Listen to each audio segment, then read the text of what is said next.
Here we are, here we are, here we are! What is up, guys? Subspace here. We're continuing Pokemon XD Gale of Darkness.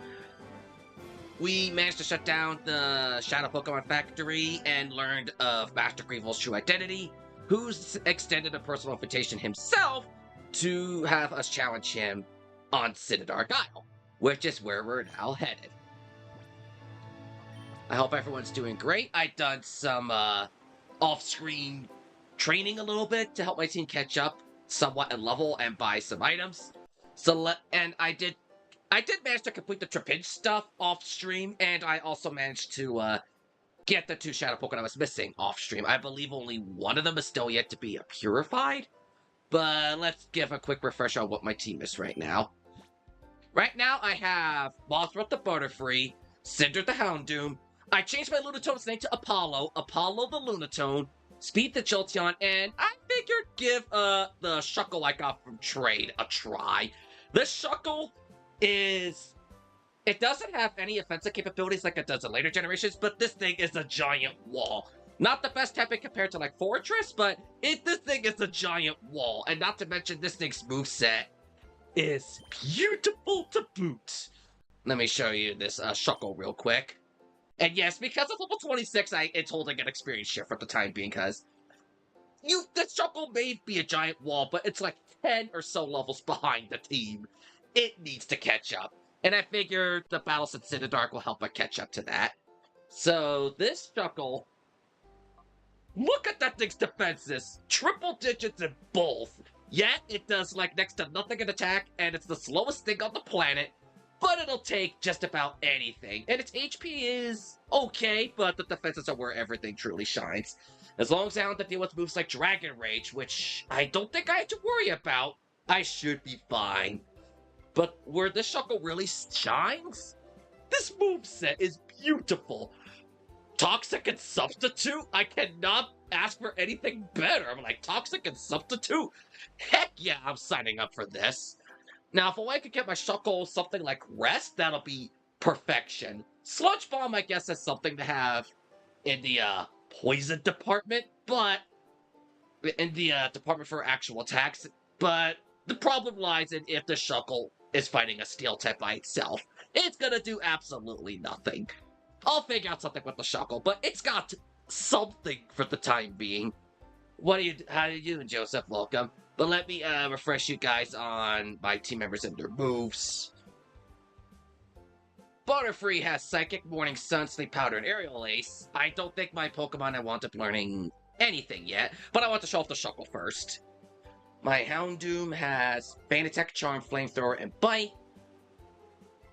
Apollo has Psychic, Cosmic Power, Rain Dance, and Rock Tomb. And lastly, Speed himself has Quick Attack, Thunder, Bite, and Double Kick. I think I'm very happy with how these guys are. 38, 39, and well, Shuckle's a little behind, but Shuckle can catch up in almost no time. It's a traded mine, and it's got the experience share. I'm not too concerned. I also did, oops, wrong thing. I also did stock up on plenty of balls and, healing items. 15 Hyper Potions, 5 Full Restores, 5 Revives. I was a little tight on money, like, Hyper Potions, I'll get by with those. I got, like, 20, and I'm pretty good. I got plenty of Ultra Balls, Timer Balls, and 10 Net Balls. But with 25 Ultra Balls and 30 Timer Balls, I think I'm gonna be okay. I'm not too concerned. I know by the end of this stream I'll have gone quite a way since Citadark. I've made a good amount of money. I know Shuckle's space defense stats are high, 230 base. Also, unfortunately, Shuckle doesn't get any of the entry hazards. I don't think we need to worry too much about the entry moves, at least as of this generation. The only thing I think that exists at this point would be a Spikes. But here we go. Let's ride the Robo-Kyogre and sail the seas to Citadark Isle. The final battle awaits us.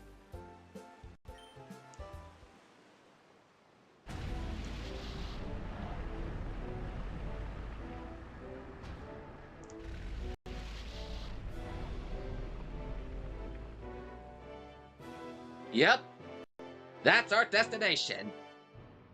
And where Cipher's headquarters is. Is that Discord link in the description correct? I think it is. Let me check that real quick. It should be accurate. Let me check real quick. Hey, you! That thing you're writing on, it's kinda cool.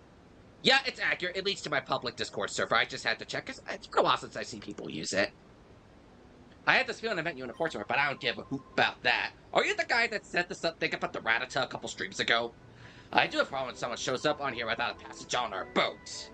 You spoke in on this island. Absent. I really hope this guy has an Absol on his team, because it would be absolutely shameful if this guy doesn't have an Absol on his team. And Cinder kinda needs to get out of this fight. She cannot fight two water types like this. But I know who can! Get out here, Speed!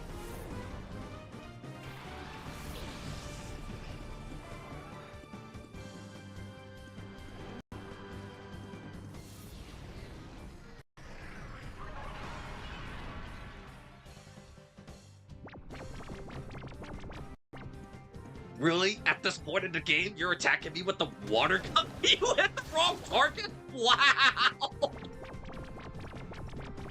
don't even know what to say! That guy had a clear advantage of using water gun on my Houndoom, but he attacks water free instead!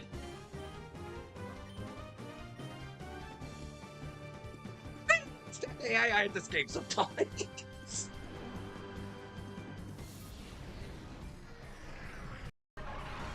And now both my enemies are deep asleep. In a way, we should kind of keep them.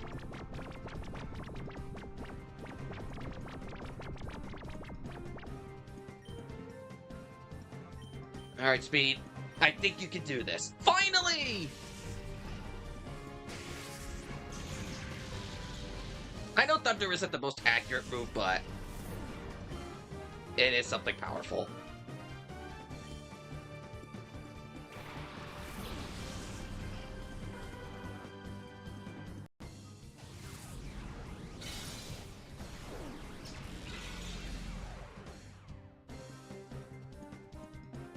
The Crawton is awake.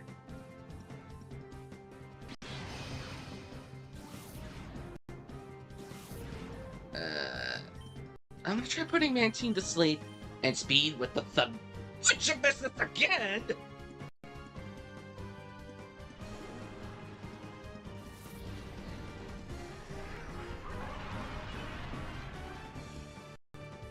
I mean, I'm taking the chances since I'm not using my, rain dance strategy here, but I kinda don't want to power up this guy's moves.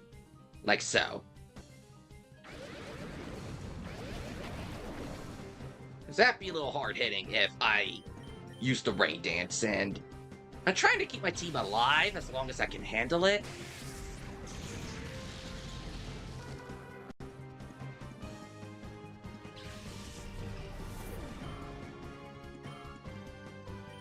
And I don't even remember what Shuckle's moves are for leveling up.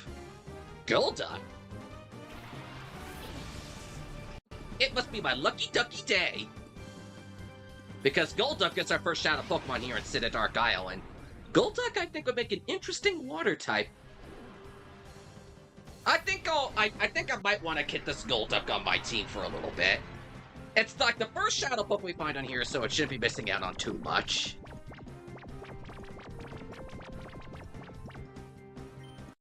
I'm gonna slowly weaken the Golduck.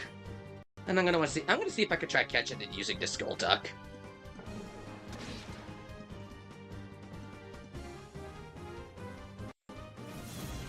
I think, if I'm not mistaken, this Golduck can be a decent mixed attacker. Now, Butterfree, put this thing to sleep. Thank you!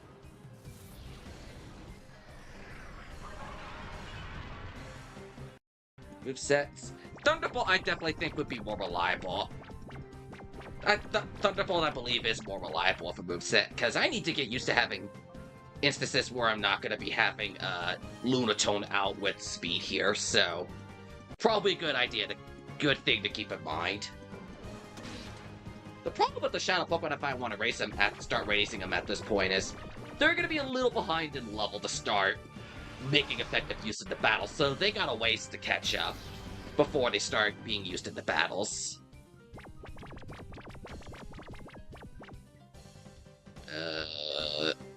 I'll do Aerial Ace on the Golduck. Oops, wrong way. I don't want to do a weaker Pokemon, okay? I'm gonna try the Netball on the Golduck. I might be able to get this Golduck without much difficulty.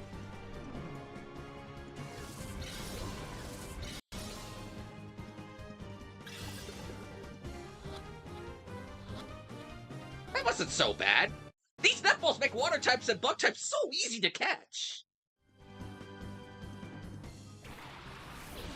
Next up, this guy has a Sableye, a Shadow Pokemon. You know, I'm kind of appalled that this guy, that an Absol is absent from this guy's team. Given his name and all. Alright, let's put the Sableye to sleep. And let's have some fried lobster.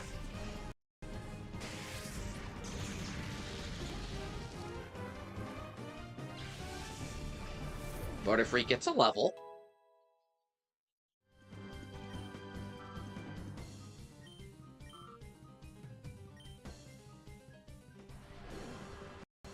I think I do have the Thunderbolt TM, so I could give that to Speed instead. That is a weird sleeping animation for Sableye, I'm not gonna lie. That's a creepy dang-looking sleeping animation. Just opening its mouth like that? That's a creepy way of making it say, oh, this thing is asleep.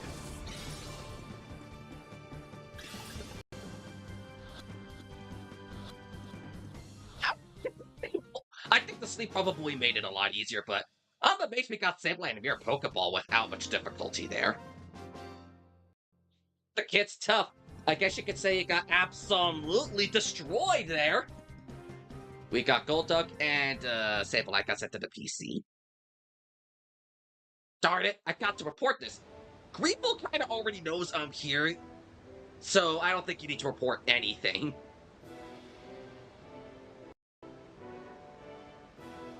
Huh? How'd you manage to get to this island? That? You rode that here? That's awesome! Even Mr. Varric, the world's richest man, doesn't have one of those. Oh, it excites the sailing man's heart in me. Listen, how about letting me take a ride sometime, huh? That's right, that's the spirit of a man at the sea. I don't know if this is much of a thanks, but I found this in the ship. Take the free battle CD. Alright, let's take a look at the Golduck I just caught.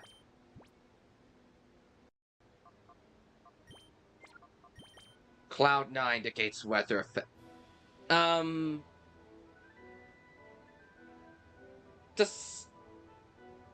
It's either this or damp for the abilities on Golduck, if I'm not mistaken. They're not terrible, but they're not great either. So just like with the effects of Cloud 9. I guess this means the water type moves don't get much of a boost in that. But let me take a look at this Golduck's stats. We'll have a better idea once we get Golduck's nature.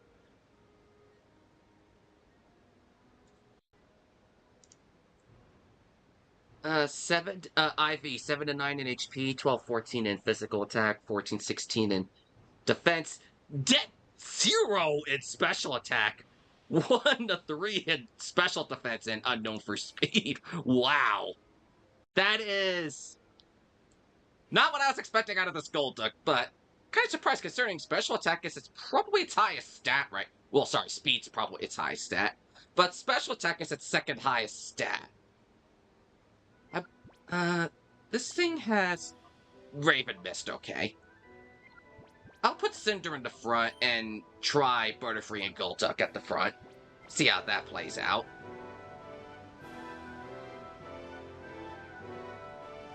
The elevator door won't open, but the thing is right there. I guess Greevil locked it, so I had to take the long, narrowing way throughout the volcano. which don't even look like a volcano. We're inside some research facility, it looks like. And I better put Sableye in the purification chamber before I get too far and forget. What's the one in here? Okay, nose pass.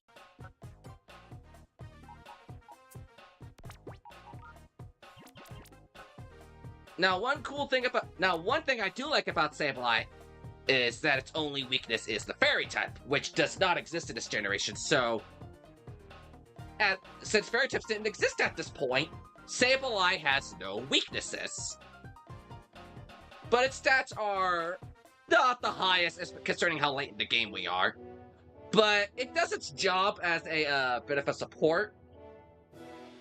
It doesn't have the best stats. They're kind of all average around the board. It's not the worst. It's not the best. But if you want something that's pretty sturdy and doesn't have any real weaknesses, Sableye's probably your guy. It does have a nice starting moveset. I believe it has Shadow Ball and Feint Attack, so not terrible for a Dark and Ghost type. Oh, I know. You chased him off. Was just joking. Want to race me? Race you to where? Probably just going to do the introduction to the... No worries. It's been a hot minute since I've seen stuff going on inside this,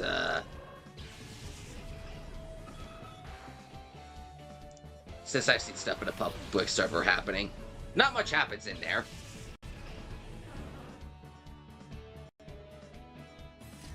Dodrio is a shadow Pokemon here. Dodrio, very, very fast. Not the fastest thing in the world, but this thing is pretty fast. Golduck's just gonna be doing... Yeah, I'm not even surprised Dodrio's gonna be attacking... Why are you attacking Golduck? You have an easy target in the form of Butterfree!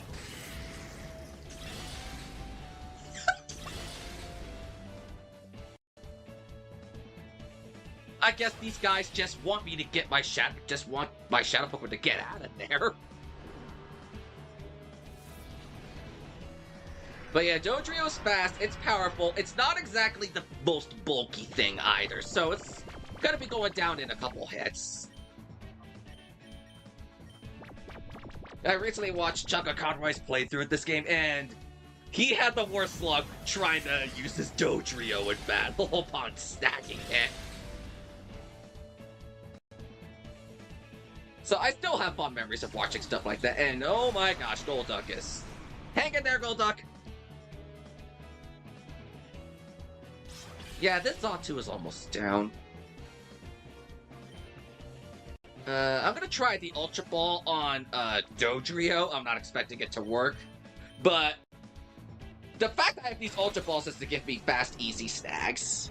Well, easier snags. And I know I'm gonna need a lot more Ultra Balls and whatnot by the end of Citadark. But for now, Dodrio was caught, despite taking next to no damage.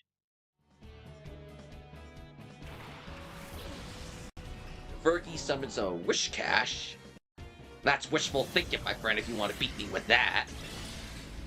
And we got the Xatu out of here, so I essentially got a free turn from all that fighting.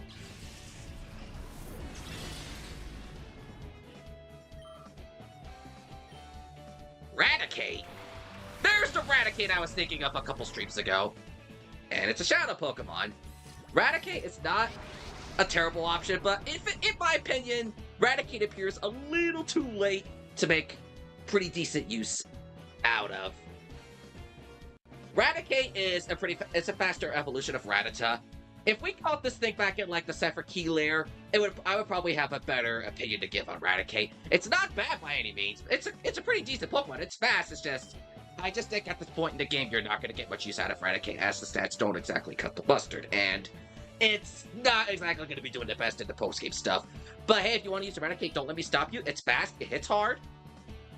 You're just not going to be seeing too much out of Eradicate if you... Oh my gosh. As we saw already, it did a small, decent amount of damage to Golduck with one Shadow Rush. I think this thing has pretty decent attack. I'm going to be tempted to using some of these Shadow Pokemon in my team. Hopefully Golduck can survive.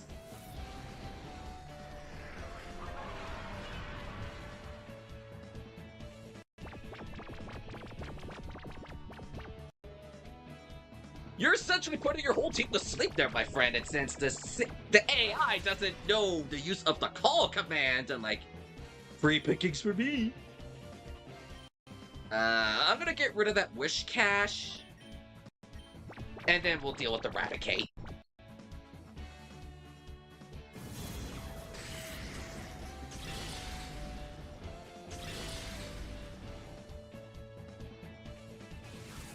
All right, Butterfree, I think you can do this. You're doing pretty good so far.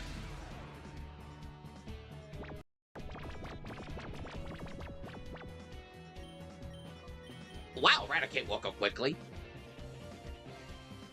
Oh gosh, this thing has Shadow Down.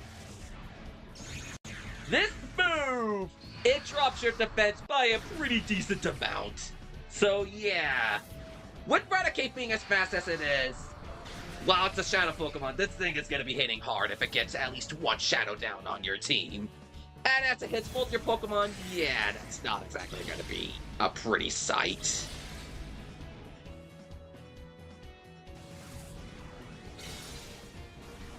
It's gonna be a pretty tricky thing if you let that Eradicate stick around.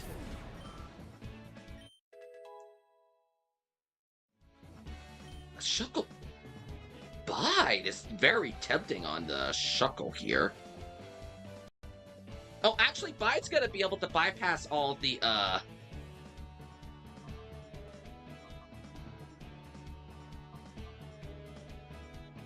Call me crazy, but I'm gonna put Bite over Sludge Bomb.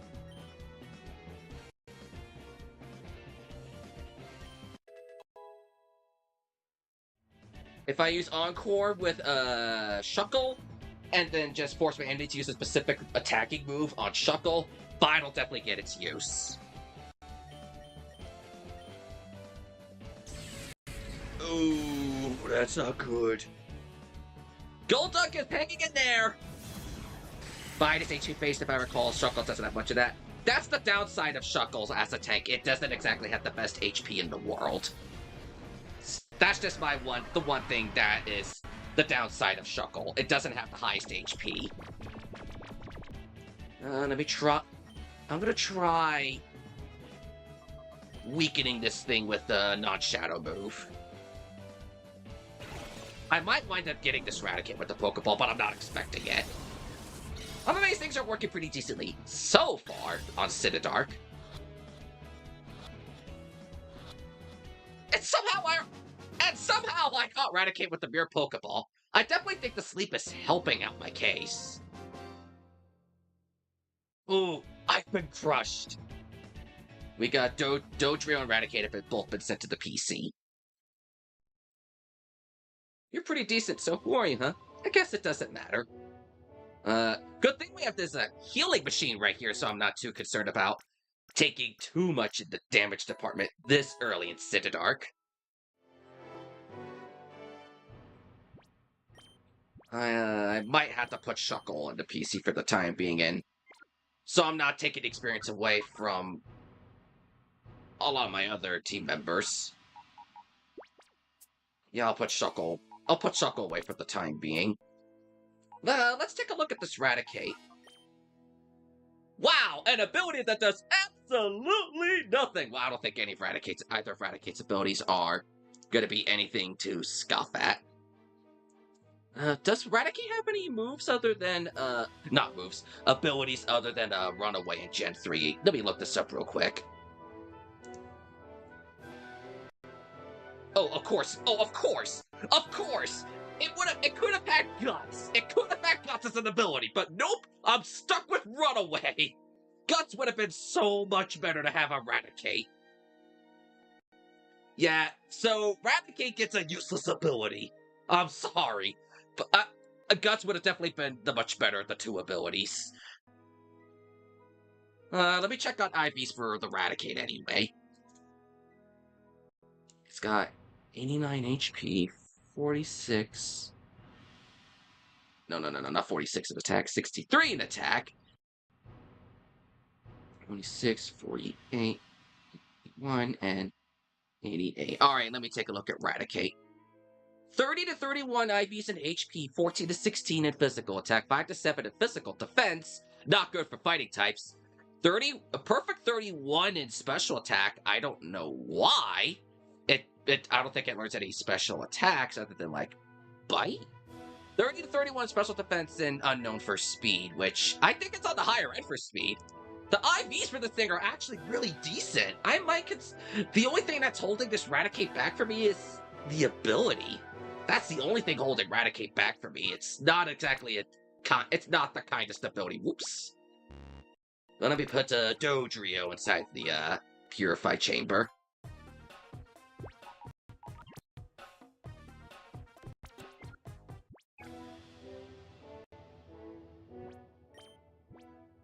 It's gonna be weird having 2 Shadow Pokemon in the front.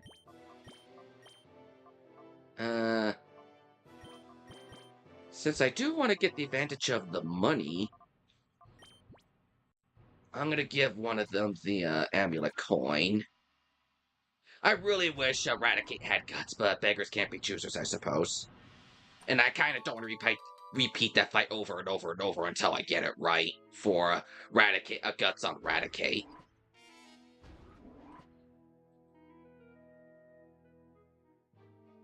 In case Golduck doesn't turn out the best, there is another water type later down that I definitely want to consider using. It won't be for a while. I should be swapping down Master Greevil's Luxo Cruiser, but I'm completely lost. What is wrong with me? I gotta buckle up and focus. Hey kid, what do you say we battle?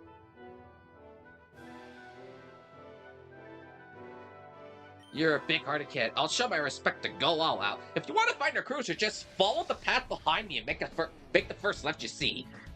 And then there you go. Just walk down this hall, make 2 lefts. After all, 3 lefts do eventually make a right.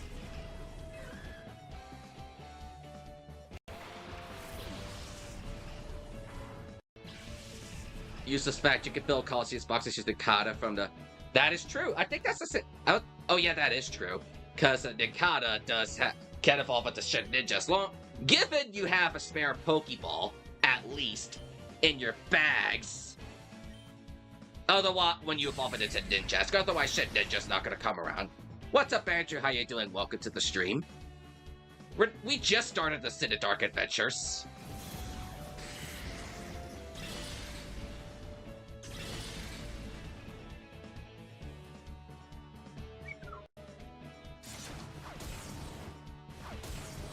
What did the ducky do to you? Other than to just do shadowy raves on you guys. Golduck. Golduck is being the common target here.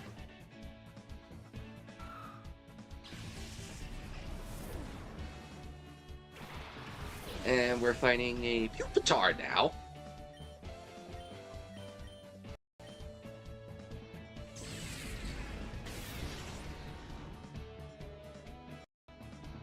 Yeah, I really like this Raticate. Aside from its ability, I love this Raticate. That's just my one issue with this Raticate. The ability sucks. I wish it had guts instead, but beggars can't be choosers. Who's gonna get screeched on? Okay, I am not surprised you chose to do that on Raticate. You could have easily done you could easily do like one hitting on Golduck to get it out of here. But since Pupitar's by itself, it's not gonna be doing that much in the damage department on me. And it's not gonna be living.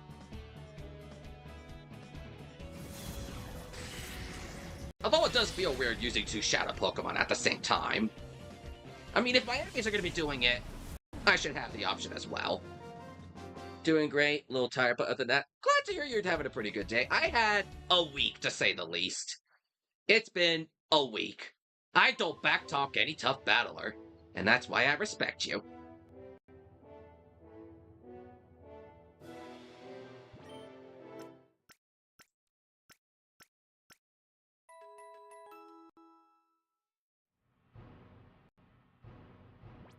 Actually...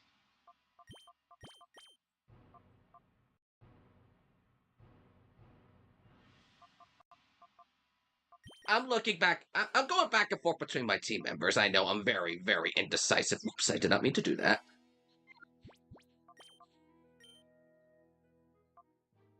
I don't think I have any sense saved. Do I?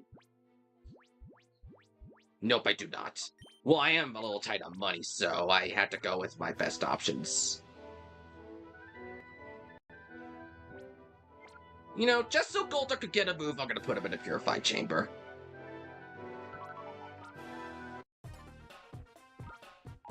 Because I know it's coming very shortly, and I kind of want Golduck to have a move for what's ahead. And I definitely think running around this room a little bit will get that to happen.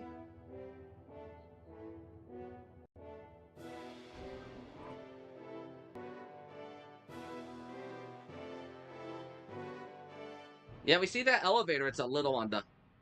Okay, just by walking around, Nosepass is ready to go for purification, but we'll deal with that a little later.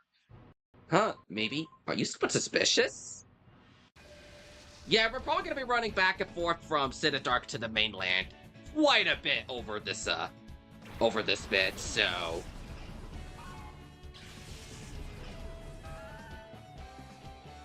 We're not going to be seeing too much.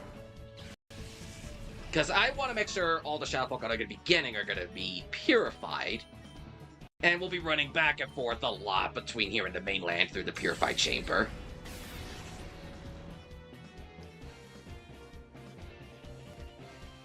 Okay, that did a lot more than I was thinking it would.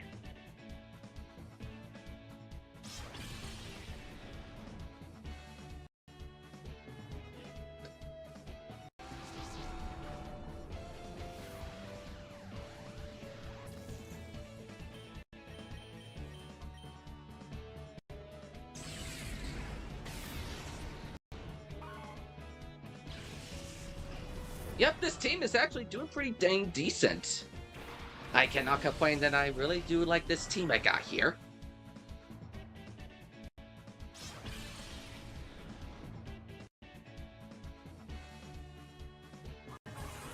Oh wait, I do. I was thinking to myself, I don't have any physical, not just physical, special moves that the team needs to worry about, but wait, I do!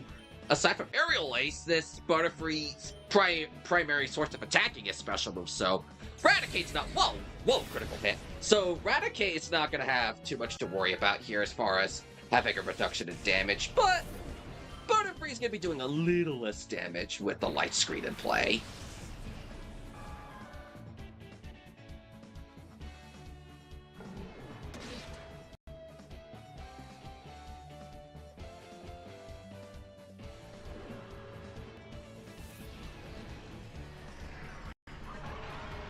Let's put Golduck to... Not Golduck.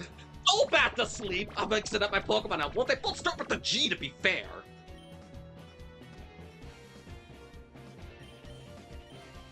And let's make this more fun and have Raticate lower my enemy's defenses. Because I want to make this fun and exciting for my enemies. Yeah.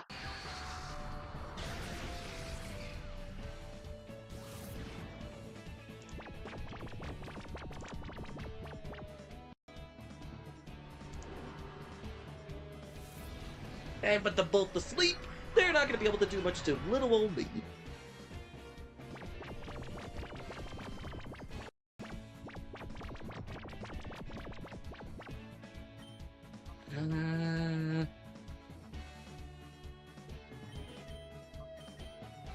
Let's see what the lower defenses does. Whoa! That did a lot!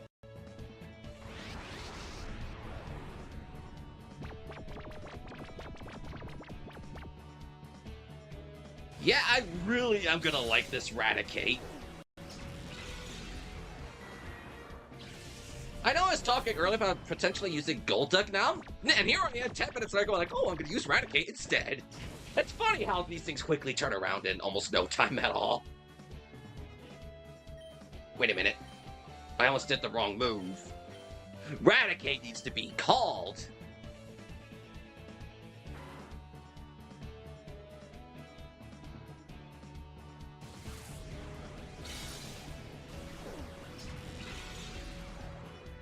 And Seeking wakes up.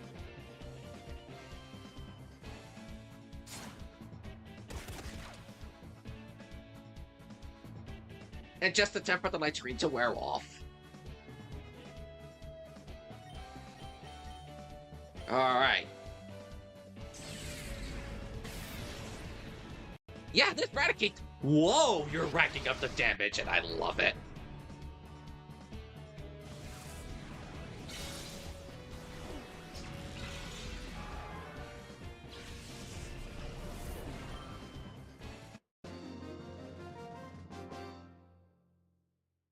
didn't expect to lose. Alright, I have Pokemon holding the amulet coin, because that felt like a low amount of money. Nope, that explains why I'm not getting a lot of money. No one's holding an amulet coin. Let me fix that real quick. And then check the left direction, because that was the one I never went around. So it's clearly the right path as well. The right way to go. Okay, I'll stop.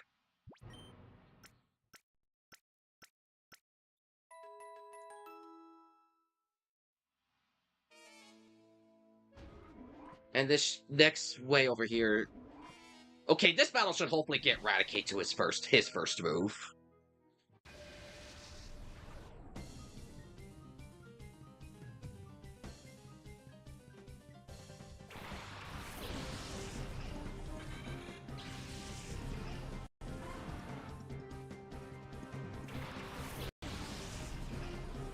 I know I'm not talking super much, just trying to figure out some things to say and just making the fun times go. And yeah, Aerial Ace on the Masquerade. Raticate should be very close to his first move. Even I don't even remember what the Raticate does learn. It's been a hot minute.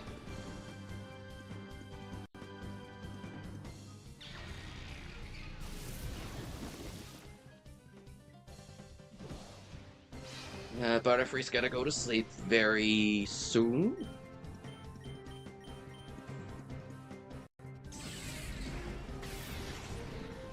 Both my team members being this agile, we're not too concerned.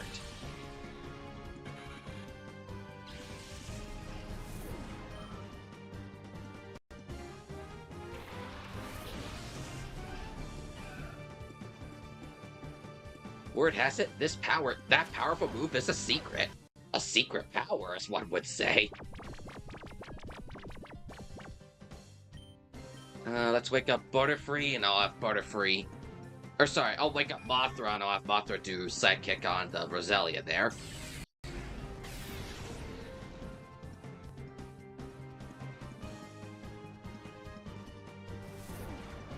I see you guys ganging up on Raticate now. I get it.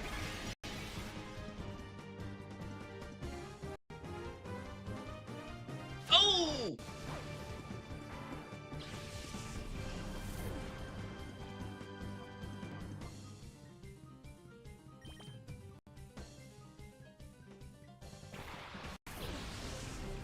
I'll admit the critical was kind of a surprise move there.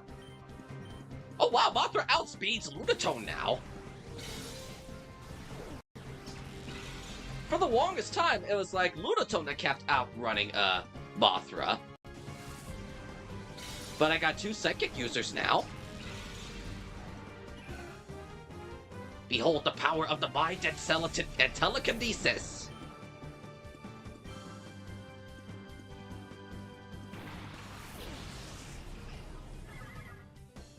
Are you gonna go after Butterfree?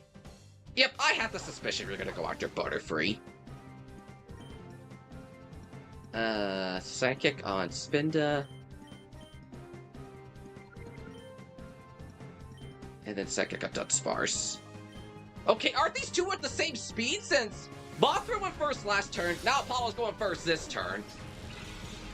I'm guessing they're more or less the same speed or something. Not complaining, I'm just like, one goes first one turn, the other goes first the next turn.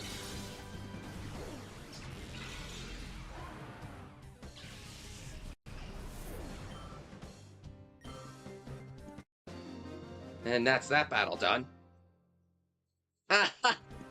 You're so strong. All I could do is laugh about this.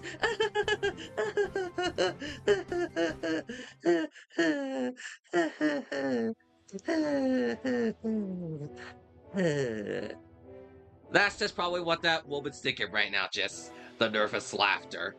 If all she could do is just laugh at the pain that I caused her in defeat.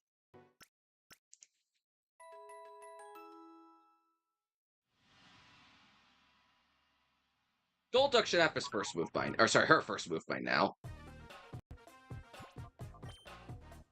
Almost.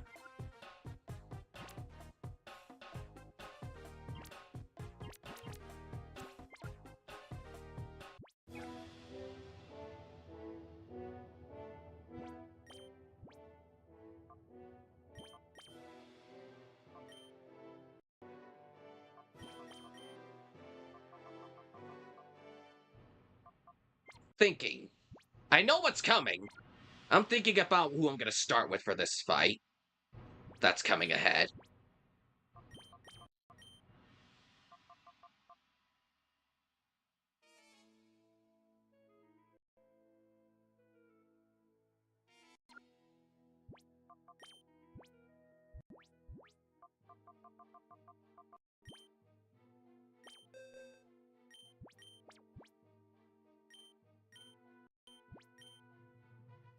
Thunderbolt is way more reliable than Thunder, although not as powerful. You know, I'm gonna give up Double Kick and learn Thunderbolt. So speaking, I'll actually have a reliable electric type move whenever whenever Apollo's not in play. I still need to get used to this nickname. I still need to get used to the nicknames.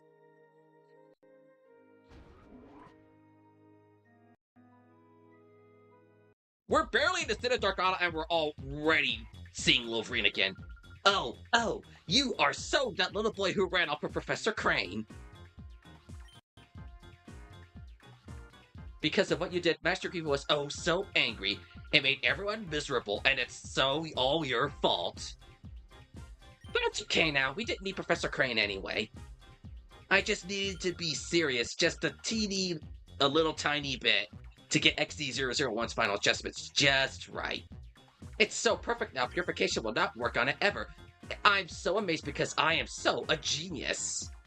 Oh, you want to see my XD001? Oh, so sorry.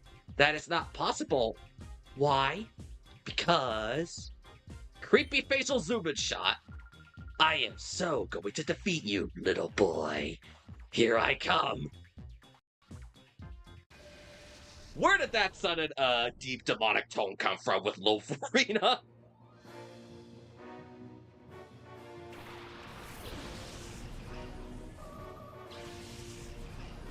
But Lovrina, I think she's a little more inclined with her strategy from the first battle and using status moves, albeit she uses a mostly different team compared to last time.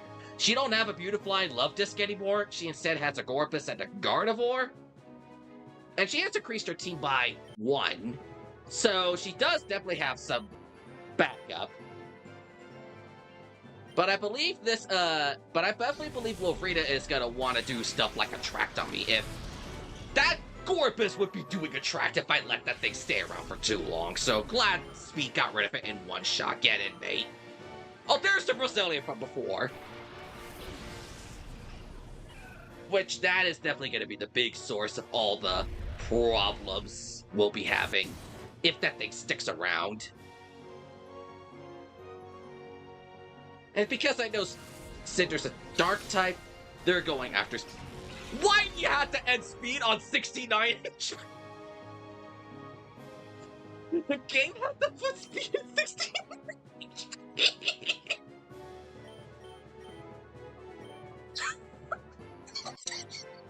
I'm sorry! That's just... What are the odds? What's the freaking odds? It's hilarious! Hilarious and far-fetched if I say so myself! Speaking of far-fetched, Farfetch'd is a shadow Pokemon! I don't know too much about Farfetch'd. I never really got to use one in the past. It's an okay normal flying type, I guess? But I just never saw really any use for it, since really the only way you could get Farfetch'd is from, at least in the Kanto games, is an in-game trade where you had to give I'm trying to remember what the heck it is you give to this girl to get a Farfetch'd which she names Chading. Why is it named Chading? I have no idea. But I don't remember really anything about the Farfetch'd. I don't really remember anything statistically about a Farfetch'd other than it's a normal flying type and it has a held item called a Stick, which does boost its critical hit ratio. Which, cool. Not something that would be too helpful. It doesn't have that high stats across the board, but it's an okay normal type. And as Wolfrina would say, it is so late in the adventure to consider using a Farfetch'd in your team. My opinion, at least.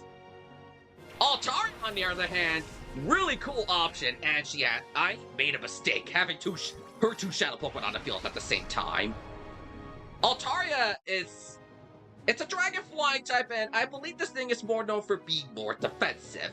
I've always struggled with fighting Altaria in the past. Altaria can be very versatile in its movesets, albeit it's got a pretty big weakness to ice type moves, but I believe it is known for its bulk. I definitely do like what Altaria is capable of.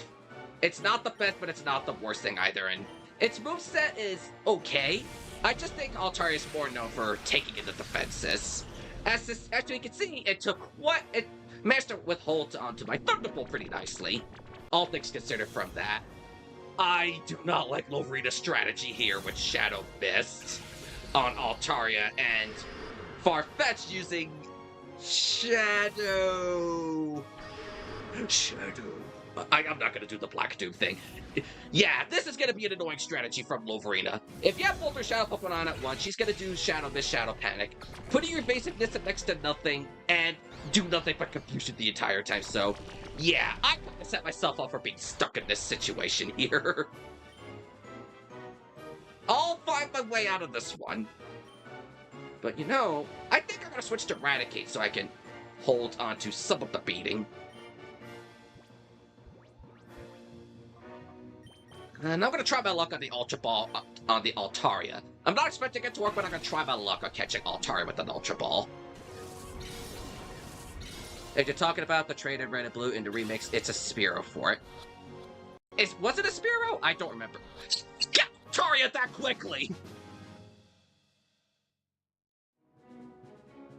How did I get it in one Ultra Ball? Normally it would take a lot longer to get an Altaria.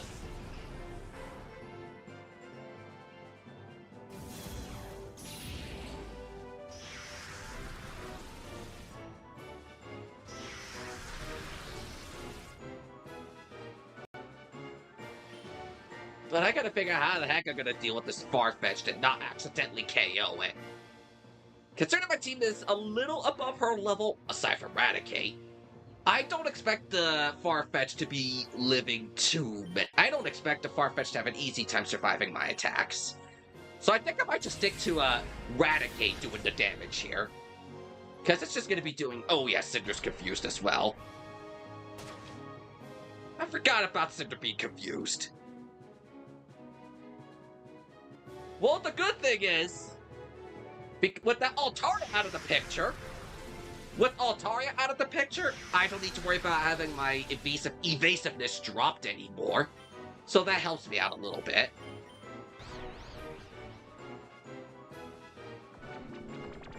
I made Lovrina look like a joke.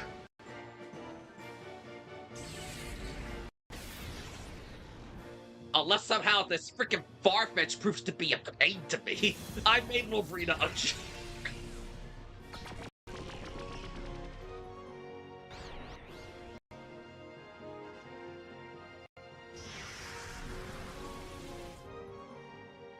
Because this fight with Lovrina in particular, I struggled with a lot as a kid. Because I was stupid and had her Farfetch'd and Altaria in play at the same time. And I think I don't know Farfetch'd's catch rate. But I'm too afraid to do attacks on it, aside from Eradicate. Because I don't want to risk KOing this thing. Because the fewer Pokemon that run up to Mirabee, the better. I lowered this thing's attack. This is the new Shadow move, for this point in the game at least. But it got hit with Charm twice. Its attacks are not going to be doing that much. But the fact this thing is holding a stick does give it a boost in its critical hit ratio. So I already know I'm going to be having the chances of that thing getting a crit and undoing the charms I'm doing, and then some right now. So it's why I'm kind of hoping Cinder gets at least one more charm on this Farfetch'd.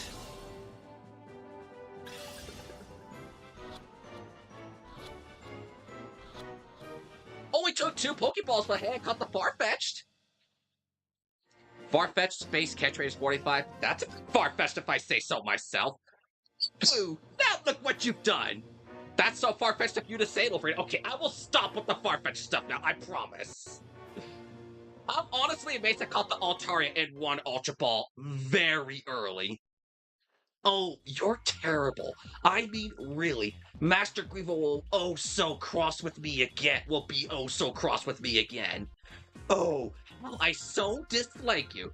I'll be glad, little boy, when Master Greevil and XD001 make you pay. Run away, Loverina. I'll see you again someday.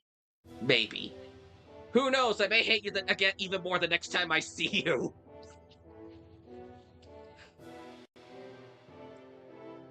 I did a lot better than I was expecting on Loverina.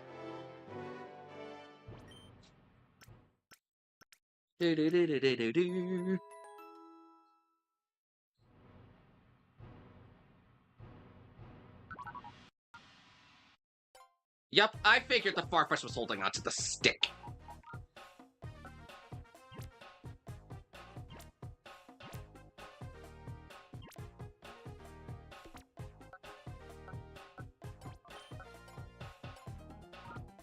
Oh, I forgot Altaria was holding a Dragon Thing, so that's where your go-to if you want to boost your Dragon-type moves. Although, I don't think Altaria really has any Dragon-type moves other than Dragon Breath and Dragon Claw. Which, in this generation, Dragon's considered a special attack, so you're probably not going to see too much out of the Dragon types, which I believe are more physical. I say it's Altaria has a higher special attack by 1. But yeah, I was right about Altaria being more defensive. It has 79 and 91 in both its defenses. And it's got the natural cure ability, so it's got a pretty dang good ability to go with it. Let me look at Altarius. Let me check Altarius IVs. It is level 36, so it's going to be somewhat close to the team. Shadow Break, Shadow Mist, and Shadow Ray. Shattering Ram attack with the Shadowy Aura. You know, in my opinion, a missed opportunity here. A missed opportunity for having this move Breaking Light Screen and Reflect. That's a missed opportunity for this move right here. And like, that would have been a perfect added effect for Shadow Break, having it break Light Screen and Reflect. A huge missed opportunity to add an effect for Shadow Break, making it unique. Shadow Wraith is the special attack. I mean, both near identical, so both the Altarius moves are going to be seeing some use in that one. Alright, let me check Altaria stats. 102, 61, 79, 62, 91, 70. I think Altaria has one of the, neutral stats, because I have an IV number for more or less every IV here right now. HP is 6 to 8, physical attack 16 to 18, physical defense 26 to 28, special attack 19 to 21, special defense 29 to 31, and speed is 21 to 23. Yeah, this Altaria is probably made to be pretty bulky. I don't remember what Altaria can learn as moves. Let me actually look this up. Let me actually look up what Altaria can have as a move. Let me pull up Altaria's move set. What can this Altaria wind up learning as I go through the levels? It'll take... Ooh, oh wow, it'll get Dragon Dance! And Refresh, Parasong, and Sky Attack. I need to see what this Altaria learns as it goes through the purification process.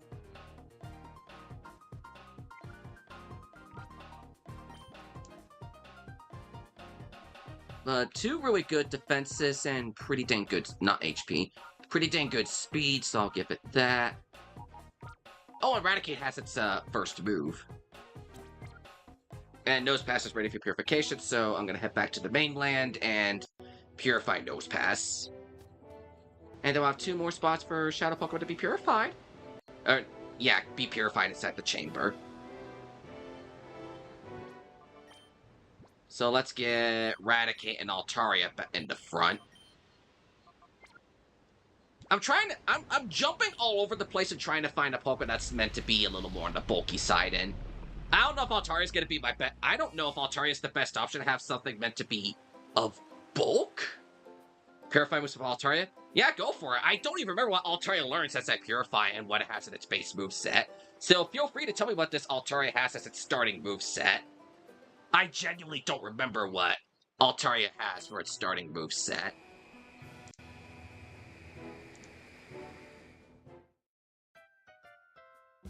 But I definitely know it learned some interesting moves.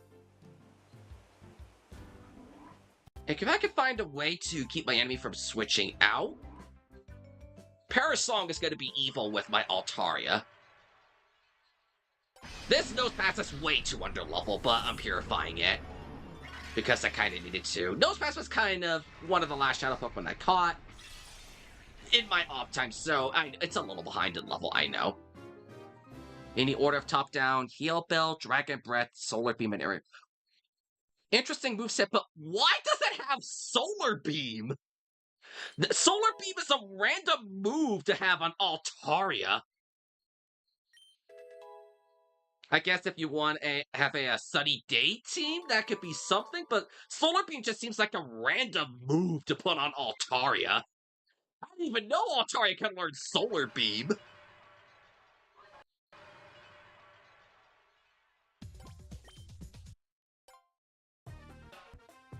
Nose Pass goes here. Yeah, Nose Pass goes here.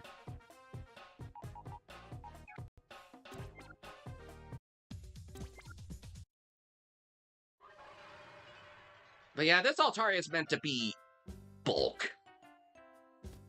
And like, I like the intention of Altaria being bulk. I just can't think of the moves to really back up its stats to complement it being on the bulky side. That's just me. I can't find a way to I can't find the stat moves to complement it very well. And it's not the best attacker either. I mean, once it gets Dragon Dance, it'll be very helpful in the attacking department.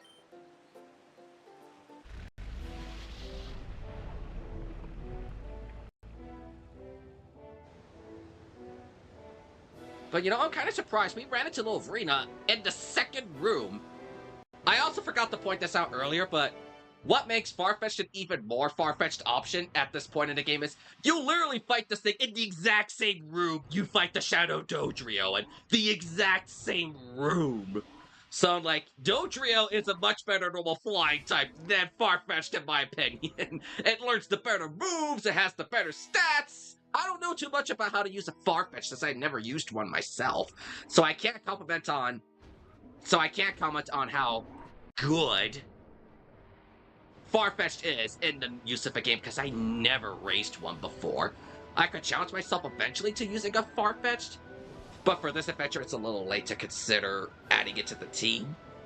But maybe if I play the Fire and Leaf Green maybe when I eventually get to the Leaf Green remix, I'll consider using the Farfetch'd when I get to that point. It's been a hot minute since I touched that.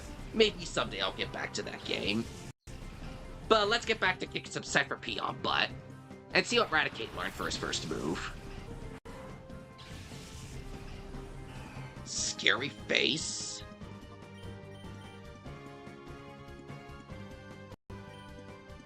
And I'm not even surprised Crobat is the fastest thing on the planet here. I'm not even surprised.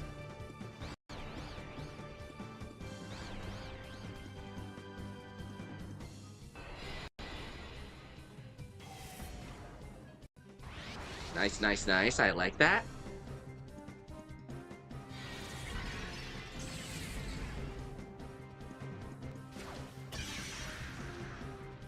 Yeah, Altaria has already proven to do the damage here. At least on the Survivor. Raticate's taking a beating.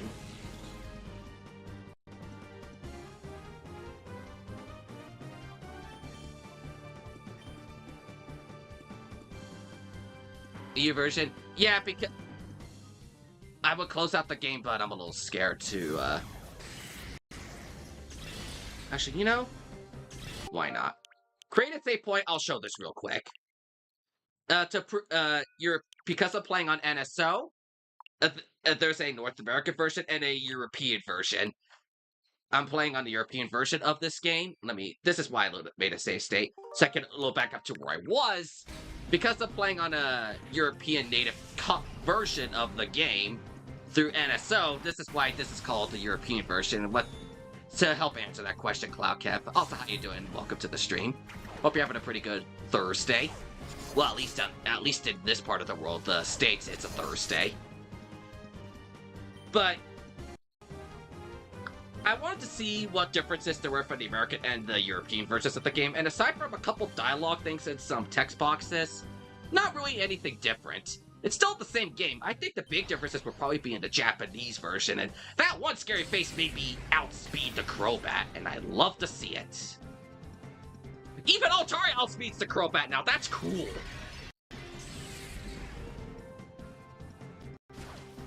Okay, I am liking this. I am liking Altaria.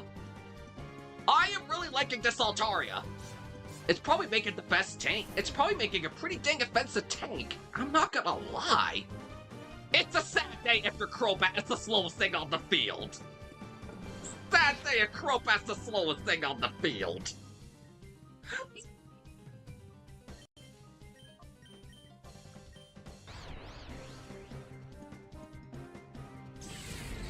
Doing good. Hope you're having a good stream. Yeah, we're having a fun stream so far. We just went through the first couple rooms of Citadark Isle, beat Wolverina again. But she was a lot easier than I was expecting. And I'm trying to purify a Shadow Eradicate and a Shadow Altaria. I actually think I might wind up sticking with the Altaria. I keep jumping in my mind to what Pokemon I want to use. I went with Golduck to Eradicate, and now to Altaria. I think I'm gonna lock it on Altaria with how it's performing right now. The moves for Altaria are interesting upon being purified with Heal Bell, Dragon Breath, and Eradicate is dead. With Heal Bell, Dragon Breath, Solar Beam, and Aerial Ace, it does learn Aerial Ace through purification, so that does help it out a little bit.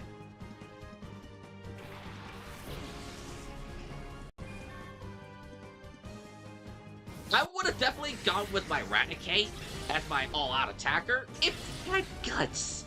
I'm not upset about Eradicate having runaway as its ability. I just would have preferred it had guts as its ability. I guess this Eradicate doesn't have guts after. Hello, you're learning Safeguard. What do I get rid of? I don't really use Morning Sun, so I'm gonna get rid of Morning Sun. The fact that I now have Safeguard, Butterfree has another use in the team to add to its layer of being a support.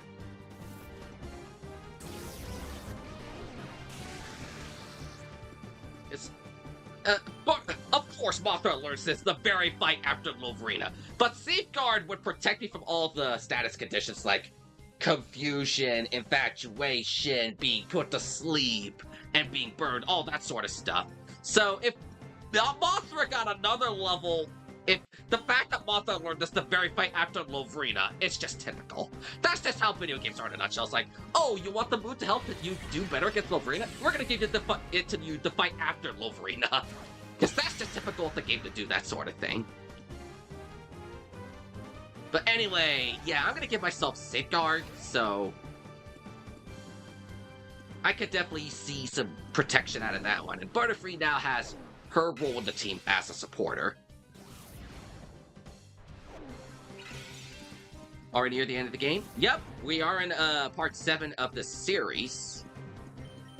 Alright, Altaria, finish the job.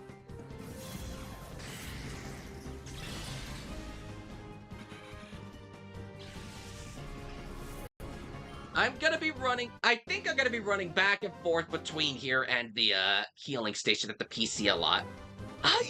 I'm sorry for losing so easily! Yeah, I think we're gonna be running back and forth between the beginning of Citadark and where we are a lot. So we can wind up healing our team members as we go through this area.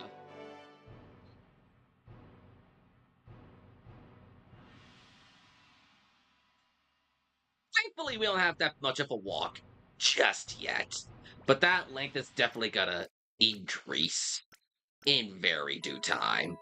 Very, very, very due time.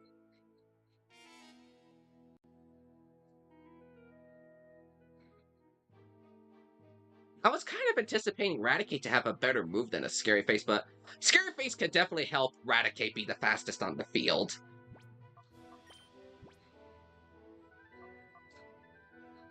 Let me think about this. If I were to get... Let me actually look up.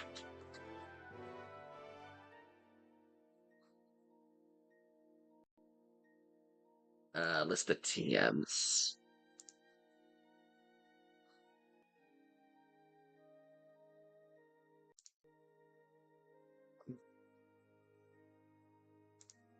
Alright, if I were to look... Yeah, Altaria, I just looked up where I get the Dragon Claw TM.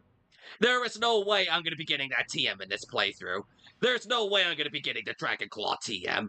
No way, Jose. I am never going to see the Dragon Claw TM in my pockets in this game, ever. At least for this playthrough. I looked up where I get the Dragon Claw TM. Complete round 7 of the post-game Coliseum. Not happening. No way is that happening. I'll pass on Dragon Claw, thank you. I was like, you know, maybe I'll get Altaria Dragon Claw, but if I'm gonna go through all that for Dragon Claw, I'll pass. I don't want to go to hell and beyond just to get a move I may regret later on, especially teams only for one-time use.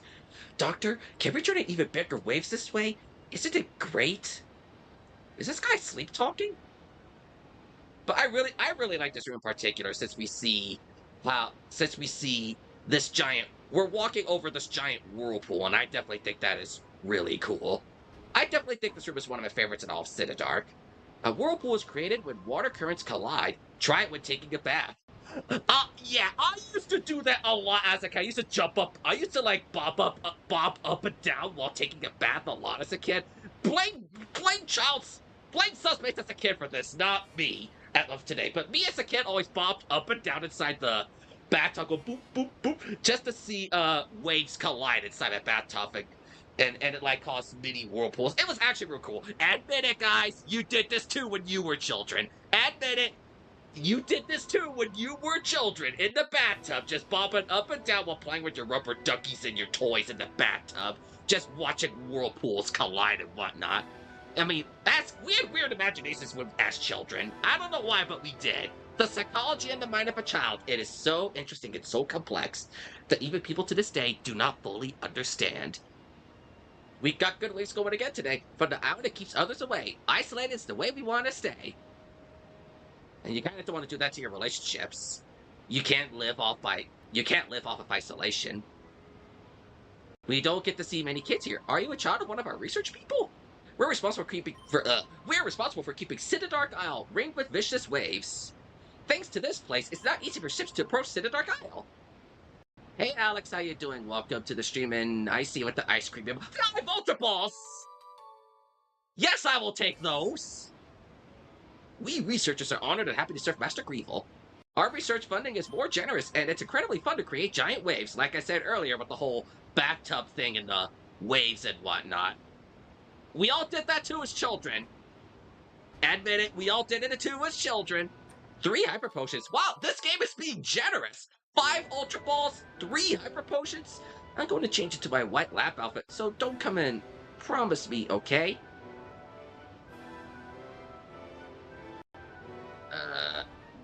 I think up here. We're right in the middle of... wait, who's talking to me? If our finishing justice by Shadow Pokemon Calling, we don't need your battling. Who am I battling? Oh, this guy behind me, Litnar. I was like, who's battling me? Was I like just talking to no one? Electro and Mischievous. Interesting. Interesting duo.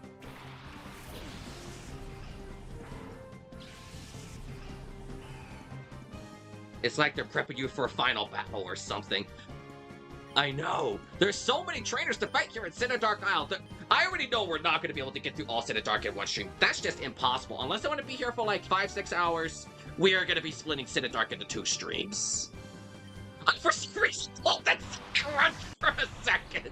And I'm like, Electro Lure Crunch. But I misread that like an idiot. And wow, Raticate's getting in reverse mode quite a bit. Whoa, critical hit.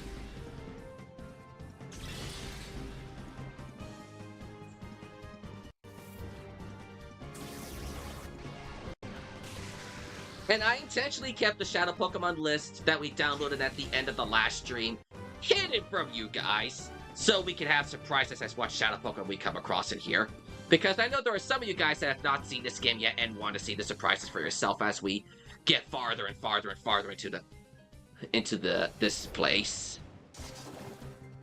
Because I definitely think it'd be cool for you guys to be like, whoa, you could get that as a Shadow Pokemon in this game? Especially the closer to the end we get. The closer to the end of Citadark we get, the more incredible the Shadow Pokemon are. And it makes it so difficult to decide who you want on your team, especially at the very end of the game. Some of the Pokemon are like, this is really cool, but we're getting this so close to the end, and it's a little late to decide bringing it into the team.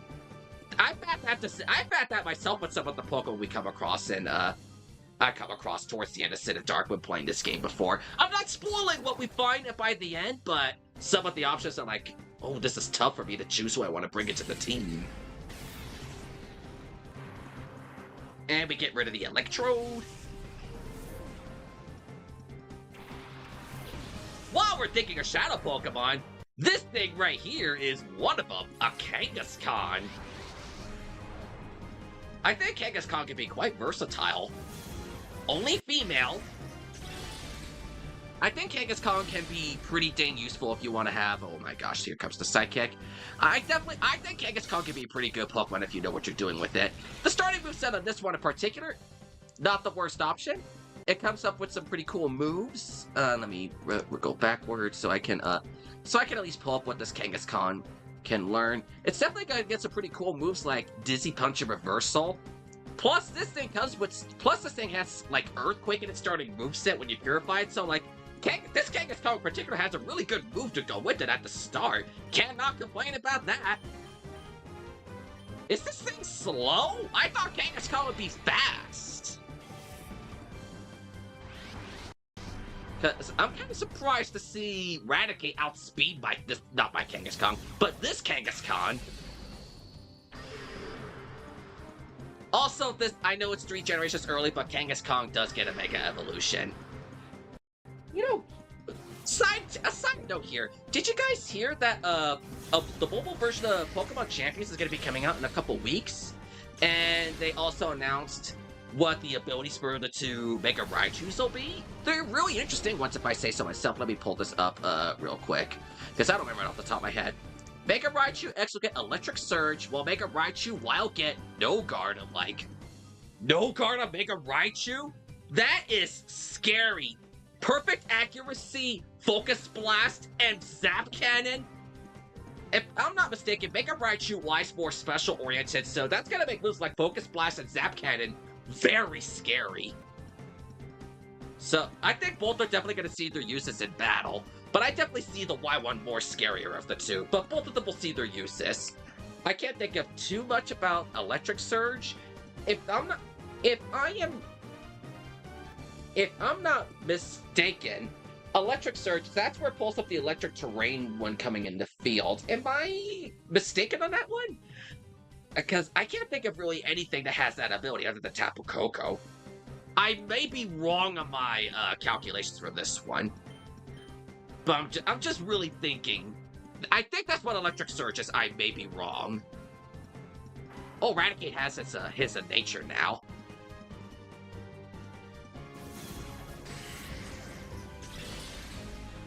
Electric Surge sets Electric Tank. Yeah, I had a feeling.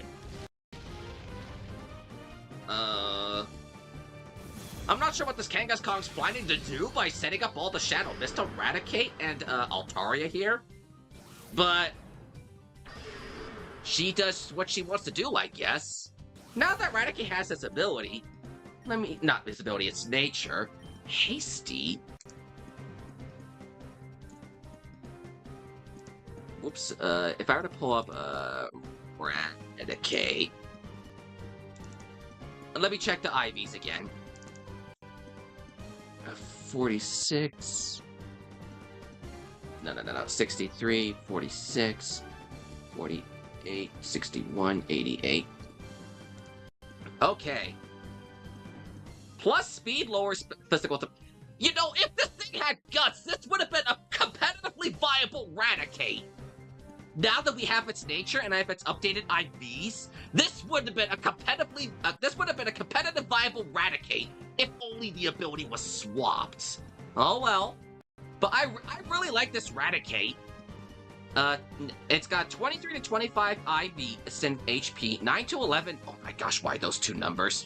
4 physical attack, 19 to 21 in physical defense, 27 to 29 in special attack, 25 to 27 in special defense, and 27 to 29 in speed. Its nature will give a boost in speed and a drop in physical defense. This Raticate's going to be really outspeeding a lot of things. If it had guts, it would be that much more powerful than give it facade. Oh, if only I could, if I could like move this Raticate to like a modern generation to give it a ability capsule just so it could get guts that way, this would be a really good Raticate to bring into competitive battles. I like this Raticate, but it's just the ability brings it down for me.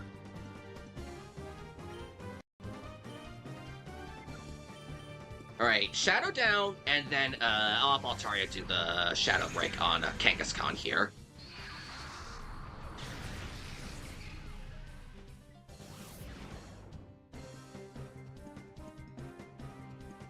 Let's see if lowering the defenses does something with Altaria's attack. It does something, but not a lot. Oh, Raticate's not gonna be living! And yet you go after Altaria.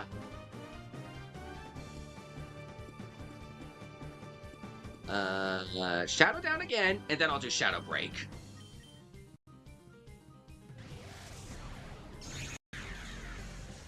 This game really wants me to use this Raticate.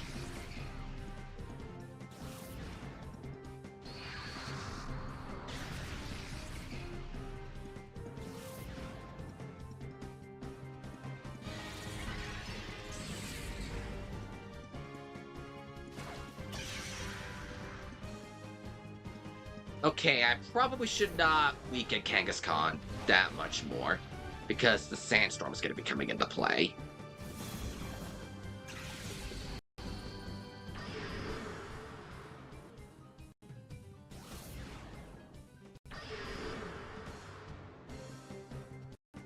Excuse me.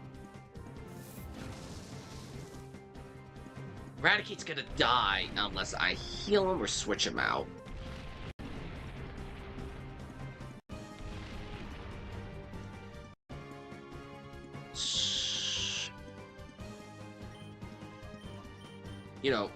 You know what? I'm gonna have Raticate get rid of the Claydol.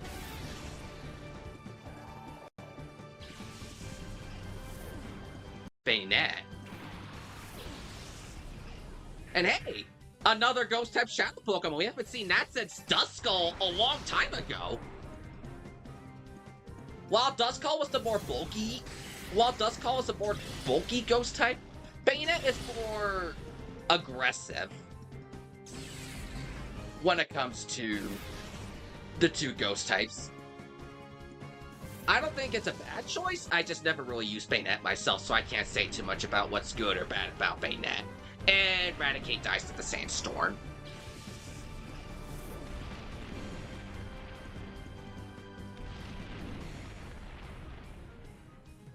Let's bring Mothra out, so I could start putting these guys to sleep.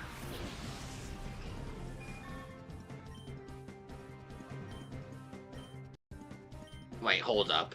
Altaria might wind up. I don't want to knock it out to the Sandstorm, so I'm gonna leave it alone for now and heal Altaria.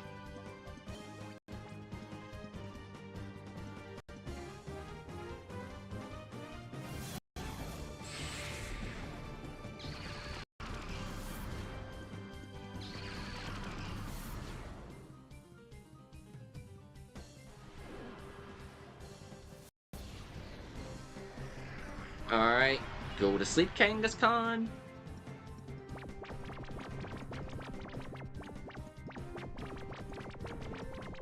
I'm trying to ignore the Kangaskhan for now because the Sandstorm's gonna weaken it for me. Bayonet's also gonna be taking a little bit from the Sandstorm, but not too bad.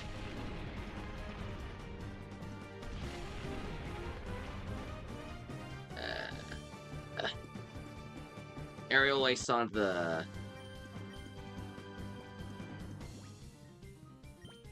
Bayonet. Let's see how this goes. Maybe we'll be lucky with the Kangaskhan. I really do like that we're being able to use a lot of these Pokemon, and 90% of the cancel Pokemon we're going to find here on out are going to be Shadows. Oh, first try we get Kangaskhan! I was not expecting that one.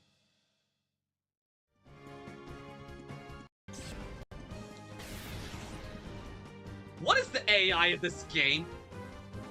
My Barterfree is right there, and it's not a Shadow Pokemon. Yet the Bayonet decides to attack the Shadow Altaria. Altaria's doing her job as a tank.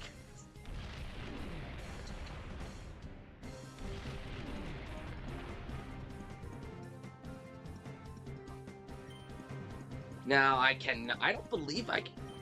I think I should try putting Bayonet to sleep. And then we'll do a Shadow Rave.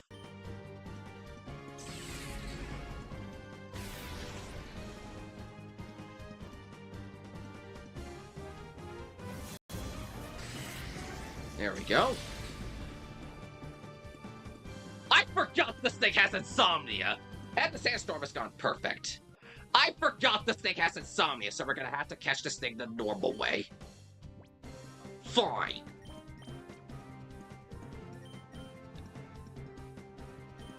We're gonna have to rely on good old luck, since we can't put you to sleep. Maybe you should try getting speed up a couple more levels so I can get him to learn Thunder Wave and Paralyze what I cannot put to sleep. Both of these guys are the first try. Let's go.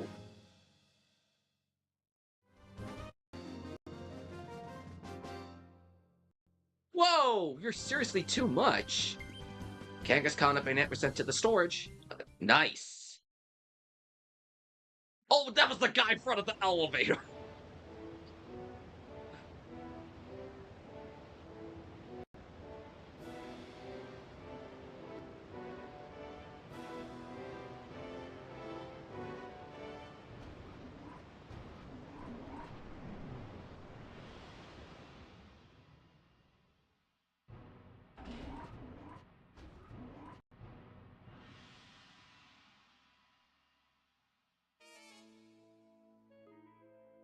Move on at least? Yeah, that's one way to look at it. Wound up finding the guy at the elevator so we can move forward.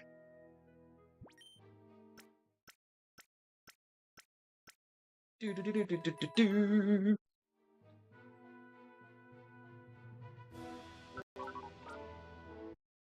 got a couple Shadows pretty close to purification. Kangaskhan. We'll go in the normal box. Bayonet has a spell tag, so if you want to prop your ghost type moves, there you go.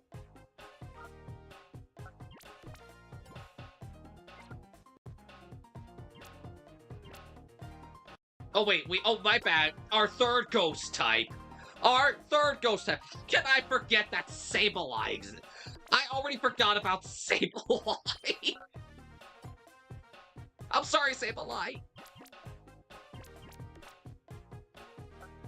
I'm so sorry I forgot about Sableye. So that's our third ghost type to encounter in this adventure. My bad.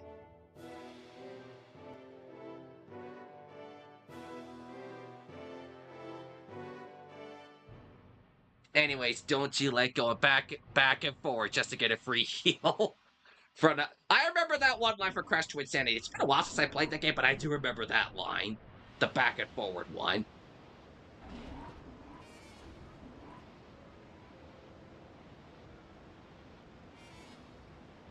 I'm thinking I might put this... I think once this Raticate gets purified, I'll put him in the PC. So I can have the spot to...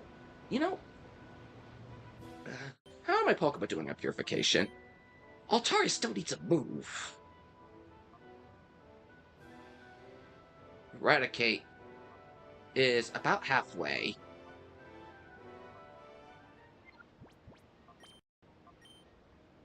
I need to start fighting. I need to start using my regular team members so I can start getting them up in level a little bit. Because, well, the battles are only going to get harder. And I don't want to experience hogged up by my backups.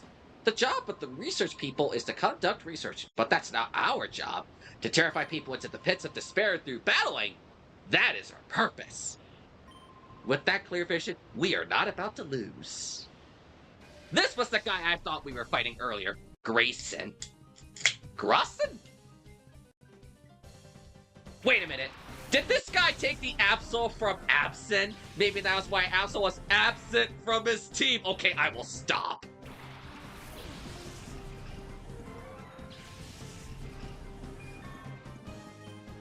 I have to think of something for... Oh, yeah, Butterfree's not going to do much.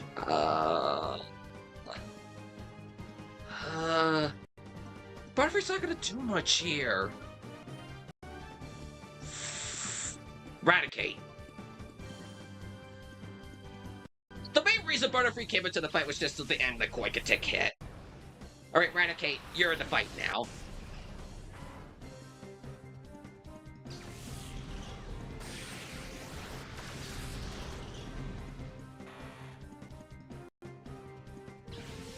There we go. I want to see some of my Pokemon start. Now Speed's gonna have to be the one retreating. Oh my gosh, this is bad.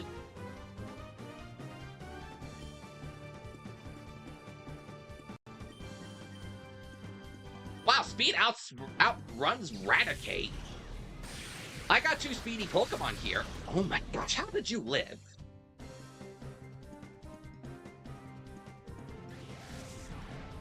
I'm amazed that Absol lived. I am amazed you lived that Thunderbolt.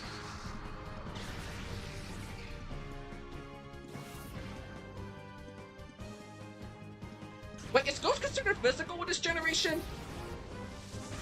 That answers that question.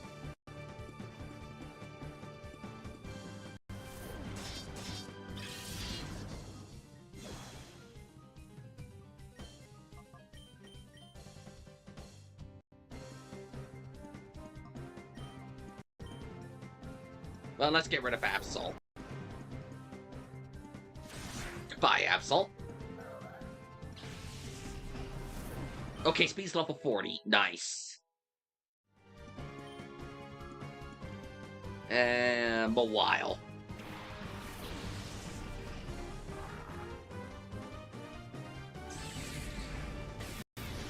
Sandslash is... Oh, no. No, Speed!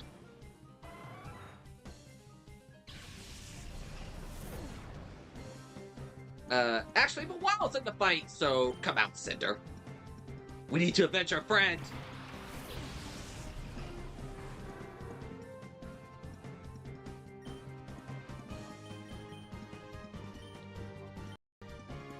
At least Eradicate can avenge for Speed.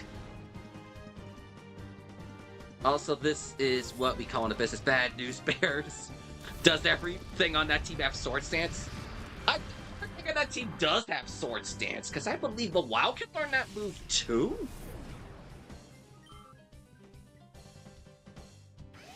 I'm not used to Sandslash knowing Safeguard. It's just not a move I would thought. It's just not a move I would think to see used on a Sandslash of all things.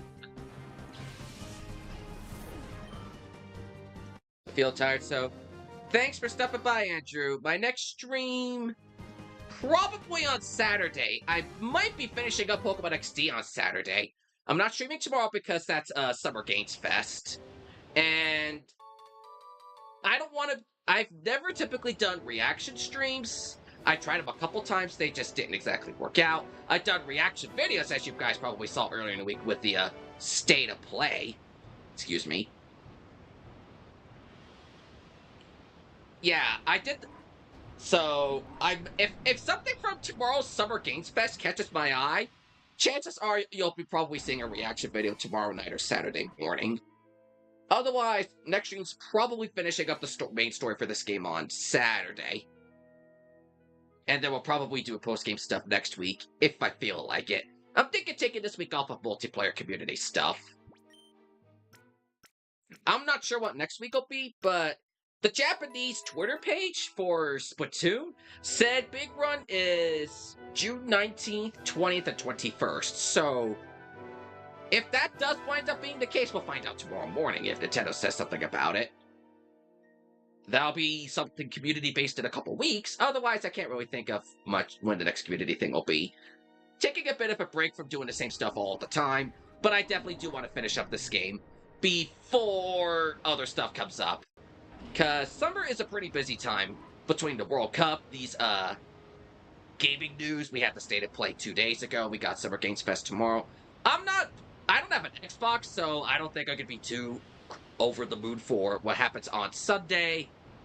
And it's safe bet Nintendo's gonna have a direct next week. So I'm already trying to plan out the streams around what's gonna be happening with all that stuff going on. A mail?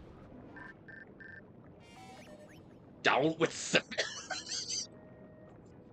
I guess this was back in the days before autocorrect was a thing. Did that guy send in blank mail by accident?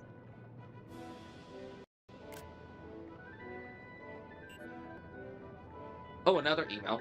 Dear Michael, hello, this is my first email. Technically, it's your second. I am sorry that I sent an empty message by mistake. I also apologize for the misspellings. I am embarrassed by the mistakes and W. The email text is cut off. How does the text in an email get cut off? I've never seen email text get cut off before. Unless that was a thing back in the 2000s? But I was not really into the technology and whatnot back then because I was just, somewhat of a kid back in that day. So I don't remember too much from back then. But I've never seen email text get cut off. I've seen voicemails and Discord messages get cut off, but not email texts.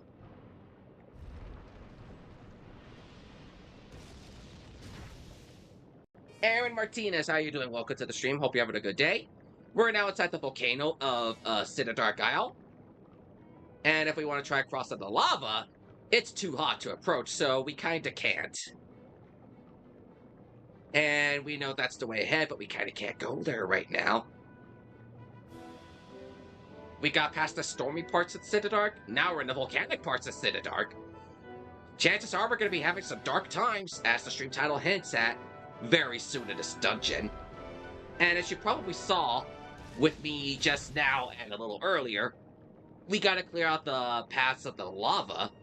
And the only way to do that is by pushing these blocks to block the way. And I don't know how this works, but apparently blocking the lava flow causes the area in between these rocks and center to harden to allow it safe passage. I thought it would take a little more than just that to allow walking on hardened lava. Although I have a better question. How the heck is this character alive by standing inside a volcano? Wouldn't we be sunburnt to a crisp? With major first-degree burns? This kid is something special. He was able to push those cargoes of food by his own tiny little arms on SS Libra and the Shadow Pokemon Factory. But here, he's able to withstand extreme temperature heats at the volcano. This kid is something special.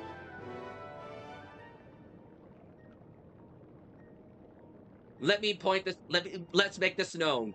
Michael for Pokemon XD Gala Darkness is one superhuman. Now, what was it? 2 white herbs? That is a really cool find. How much? Okay. Houndoom is about to level up, so I'm gonna put Houndoom up front. We're gonna have Butterfree in the front just so she could get the amulet coin thing kicking in. And then we're gonna go this way, except we're gonna be bombarded by, you're hanging tough in this magma hot heat. I thought I was going to melt waiting. And that is why I'm not wearing extra layers of clothes on top. And that is why I'm not wearing extra layers of clothes. Because I'd be sweating like a pig if I was inside that armor as well. Houndoom ain't gonna be doing much here either. Neither is... Butterfree needs to get the heck out of here. I am not gonna be burning this butterfly to a crisp. I am not gonna let her die like this. Get out of here, Butterfree. Apollo, you're up.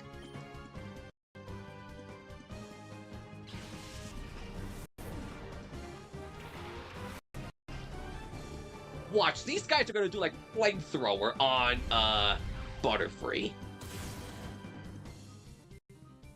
Am I right? I read you like a book. And oh gosh, Apollo's on fire. Okay, I read you like a book, and you also read me like a book. So I read your flamethrower, but you read me switch it to Lunatone. I'm impressed. Forward store Apollo.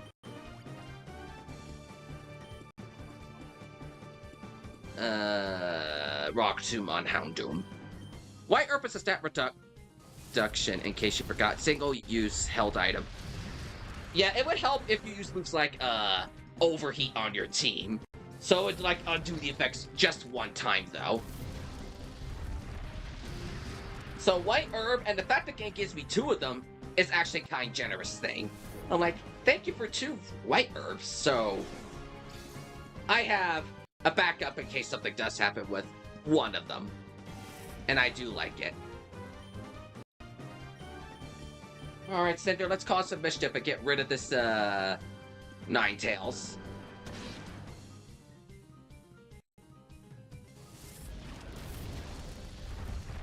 Why are you using Flamethrower on a fire type? Excuse me? And your Rock Tomb missed.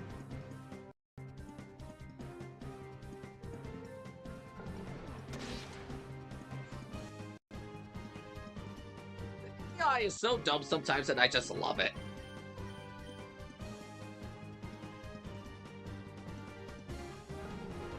Well, that gets rid of the Ninetales.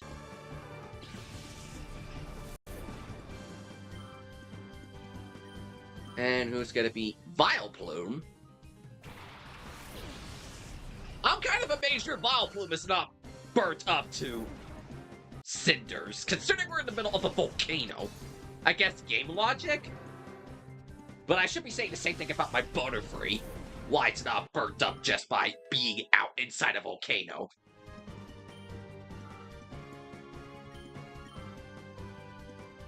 Ragmar is up next. And it's a Shadow Pokemon. Magmar, I definitely think is a really cool Pokemon to look at. Even though Magmar does not exist in this generation, Magmar is still pretty versatile. I've never really used Magmar all that much, but I definitely think Magmar can be used as a pretty decent mixed attacker. I mean, it's a fire type, so it's a pre-vote to Magmar, so it's pretty got some decent special attack.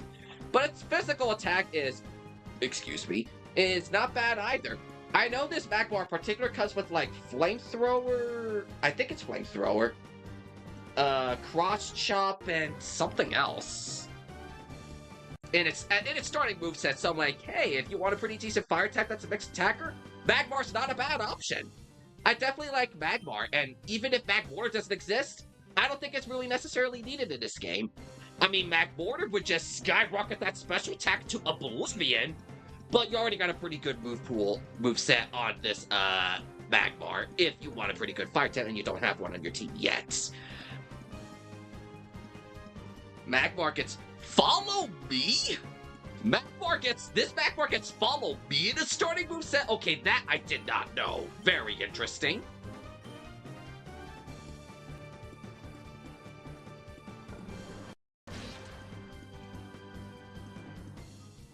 I have to keep remembering they have shadow moves, not normal moves. This is the Pokemon Coliseum. but I'm gonna make it rain.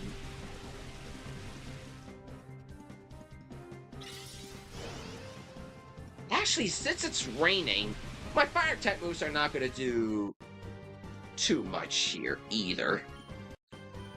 So let's see how this weakens a Cinder's flamethrower. It should definitely... It should be pretty nice. It's okay, that did not do anywhere near that much. So the rain definitely helps keep Magmar alive in the field with me using flamethrower. You were close on flamethrower on that Magmar. It's Fire Blast, interesting. Whoa, critical hit. I mean, I think much like Thunderbolt to Thunder, flamethrower is more accurate than Fire Blast.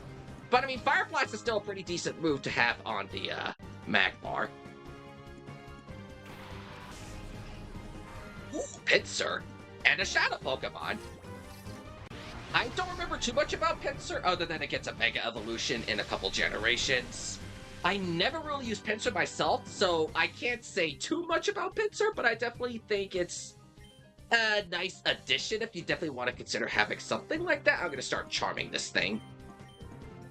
We'll try the Ultra Ball on Magmar. I could bring out Butterfree with one of these two faints, so I can have something going on to start putting my enemies to sleep.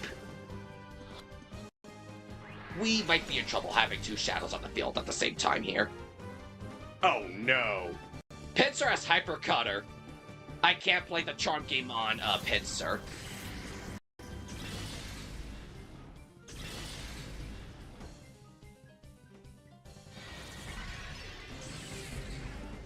And Cinder is down. She did her job. Mothra, your turn to come back into the field.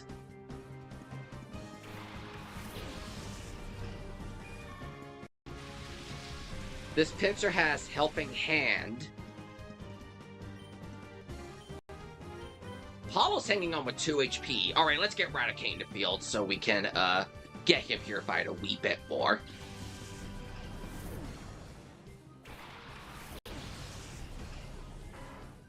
Are you going after Butterfree or Lunatone? Oh! That did a lot more than I was... Oh no, please tell me Mothra's alive!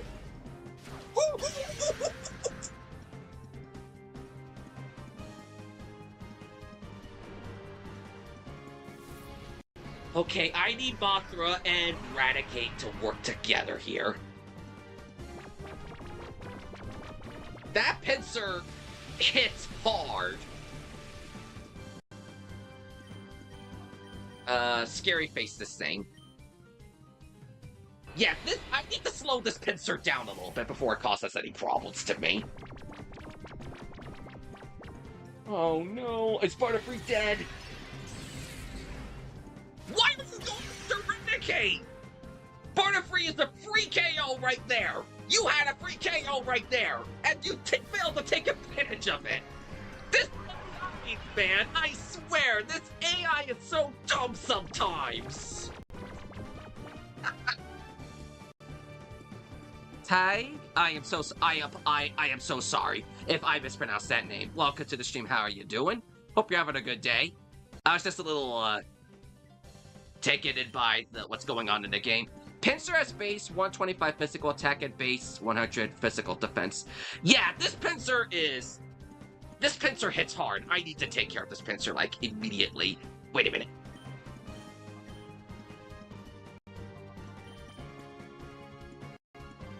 Can we get rid of this Pinsir with the netball? If this thing catches Pinsir at full HP, netball is a godsend. Netball's a godsend. I just remember Pinsir's a bug. Oh no. I just remember Pinsir's a bug type. So it's like, netball. Aerial Ace, please don't kill it. Okay, you're still hanging on just barely. Alright, let's try putting you to sleep again and lower your speed. Scary face. Oh. One of you two is not going to survive this turn. Who? I have no idea.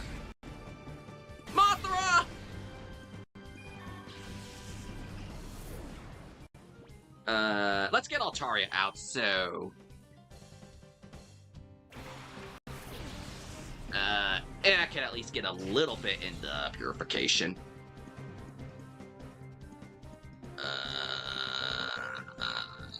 Shadow Mist, and then I'm gonna call to the Eradicate.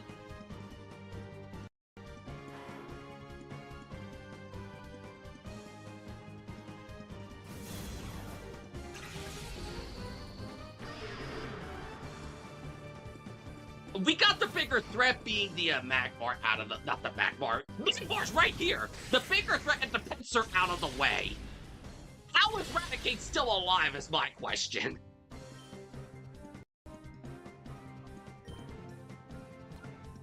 I have no idea how this Eradicate is still alive.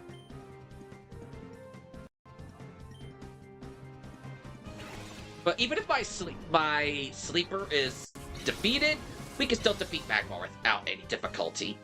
One. Oh my god.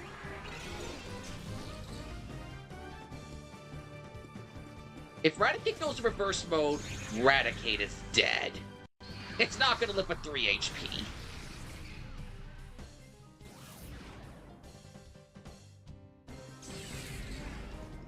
Oh, crit. Alright, let's try Shadow Mist, and, I'm gonna do the Ultra Ball again. With, Magmar. This time, Altaria is gonna be the one doing the hits. 1, 2, 3... Yes! Only took 2 Pokeballs, I think? Or, sorry, 2 Ultra Balls on Magmar, but... Group Ball is down. Whoa, I was counting on a hot battle. Oh, that battle was hot, alright.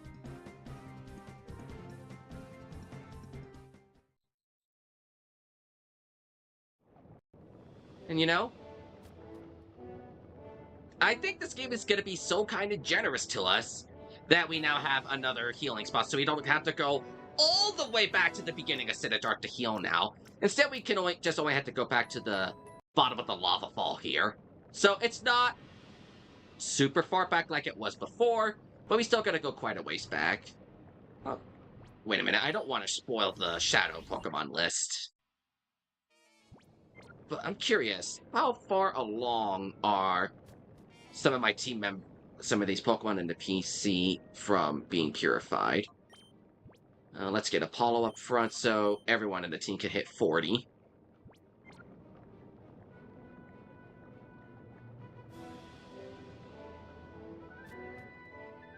You look cute. Cute is probably the last word I would use to describe myself, lady. But you're brave and bold to come to a place like this. It would be a shame to be beat by someone like you, but this is a good chance to score points with Master Greevil.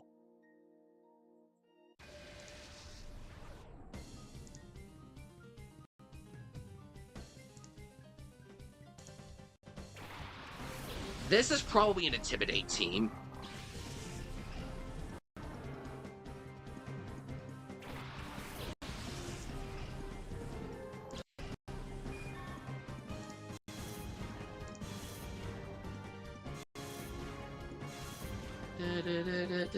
Okay. Yeah.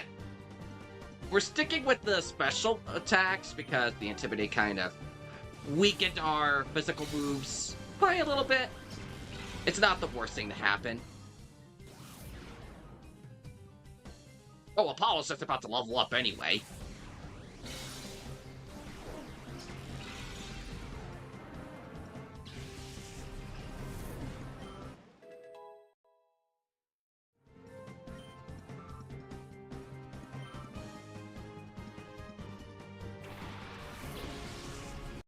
And Zangoose is here.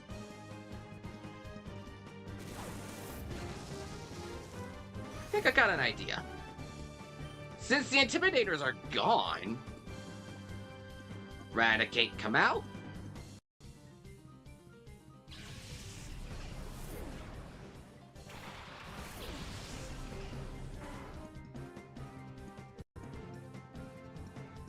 Okay, that kind of hurt.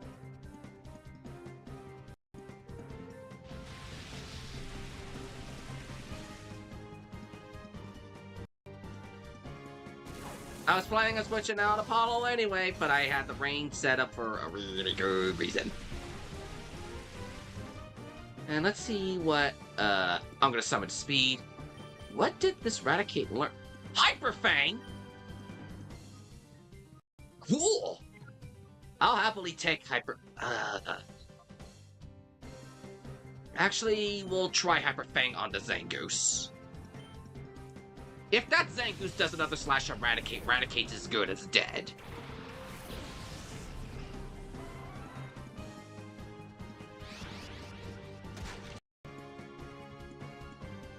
Hyper Fang's a really good move. Ooh.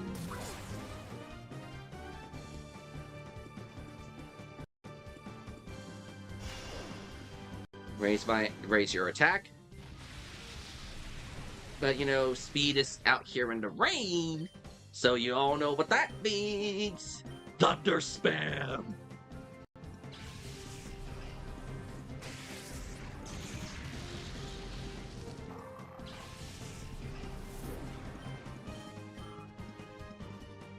You made a mistake, lady!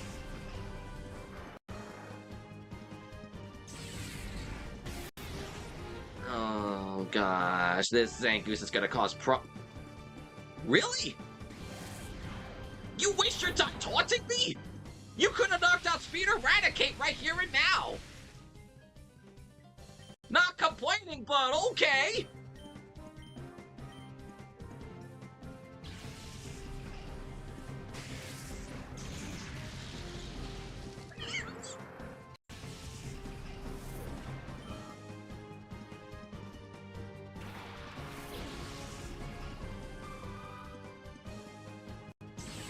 Where was that crit 1 turn ago?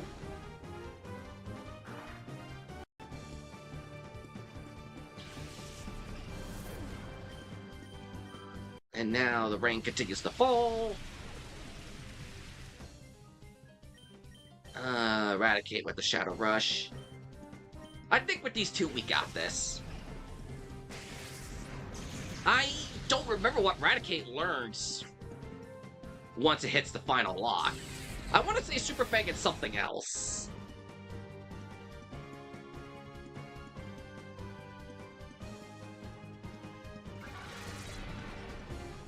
Ouch.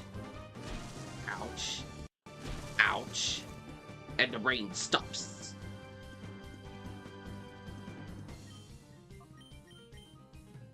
Speed's gonna win this battle for us. Let's go, us.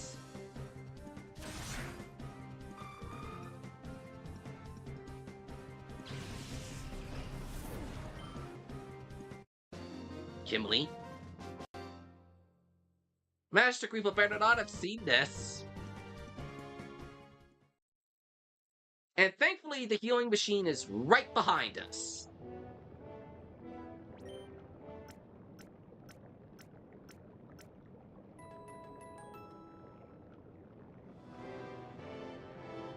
Alright, now we have the PC here.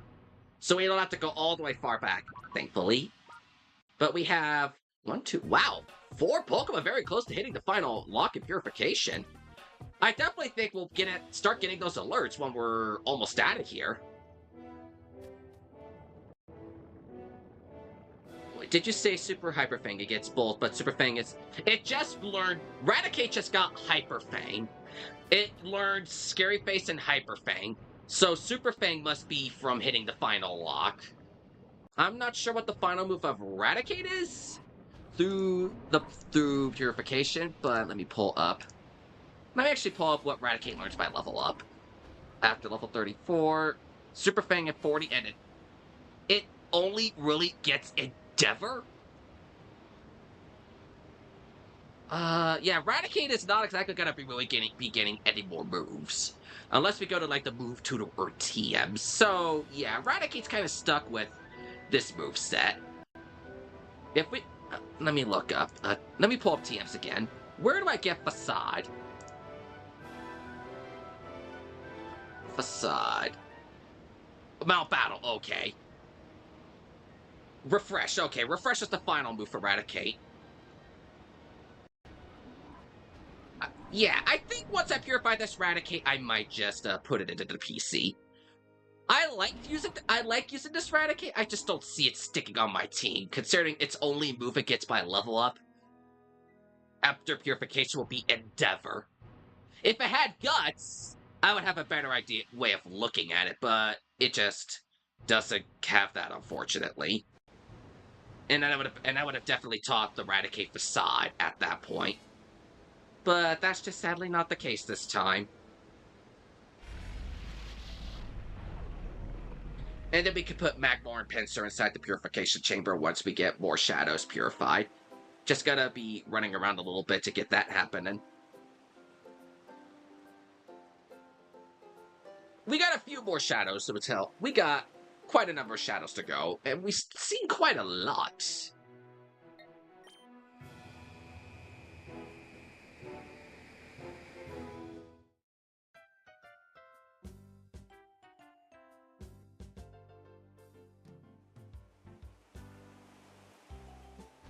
The problem with Guts is you have to have a status in a generation without Flame Orb.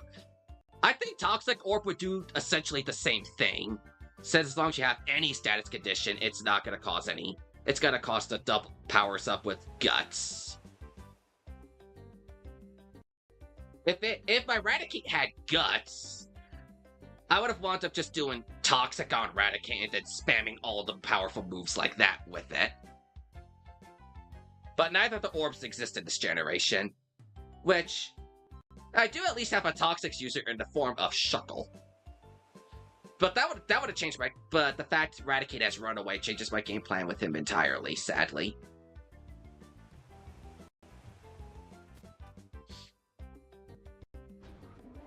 I just gotta keep running around until I get the alerts. Some Pokemon are ready for purification. I get that right as I get out here. I'll wait till at least 2 are done. And I know at least 3 are at that point. I could make a 7th purification chamber, but I at least want to purify the first few Shadow Pokemon.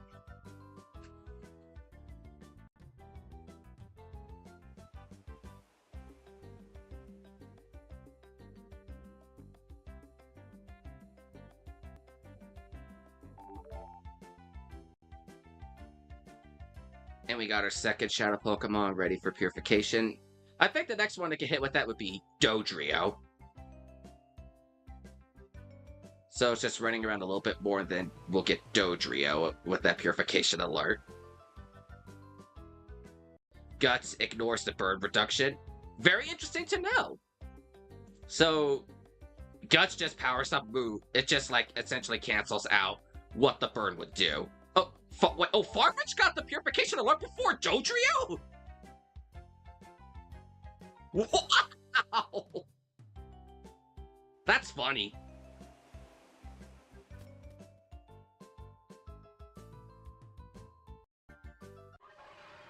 Alright, let's purify Golduck, Sableye, and Farfetch'd. You know, the fact that Farfetch got purification before Dodrio is quite far-fetched.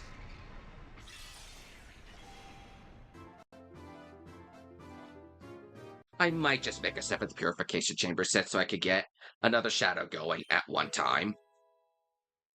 Golduck got Waterfall and Charm.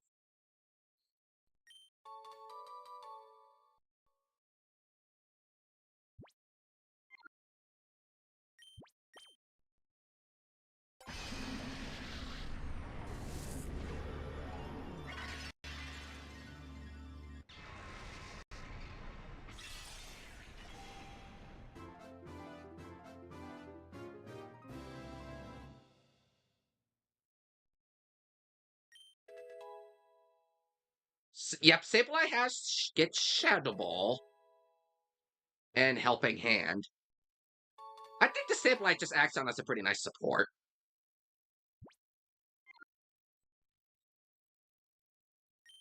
And now for Farfetch'd.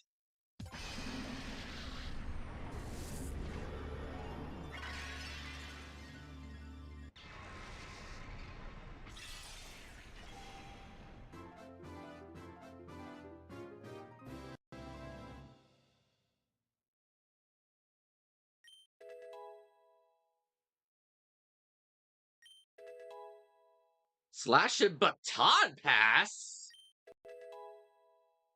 Answer. Okay, I can actually see use of this Farfetch with Baton Pass and Sword Stance. I can actually see use out of that with Farfetch with that combination.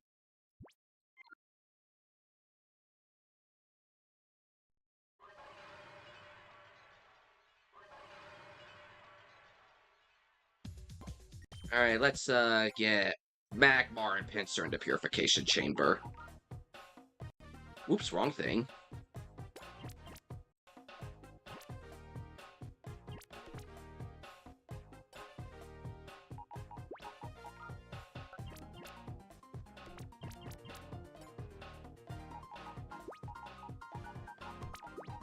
Where's Gold? There it is.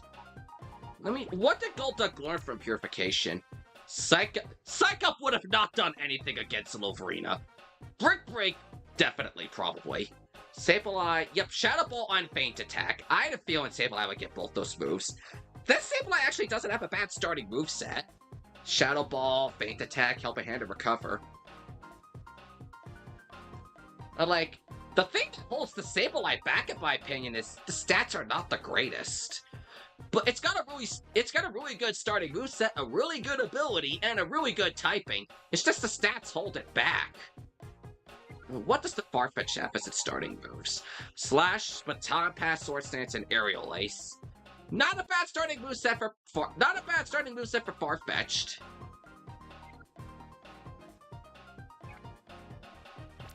Maybe actually start getting the next chamber built.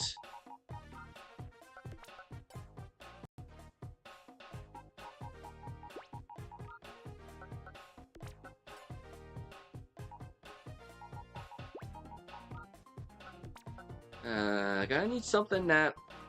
I gotta need to find something else that can fit in this chamber pretty nicely. Steel types? Okay, this actually works. We got Chamber 7 going. Perfect.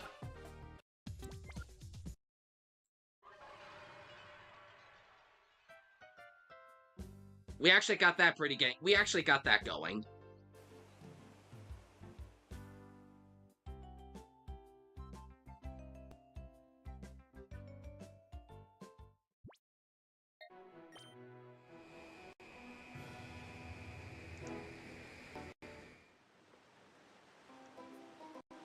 How am I on my Pokeball inventory and items?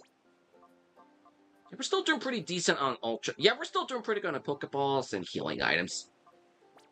How are we on money? 30,000. Yeah, we're doing pretty good. We're doing pretty good right now, but we don't need to buy anything else just yet.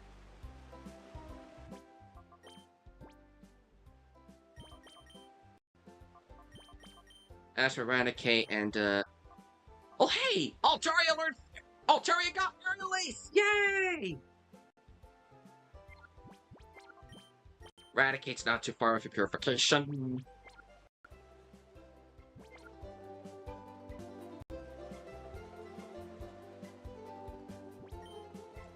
So, Altaria actually has a move! Yay! That's not a shadow.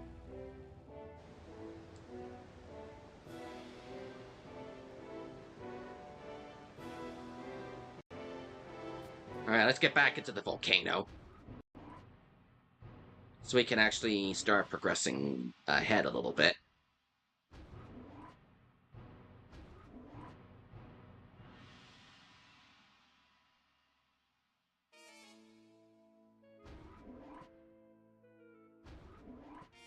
I know we got a bit of a walk from...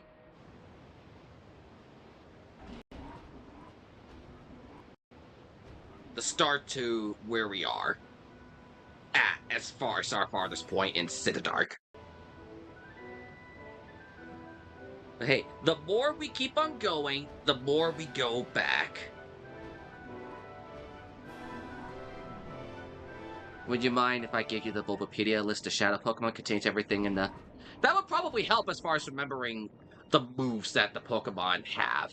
Because, like, I remember what the Shadow moves are, but not what they learn from Purification. So I could have more accurate descriptions and whatnot of what the Shadow Pokemon have by the time I wind up getting to them. I'm not saying what the Shadow Pokemon are until we get to fight them in here, but I'll still be, it wouldn't hurt to have that list. And I got a pretty good idea of how far in Citadark I do want to. Another email? How far Citadark I want to get before I stop going, like, I'm gonna wrap it up as far as progression goes. But I may continue at that point for purification. Dear Michael, I wrote you a haiku. If Team Snag'em goons cause trouble in the desert, go and sandbag them. It's been a while since I had studied my poetry. I need to...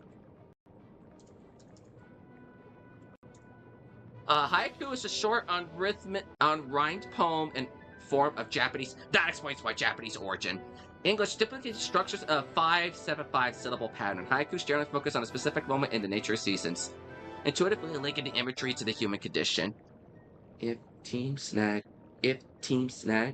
goons cause trouble in the desert, go and sandbag them. Okay, it does follow the haiku. It does follow the haiku.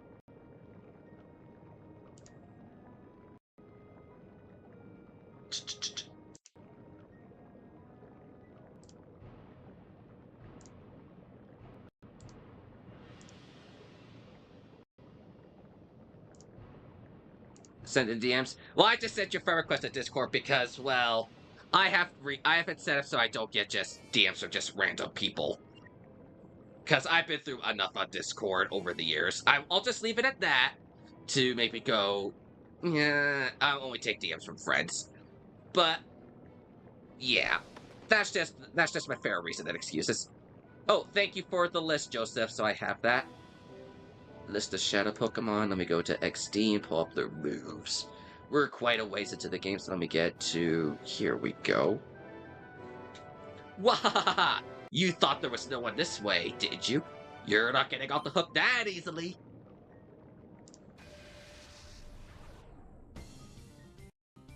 That... Coolest? Well, I guess that was the coolest description you could come up with. Okay, that was lackluster. What was the best thing I could come up with just kind of on the whim? The one thing I don't remember about Pokemon XD and Coliseum are the names of the trainers. Unless they're significant, I don't remember the names of the common trainers.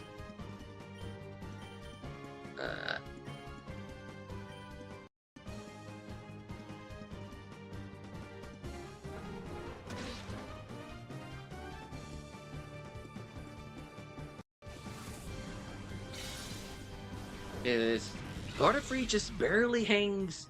Why are you using Haze when no stat change moves were done?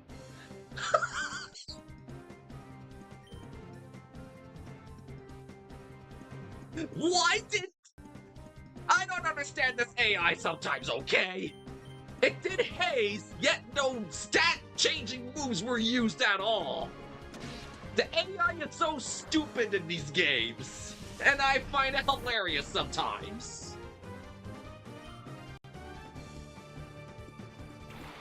Alright, you got a muck. Is Butterfree gonna take out? I doubt it.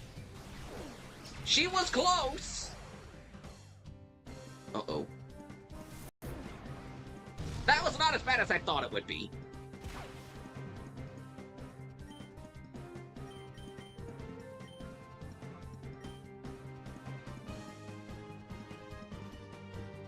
Well, let's get rid of this Camerupt. I mean, the Camerupt was almost dead, so I was like, what? Might as well just take out the Camel while the... Might as well just put the straw on the deal with the straw that breaks the Camel's back. And bought myself a 41. Get in! Really picking up on Sweet's British sayings. If he were here to see this now, he'd be like, Subspace, I am proud of you. Rapidash is right up next, and it's a shadow Pokemon that is really, really fast. I mean, it's kind of obvious because, I mean, it is supposed to be replaced because if it has a name like Rapidash, it's supposed to be fast with its name alone. Rapidash is a fire type that is very fast, and I definitely like Rapidash. It's a fire type that I like using.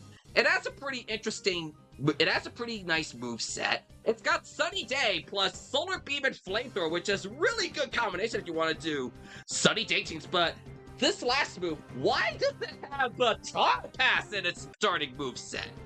Why does it have Baton Pass in its starting move set? It only has, as of this generation, like 3 moves it can pass on the teammates, being Agility, Double Team, and I want to say Substitute. So I'm like, that seems like a random wasted move, but if you have a Sunny Day team and don't have a Fire type, Rapid Dash is a really good option to consider, especially this late in the game. Rapid Dash, I really like this Pokemon. If I didn't have Cinder, I would have definitely considered adding the Rapid Dash to this team. But for now, I'm going to see if I can put Rapid Dash to sleep. Muck is still alive. As a Shadow Pokemon, this does have Shadow Down, which, given its moveset, Shadow Wave is not going to really help it all that much, since Shadow Wave is a special move. The one complaint I do have about Rapid Dash stats-wise is that physical attack is its higher stat. And given this Rapid Dash's moveset, it's more special-oriented. Kind of unfortunate, but that's the one thing I don't like about Rapid Dash. It's more of a physical attacker than it is a special attacker. But all in all, Rapid Dash is a really good Pokemon.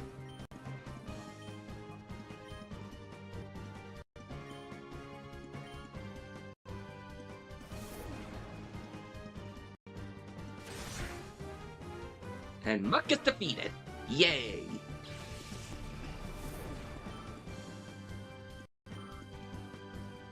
If you thought Rapidash was the only Shadow Pokemon in this guy's team, you are dead wrong, because this Magcargo is also a Shadow Pokemon.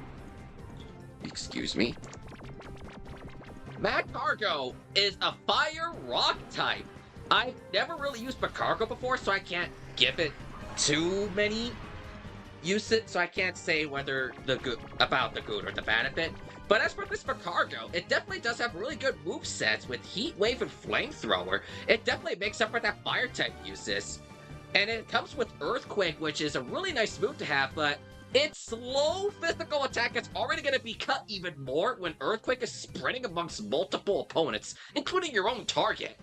Plus, Magcargo has a quad weakness to 2 types, which puts it at a bit of a disadvantage. It's not a bad thing, but if you really want to challenge yourself with Magcargo, hey, I'm not going to stop you. Also, I really like the put of his name, Magma Escargo. Forget it, because that's a fire slug in a shell. Okay, I'll stop. But it is a really cool pun of a name, I'm not going to lie. Which of these Shadow Pokemon should I deal with first?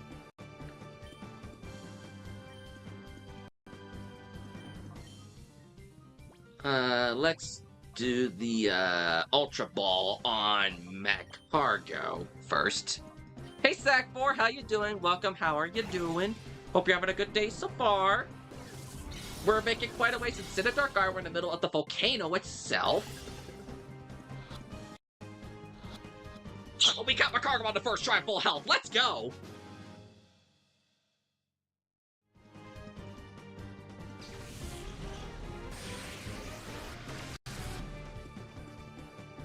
Oh, Rapidash woke up.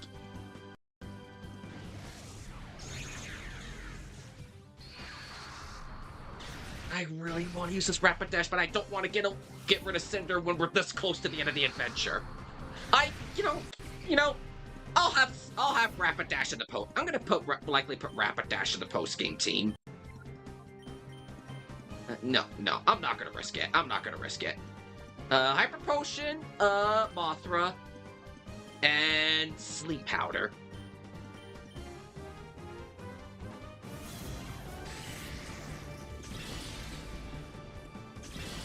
I didn't want to risk it.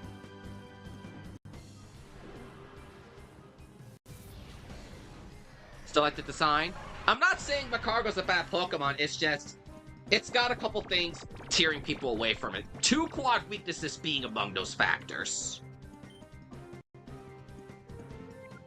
Alright, let's try the Pokeball on Rapidash.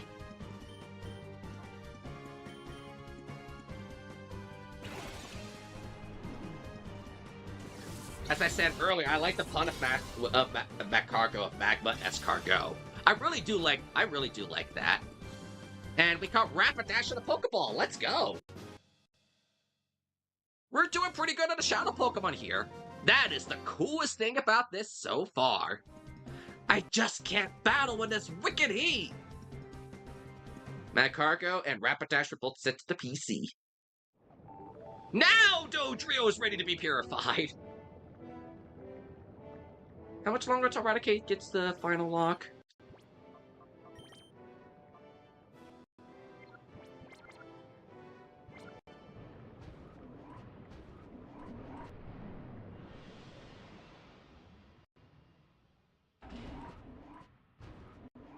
Since I'm not really going to be using Raticate, I'm going to put, once it's purified, I'm going to put Raticate in Purification Chamber now. And then I'll put Magcargo inside the chamber as well. You know, let's put Rapidash in here. Hold up. Let me check Rapidash's IVs. It has Flash Fire. Actually, what does Rapidash have as its, Let me check Rapidash's abilities. Does it have anything other than... I never paid attention to Rapidash's abilities. Okay, I'm actually glad with Flash Fire. Its other ability does absolutely nothing. I am actually okay with this. Looking at what its abilities are, I got the better of the two options. Alright, let's check a Rapidash. Unknown Nature. 102 HP, 96 physical attack, 67, 75, 80, 97. 0 to 2. It's probably got one of the generic natures, since I have numbers for all of them already. Rapidash's IVs. HP 0 to 2. Physical attack 28 to 29. Physical defense 15 to 17. Special attack 15 to 17. Special defense 28 to 29. Speed 20 to 22. Not the worst. It's not the worst. It's not the worst. This Rapidash is not the worst. It's got good speed. It's got good attack and physical attack and special defense. I mean, I wish I had higher special attack, but beggars can't be choosers.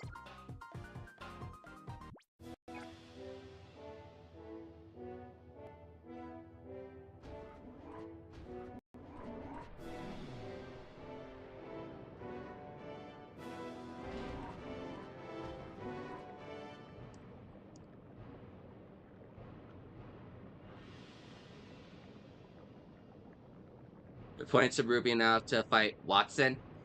That could be a dependent. I don't remember having too much trouble with Watson. Well, to be fair, I played with Mudkip a lot back in Gen 3, so Watson was just like I have a ground type in my team. I'm not gonna have a hard time. I'm throwing everything at you with no restraint. I can't take this brutal heat anymore. Well, why are you in the volcano to begin with?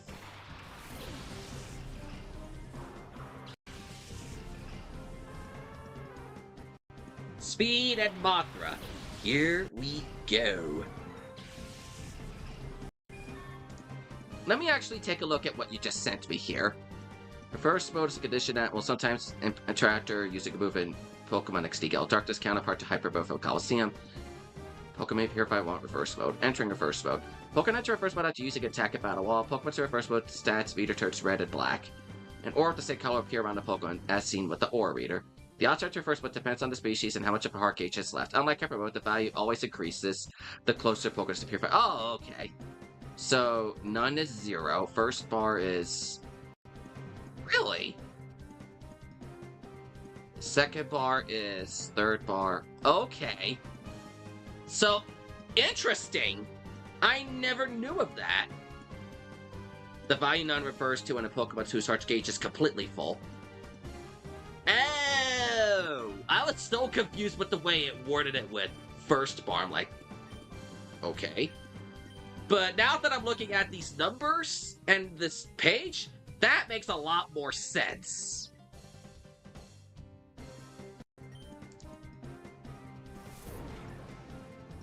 One level 20. It's honestly not that bad getting your team level 20 at the point of the game you're at. It's not the worst.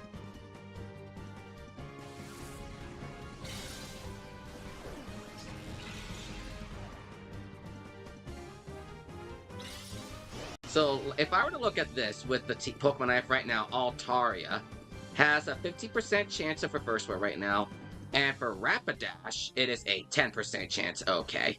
Well, right now it's 0 because it's completely full. With Raticate, it's right now at a 20% chance, so I'm honestly amazed it was getting a reversible quite a good amount early on.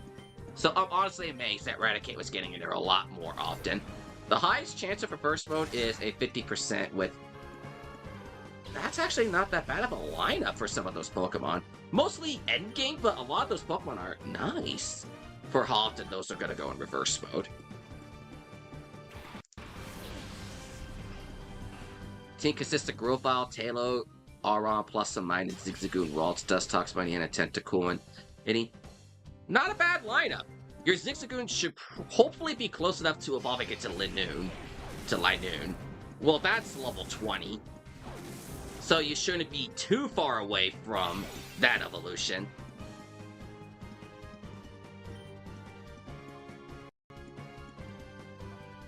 Let me try reverse mode. Not reverse mode. Let me try Thunder on Torkoal!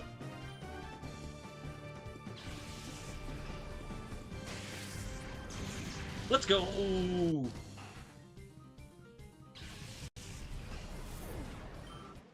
Level up.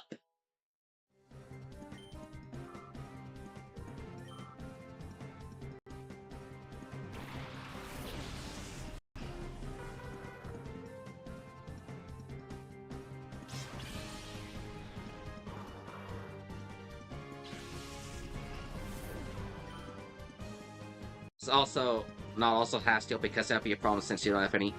I mean, steel's also weak to some types like it's also weak to ground and fighting. So fire is not the only weakness to steel. For what you have access to right now, it's also weak to fighting and ground. Which, considering your Pokemon, your probably best bet is like a Mud Slap, but you might be able to find some fighting types like Machop, or not Machop. You might be able to find a fighting type like Makihita in Dewford Cave to hopefully give you a fighting type move for the Magneton that Watson has. That's just a suggestion. Now back to this lady. This is not going to be that bad. Zap that Stingray out of the sky. Maybe that's what happened to Maybe this is what happened to Mr. Ray finding Nemo's White Master Ball. We zapped her out of We zapped her out of existence. That was too dark even for me. I am so sorry.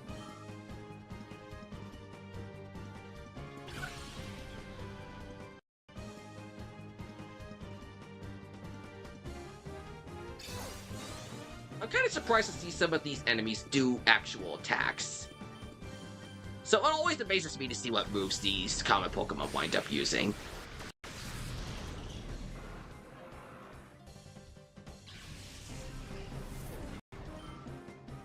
Mothra and Speed should be hitting level 42 very soon. It's too hot here. Can't focus on my mind at all.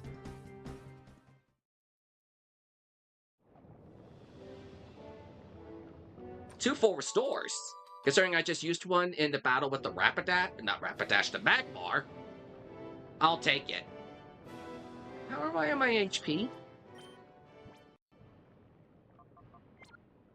Honestly, not that terrible. But I'm gonna heal anyway because I know the fights ahead are gonna be a little tricky.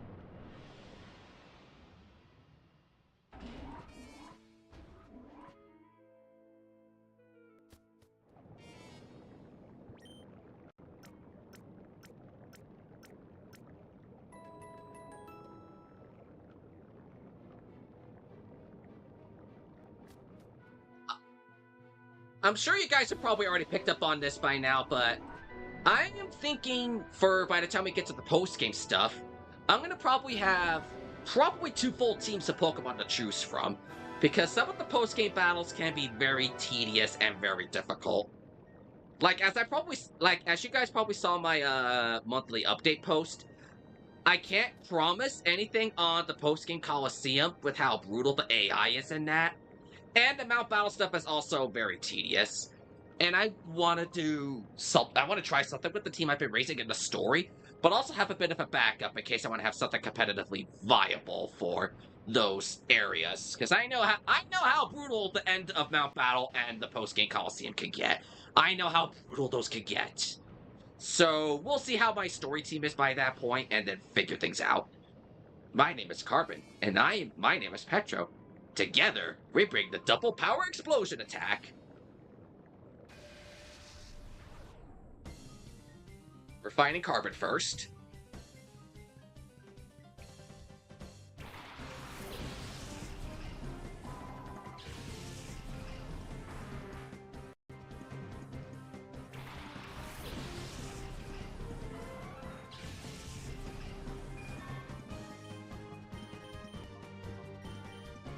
I might be regretting not ignoring that Golem. But I don't have any moves that can deal good with the Golem right now.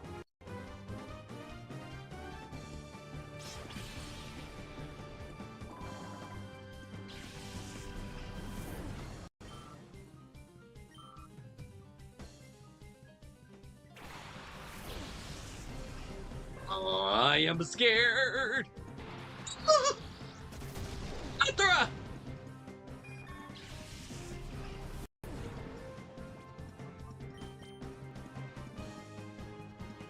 I knew that was gonna happen.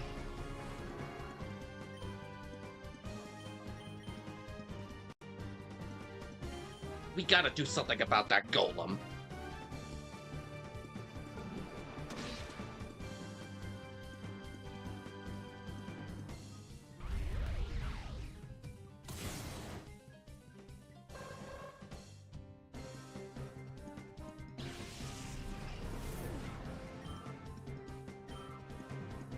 Hitmonchan! Okay! It's a Shadow Pokemon. Hitmonchan is definitely a pretty nice Shadow Pokemon. Why are you I can understand why, because I have an Electric type. Hitmonchan is a Fighting type and a Shadow Pokemon. It has an interesting moveset. Not the best moves in the world. It does have moves like Sky Uppercut and Mind Reader. So you definitely want to give it moves. So it definitely has the ability to guarantee a perfect accurate move on something. Mega Punch is also a nice move. Not the best thing to have on it either, but it's a good move to keep on. But it's a good move to look into. And Helping Hand is also good if you want to give it that support role.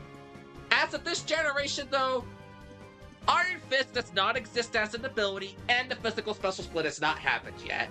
So, Hitmonchan and the Elemental Punches is absolutely terrible. Because in this generation, the power of the moves go by their typing, whether the physical or special goes by their typing, and the elemental moves are considered special attacks, and Hitmonchan's special attack is diddly diddly. So the elemental punches are going to do nothing with Hitmonchan in this generation. So Hitmonchan does not get the really good use that it does in future generations, but it definitely does get something in this gen. It definitely has its perks, but being an all-out attacker is not one of those in this generation.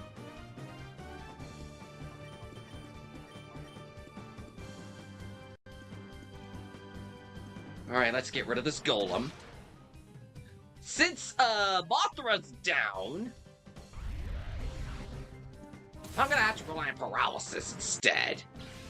Please, never mind!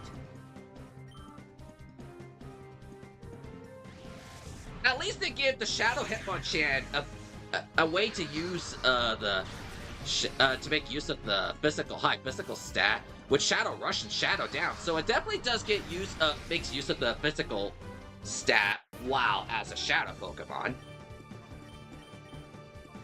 I'm hoping Thunderbolt can paralyze this thing, but I'm not counting on it.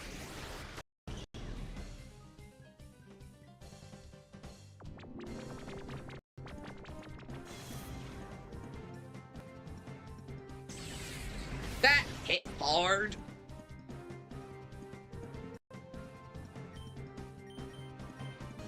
Alright, let's try the Ultra Ball.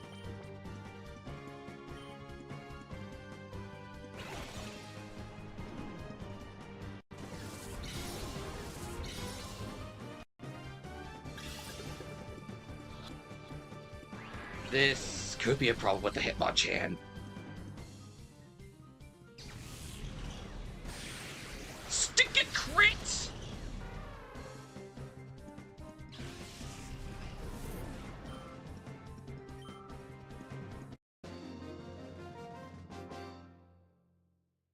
What? You're telling me? What? Where did that crit come from? Well, now we gotta rely on Mirror B to get something. I get this. You'll learn that I have incredible power even by myself.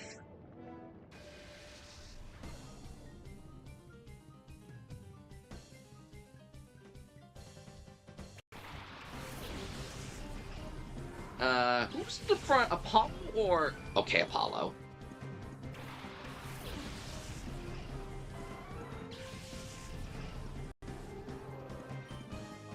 Let's make this more fun, shall we?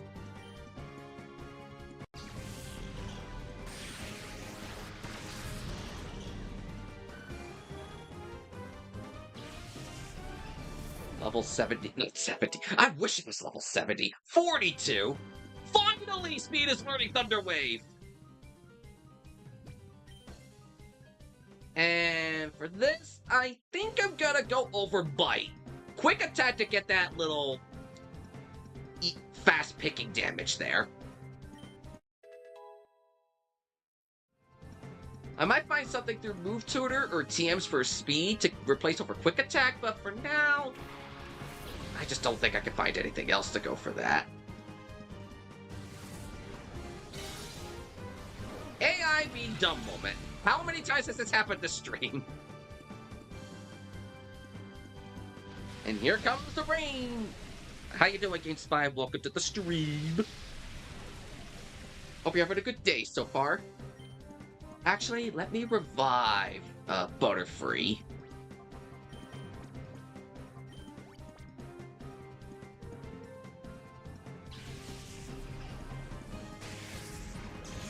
Okay, Grumpig manages to live. Not even surprised. Oh, that's gonna hurt. Are you guys trying a double psychic strategy that I've been doing earlier?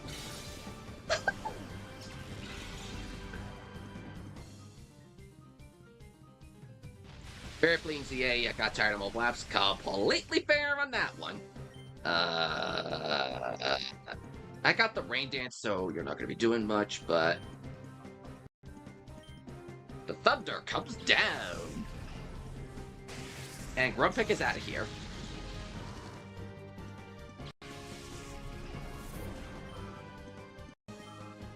Hariyama!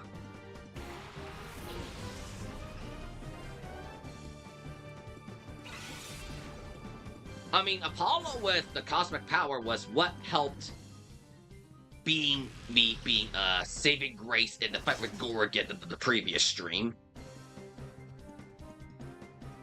So cosmic power definitely does good. Thunder on Matang. And then Psychic on Hariyama.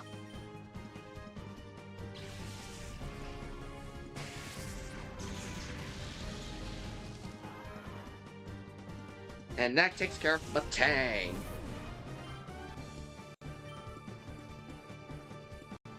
We fought Hitmonchan in the last battle. Here we're fighting Hitmonlee, which is a Shadow Pokemon. This is, in my opinion, the better of the two Hitmons, at least in this game. As far as when we compare it to Hitmontop, I am not sure which of the three is the definitive best one. That's its own conversation for another day. But for me, I definitely think of the two Hitmons we have access to in this game, Hitmonlee is the stronger one of the two. Hitmonlee This thing has a really, really good move set. High jump kick and mind reader plus mega kick. That's a really that's gonna guarantee you landing your hits on those powerful moves right there. The downside is you're gonna have to use mind reader every time you want to use any of these moves with perfect accuracy. But if you don't want to do that, you have the free call command, which does cost up a couple turns if you want to build up the accuracy that way.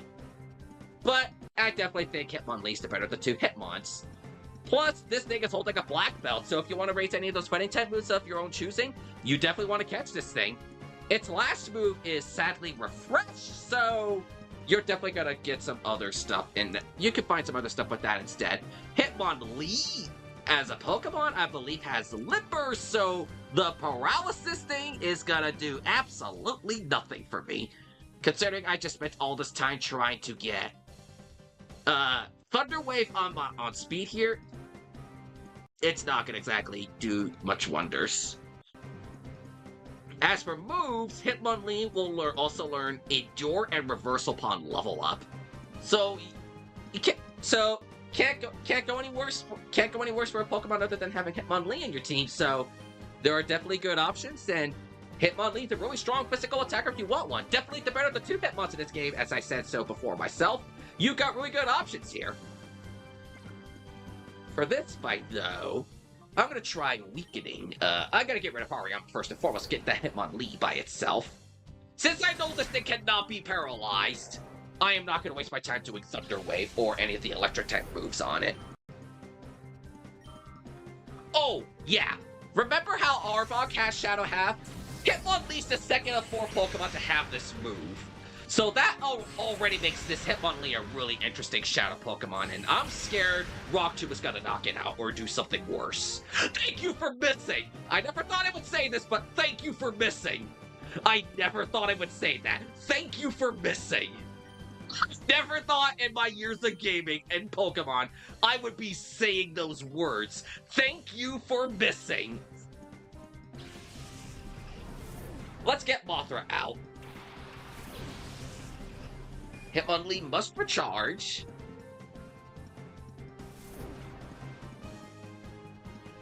Oh, I forgot Rock Type is not very effective on fighting, so I think I'm still going to be okay for a little bit.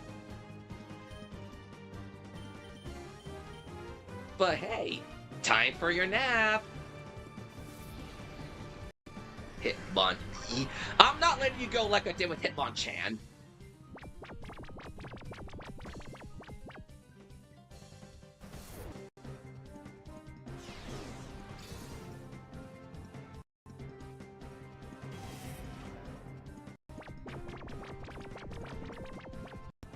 Alright, it's in catching territory, so let's throw a Pokeball at Hitmonlee. We're gonna have to rely on Meyer B to get Hitmonchan again at some point. But could be worse.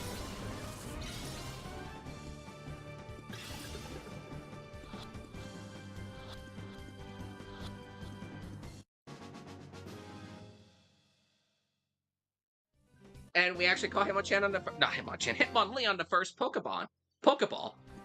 Gwah! You got the Matcha Brace? Nice. The Matcha Brace, it's good for IV training. So I could say that. It's good for IV training.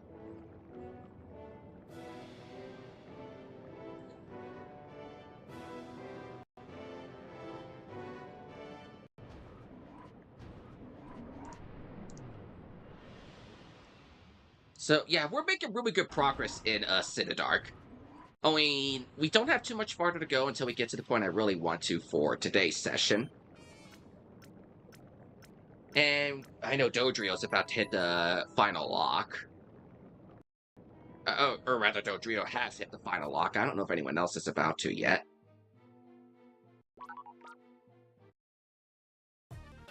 Okay, Kangaskhan is, and Raticate, and Bayonet. Okay, these guys are almost done. They might be there by the time we get back to the the Pokemon HQ lab. So we'll probably have enough chamber spots open for the Shadow Pokemon I want to get today.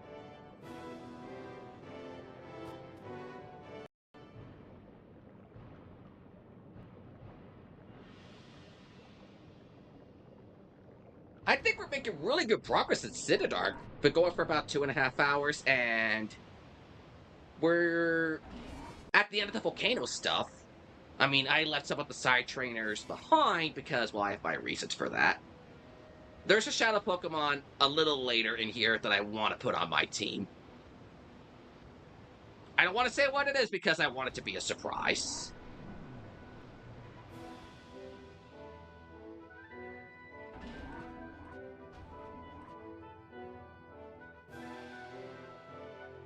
Kangaskhan's ready to be purified. We just need that alert for Raticate and Bayonet on the way back to the HQ lab, which we're almost there. Got a bit of a ways to go.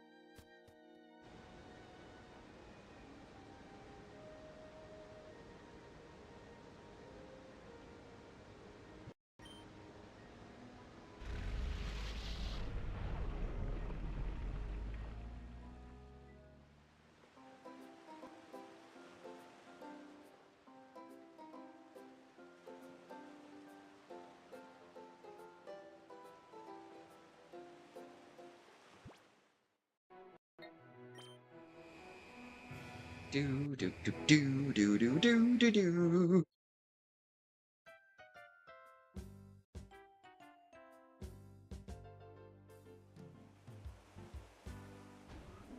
Actually, since speed is level 42, let me put Cinder in the front. Between Cinder and Apollo, they gotta get up to 42 themselves.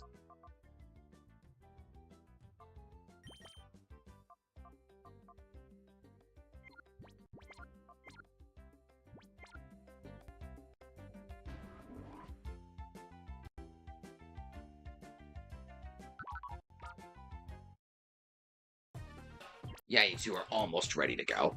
So I just gotta walk around a little bit, and then these two will be good to... And then we'll have 4 more Shadow Pokemon ready to be purified.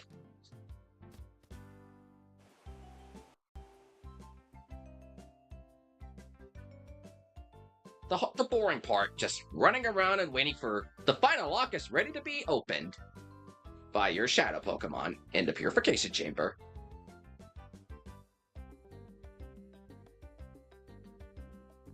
And this also gives the Mirror Radar a chance to go off, if it'll happen. Not much of a response. If he shows up at, like, Real Gum or something, that's gonna be a bit of a hold on progression. But I definitely do plan to do some more off-screen level grinding after this stream, but before part 8. Because I know the final battles of Citadark are going to be tough. We're good enough to get to that point, but for the final fights, yeah, they're going to be hard. I won't say why, but they are going to be hard. Okay, we're ready to purify these 4.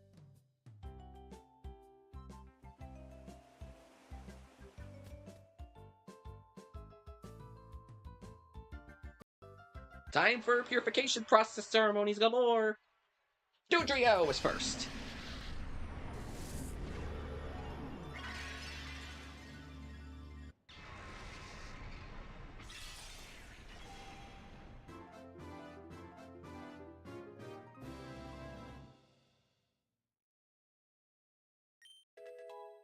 When I get to a point where I'm ready to purify a good chunk of the Shadow Pokemon, I could, like, look at IVs and whatnot again and decide who I want to bring into a post-game team for the post-game Coliseum and Mount Battle stuff. Because I do want to do the Mount Battle and at least round 1 at the post-game Coliseum. It's gonna be hard preparing for it, though. But we'll worry about that after we finish the game.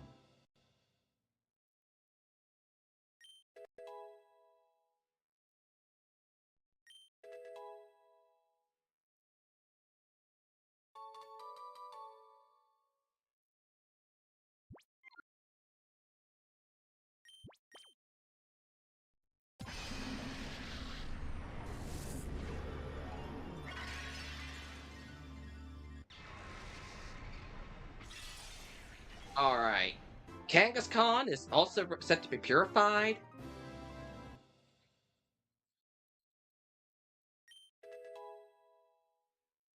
Yep, I was right about the earthquake. Thing isn't its starting moveset? Questionable choice, but okay. Whoops, wrong emote. Questionable choice, but okay. We have a more accurate sleeping move in the form of sleep powder.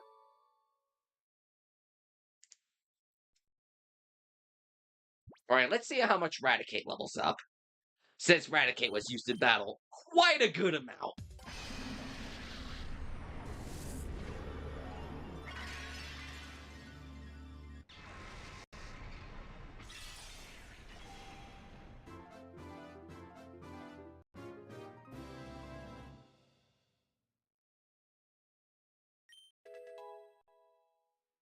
Super Fang and Refresh. Ooh, that's a good amount of hefty experience.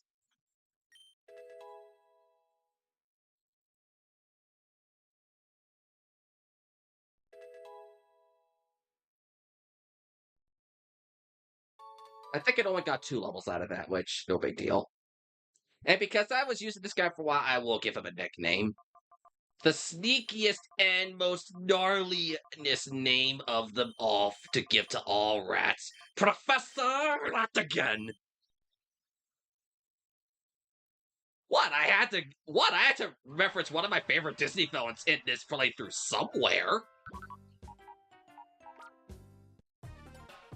Let's get Hitmonlee inside the purification chamber.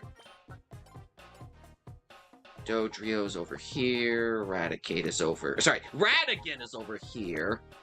Farfetch'd Altaria, Kangaskhan, Banette.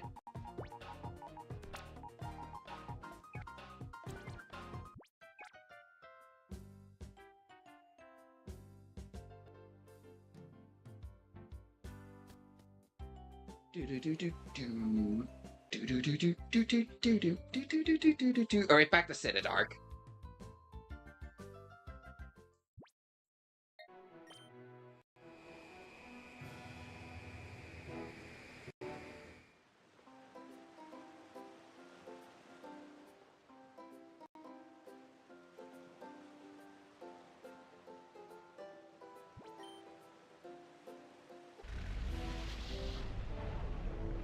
Yeah, we're gonna be running this Robo-Kyogre quite a good amount.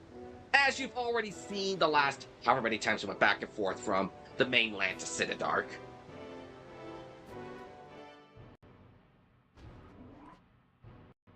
I don't even remember what the common trainers have as far as Pokemon. I remember the shadows, but not what the common trainers use.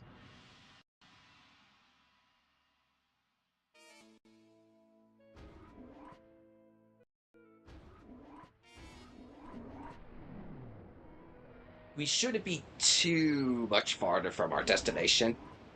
The long and boring part is walking from the beginning to where we are for the volcano. Well, we're almost at the Dark Times part of Citadark's traversal. Because we went through the storms of the research facility, the volcanic times of, well, the volcano.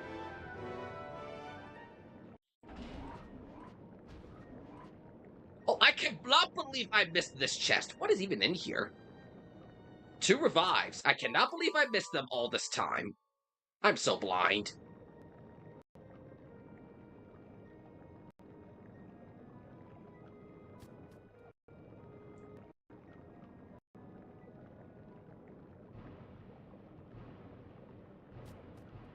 Up we go!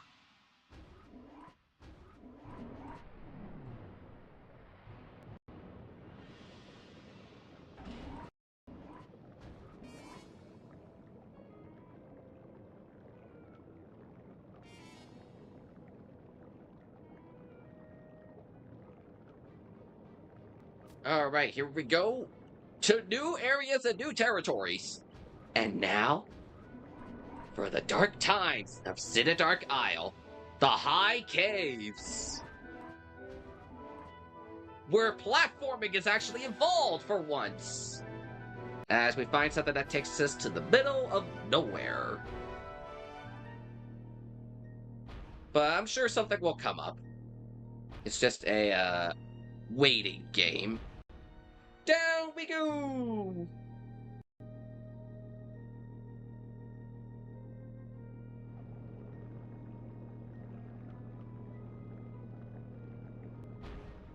2 max potions. I gotta put my max potions up with the rest of my healing items. Here we go. That's the one thing I forgot to buy. I never bought max potions.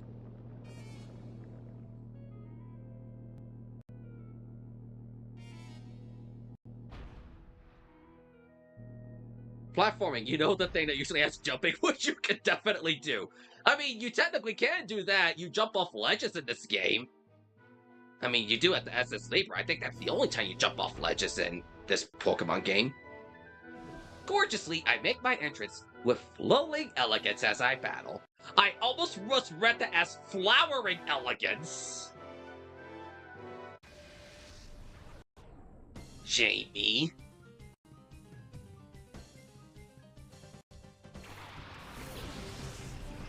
And with and I guess it kind of makes sense with the flowering thing because she has a Yama and a Roselia. I guess that does make sense there.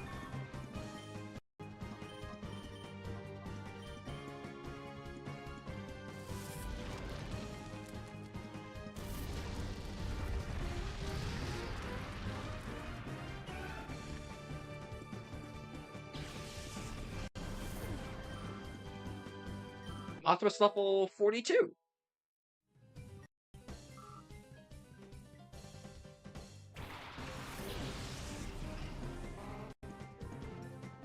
Interesting, Yama can learn reverse. This game surprises me even to this day. I never knew Yama can learn reversal. Is it a viable move I would teach it? Probably not, but it's still a move it can learn.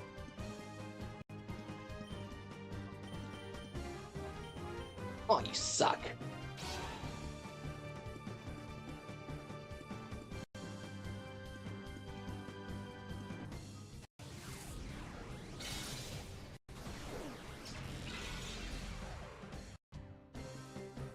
Spherical can learn just about anything, so any Spherical could be a surprise.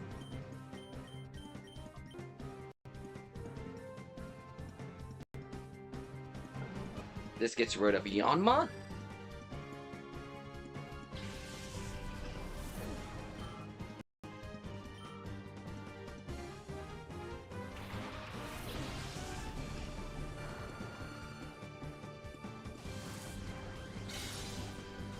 And now that takes care of Spherical.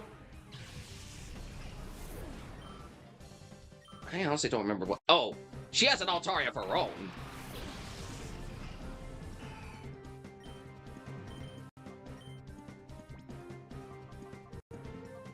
Well, why don't we... She has an Altaria. Well, you know, let's bring out our own Altaria for this one. Squad Society used Altaria in battle.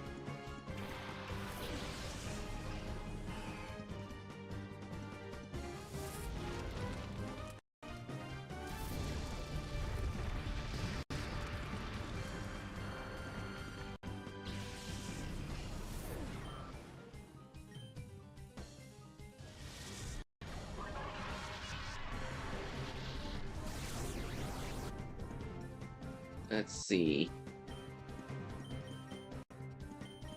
Is Altaria going to be able to hold up? I don't expect it to do the most in the damage department, but we can still try. Considering she's a little behind in level.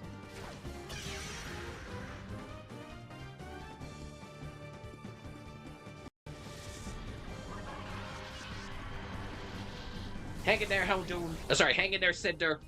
I gotta get used to seeing your paralysis.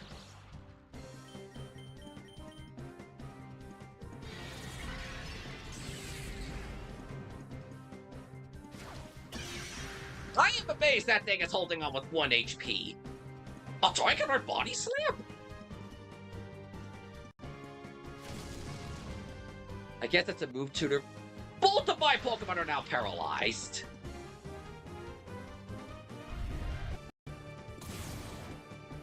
Well, we got the Altaria out. Took a while, though.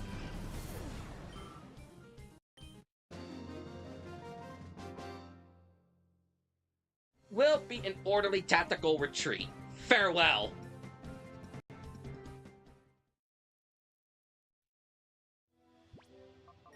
Let's get Apollo up front. Apollo's definitely gonna need some.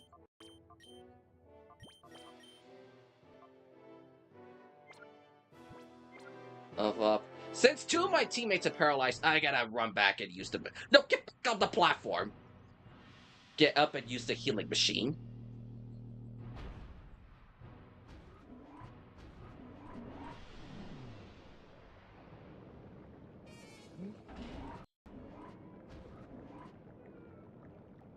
We're almost there, guys. We're almost at the top of Citadark.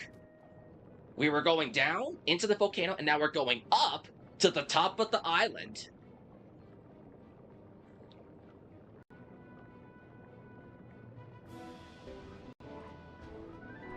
So we're getting there.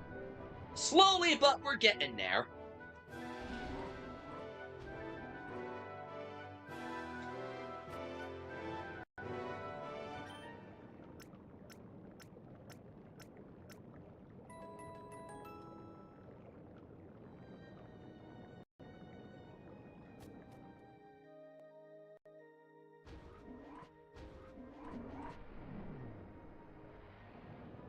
And I feel really cool sitting in front of it. I feel really cool sitting in an air conditioner with summer right around the corner. It's starting to feel like summer temperatures already, and I'm glad I have the cool breeze inside my streaming quarters. Just making me feel nice and chilly. Where is Mir? I get that right as I go in the elevator. Where is Mir B?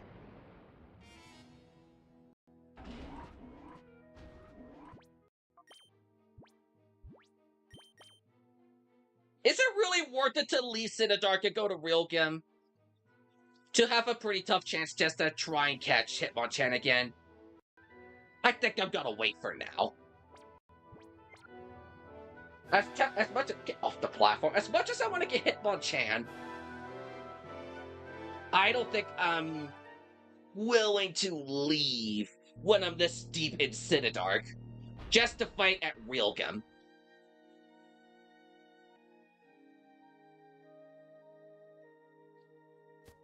Unless Michael was able to... Wow, PP Max.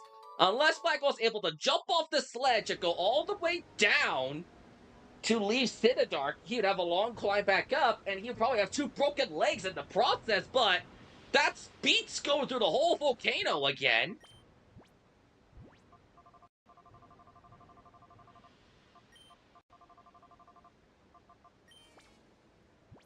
But we don't have too much longer in here to go, I believe. We haven't fought a trainer in some time. I say that as we just ran into Jamie not that long ago. I know a couple people. I know people with that name. I'm not gonna say who, but I know people with that name. How high up in Citadark are we? Michael, I hope you are well. I've been keeping well too. I have a message from my partner, Biga Biga. Does he? Do computers and whatnot have voice to text in this day and age? Did that even exist back in the 2000s? Or was that not till like a 2010s type of thing? From the both of us, we hope for your success. Did text-to-speech exist back in the 2000s? Or did he just type out Pika Pika? I find it so hard to believe that you would literally type out Pika Pika for your Pikachu. So that definitely sounds like a voice-to-text type of thing. And yeah, we got the crane puzzle for Kamiko's mansion back here. So yeah, we're gonna be doing the crane game again. Thankfully, not as bad as what. Thankfully, it's not as bad this time. 3 timer balls. Definitely could use those.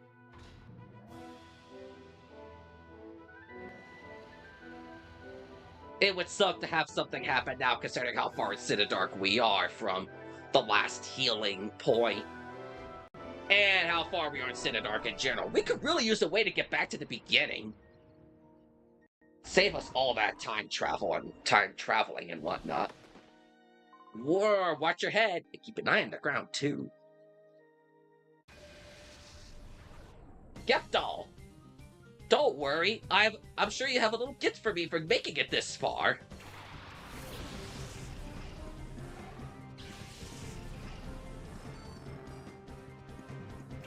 Well, don't worry, I got a kit for you too. It's called the power. It's called Apollo and Cinder. Do you feel it? Do you feel the power of the moon? Do you feel it? The moon's power.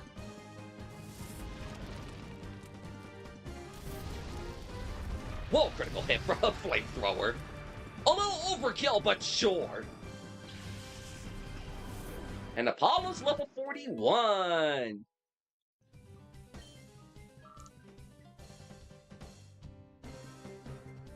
So is Cinder. Man, this team is catching up in level. Lickitung is a shadow Pokemon.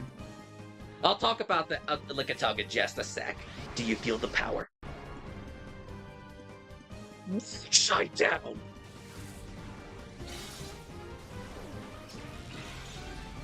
It would be so fitting if Moonblast existed in this generation from a Lunatone. Now that I'm thinking about it, missed opportunity. Why doesn't Lunatone ever learn the move Moonblast? It literally is the moon in its design. It can literally use Moonblast. It's really missed opportunity for Lunatone to learn Moonblast. Anyways, Lickitung as a shadow Pokemon. Lickitung is a normal type. It is pretty dang slow, but it sure definitely has quite the bulk to make up for it. And I definitely think it's got some decent attack power to go along with it. It definitely does have the defense curl and rollout combination, so it definitely gets up in its starting moveset. So this Lickitung is a pretty good move if you want to make something go along with that. Speaking of defense curl and rollout, if you could get this thing into Gen 4, you already have the move it needs to evolve into Licky, which it doesn't get the extra stats and the bulk that it normally would from Licky, as Licky does not exist in this generation. But this Lickitung, not the best moves, but it definitely does have some bulk to go along with it, and it makes it nice support having moves like Helping Hand. And as I said, as a defense curl rollout combination, its final move is Double Edge. I guess to make up and give it some form of an attacking move right here. Not the best Pokemon in the world, but if you can get this thing into Gen 4, you'll definitely have a good Licky right here. Alright, let's get rid of this Lantern and make it just Lickitung by itself.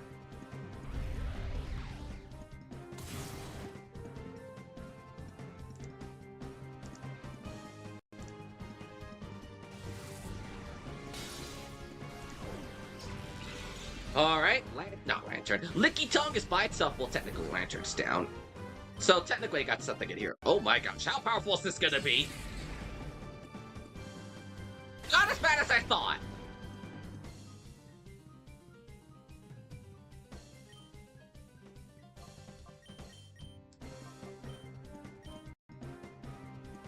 This Lickitung is probably gonna take a bit before. Oh, jump!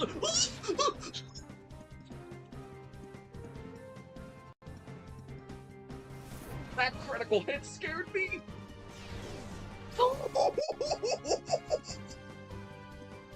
What scared me like that critical hit?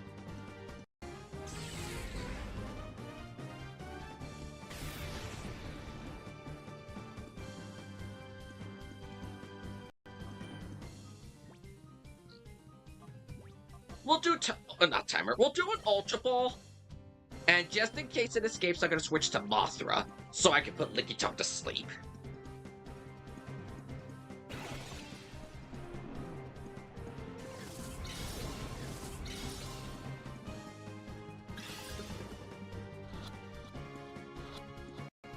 Got it on the first try. You know, I don't want to waste my time going all the way to the healing machine and then all the way back up here.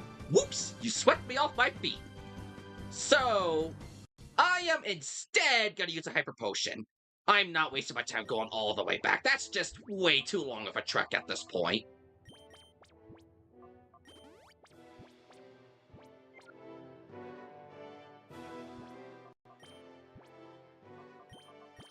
I need to give Apollo the, Amulet Coin. 3 Max Ethers. Not bad, not bad. Okay, that was a genuine accident, but Hey, I get some... but I get a max revive by doing so.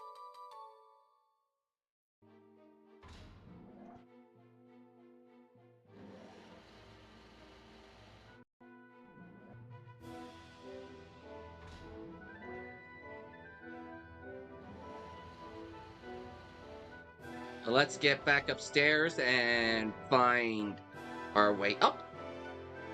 We should be almost at the top of this mountain. I say this mountain. In a way, volcanoes are kind of like pseudo-mountains.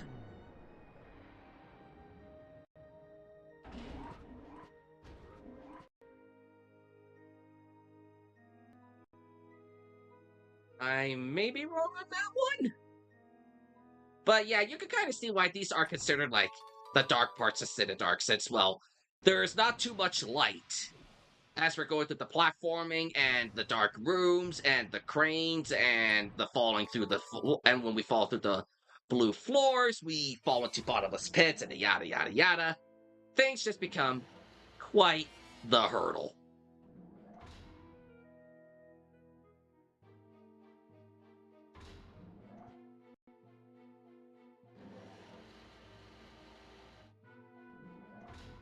But I think I got all the items down here. Now we could go forward.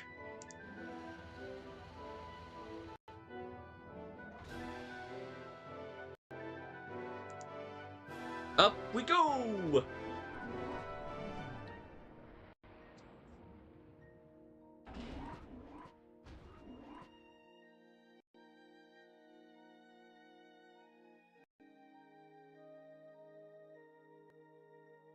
Here we go. Kai! You're never getting by me. I'll be yelled at if I don't stop you. Hey, Tyler. MC, how you doing? Welcome to the stream. Hope you're having a good day.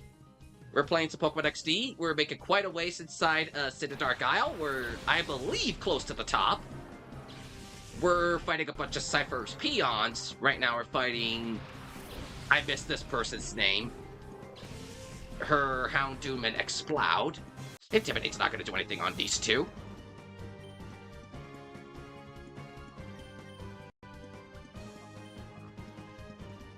Flamethrower and Stantler?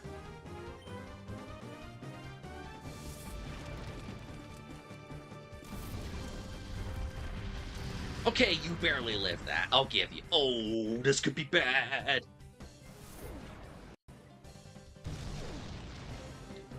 Except you target the wrong opponent.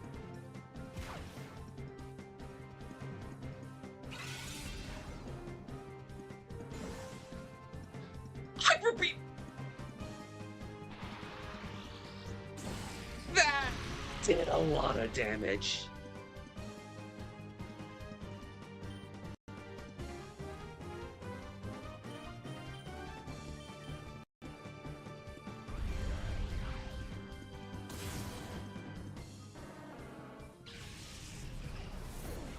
There we go, there we go. We're making some good damage. Scyther is from this lady, and it's a shadow Pokemon. Scyther is a pretty fast and powerful bug type. It's considered bug and flying, so I definitely think it's got some good perks in there. It is fast, it hits hard, it doesn't take a lot of damage before it goes down, sadly. That's just the one downside to it. Scyther, this Scyther in particular, has some pretty interesting moves, and it definitely does take advantage of that high attack stat. It definitely gets moves like Razor Wind and Silver Wind, which can give you an Omni boost if you're lucky enough, so that'll be very helpful, especially if you got a bug type. And if this Scyther has Swarm as its ability, that'll power up Silver Wind even more. It also has Slash to help boost that critical hit ratio. I don't understand why Morning Sun isn't its starting moveset, but it is there. Also, let me let you guys know now, since this is on NSO, we have no ways of evolving this Scyther into a Scissor. But if you do have this on the GameCube, you can evolve this thing into a Scissor. But the problem is for that, training is not available to you until you defeat the final boss of the main story, which is honestly not super far from now. But you won't be seeing a Scissor in the main story. But Scissor, while it is harder, and while it definitely is higher in its defenses and still pretty good at its attack, it loses a lot of speed in return for that. So Scissor is Scyther and Scissor. If you want fast attacks, go with Scyther. If you want fast bulk, if you want powerful bulk, you want to go with Scissor. But once you stick with one, you kind of can't go with the other. Both Scyther and Scissor have their merits and their perks, but pick one or the other. You can either have fast or bulk. That's just me on that one. How am I? I am doing pretty dang well, thank you for asking. Well, I had a week, but it's not the... I had a week, but it's not terrible. Doing okay. I'll just leave it as I've had a week. Hold up. Can we catch this thing in one netball at full health? Much like we did with Golduck and Pinsir.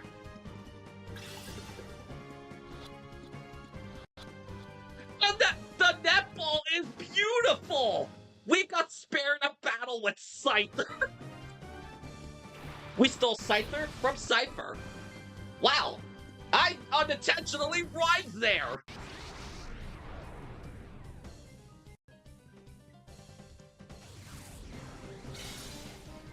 And the second shadow Pokemon from this trainer is Chansey.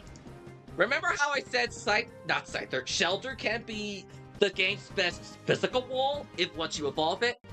Well, say hello to this game's best special wall.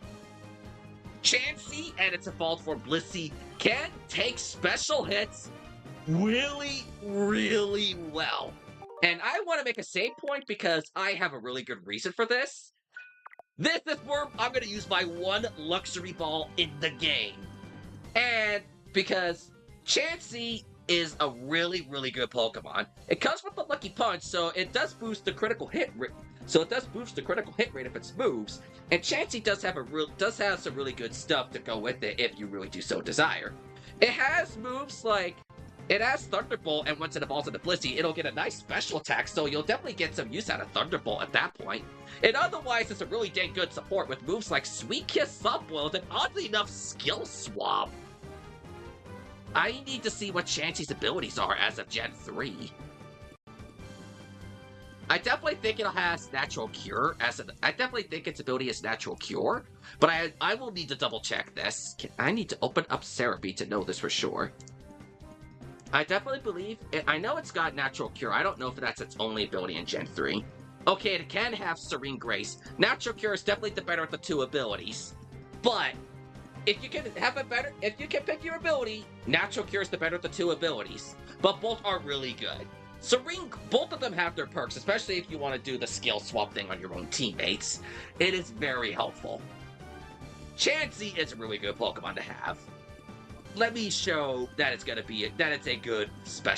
a really dang good special wall. I'm gonna throw two powerful special attacks at it. Look at how little damage it took from one flamethrower.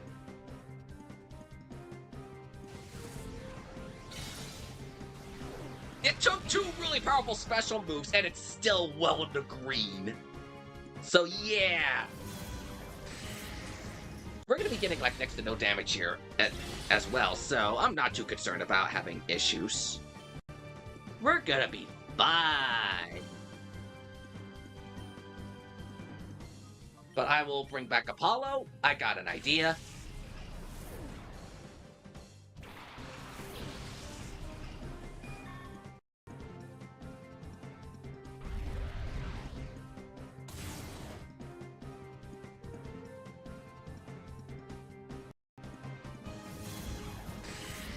Ooh, nice grip from the Chansey. And if you do want to evolve your Chansey into Blissey, you're definitely welcome to do so, but it's just a little side thing is unless you use a luxury ball, chances are you are more likely than not going to see that evolution before the end of the game. I'll just make that a forewarning right now. You're probably not going to see your evolution into Blissey before the end of the game.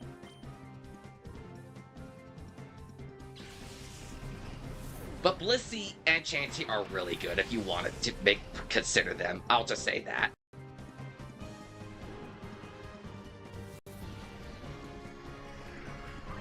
Time to go to sleep, Chansey.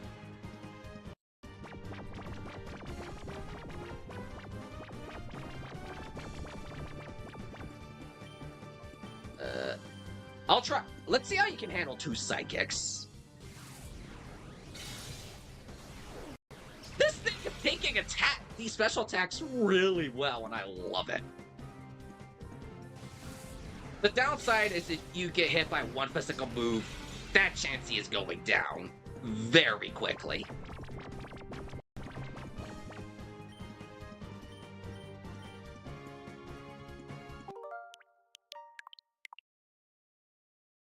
Alright, let's try the Luxury Ball.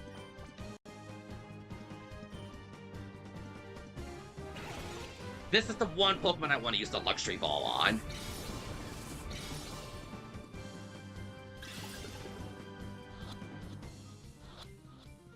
And it works on Stronghold! That's funny.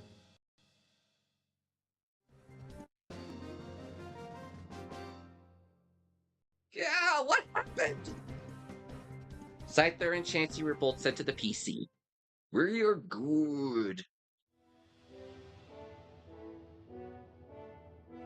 Alright, I'm gonna go back to the healing machine.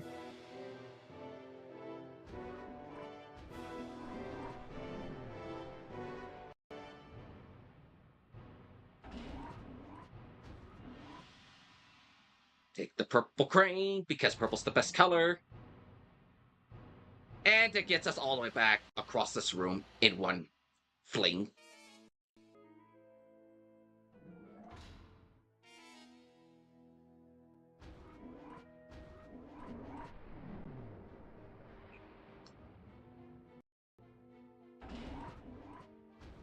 For those of you still around, how you guys enjoying the stream? Enjoying my time going through a Citadark? Giving you guys some tips on the Pokemon that come across as shadows and the things that I think would be good, and the good, the bad, and the ugly with them. I know I'm not the best teacher, but I try to provide some helpful tips to make things a little different and commentary. I honestly forgot the Mirror Radar found something. I genuinely forgot the Mirror Radar. What's going on right now? I genuinely forgot about it.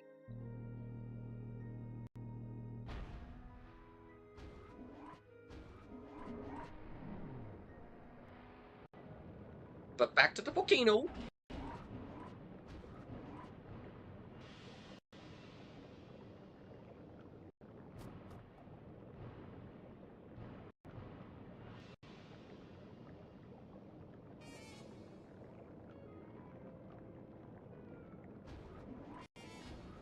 Alright, let me check the PC very quickly, so we could get Lickitung, Scyther, and Chansey in the Purification Chamber. Or maybe I should put Chansey in the party. Yeah, I'll put Chansey in the party. I have not used Rapidash yet.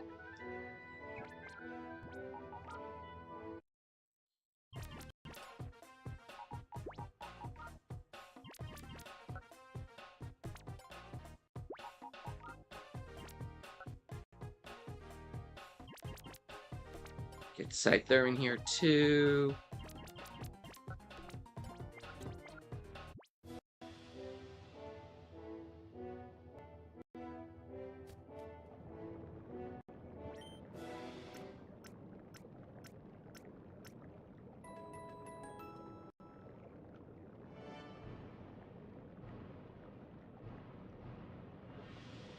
Alright, guys.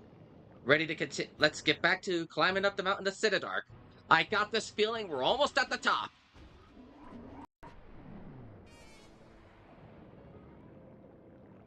Actually, since we caught Chansey the Luxury Ball, I'm going to save it.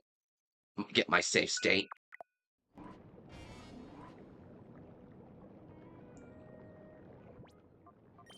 I want to look at the Chansey real quick. And it does have Natural Cure Get In. I guess we took a chance on that Chansey, and it worked! Wow, look at that massive HP.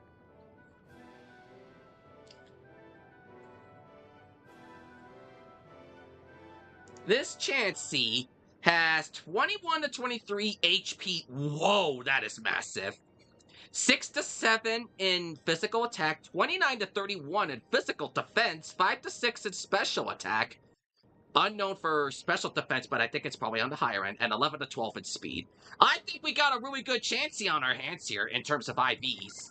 Now, if its nature is really good, I think we got a really good Chansey to put in our post-game team.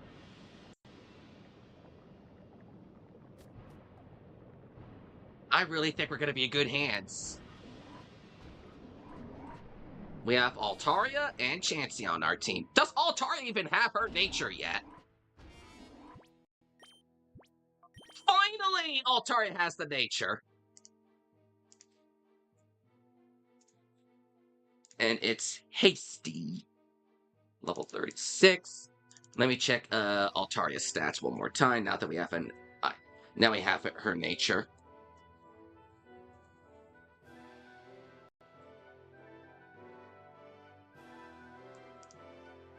Plus speed minus... Did I do its defense? Oh, wait. Yeah, wrong thing. Docile. Yeah, it's one of those... Yeah, it's one of the neutral ones. But let me decide who I'm going to have up front. Yeah, we're going to start with Apollo and Cinder for what's to come.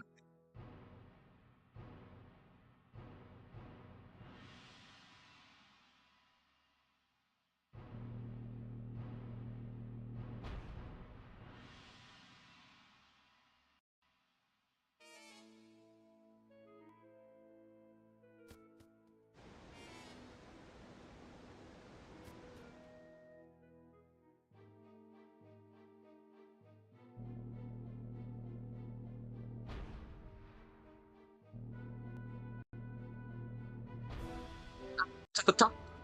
Let's get back to the top island.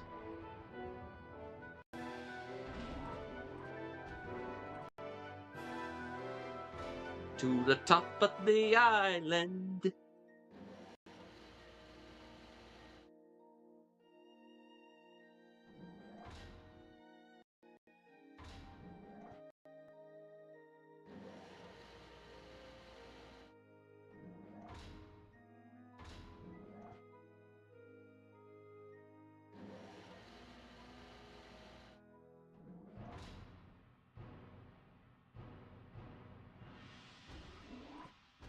We shouldn't be too far from the good parts of Citadark, which I am going to save the good parts of Citadark for Session 8 and the main story finale.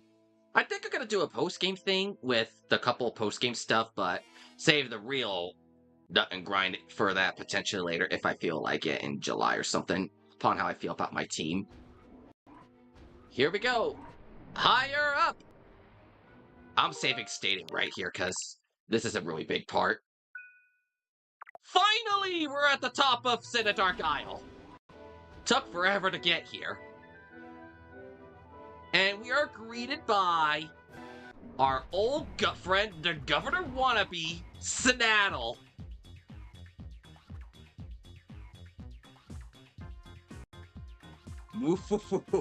So, we meet again. My plan was perfect. The only problems were the utterly useless Lovrina and Gorgon, and how did Lovrina have to play into your plan for Phoenix City, my friend? You spoiled the brilliant plan I had devised for Phoenix City.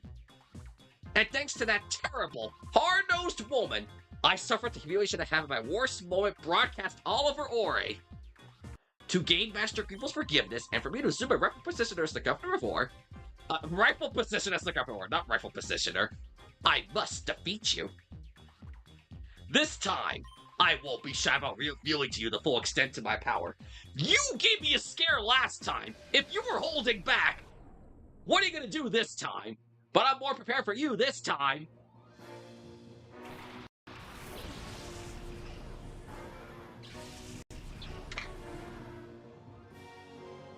Hey, remember that Lunatone I stole from you? Well, here it is. Full and lo behold and in charge.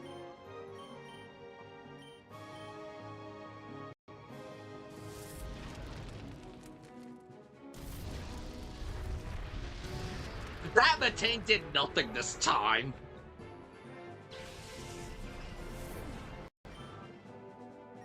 What are you thinking? You're summoning a Cither while I have a fire type on the Why? You know full well that thing's gonna die to one flamethrower that you just saw your tank die to in one hit, yet you bring out Scissor? I don't get it. The AI in this game sometimes, man. Ooh, that hurts.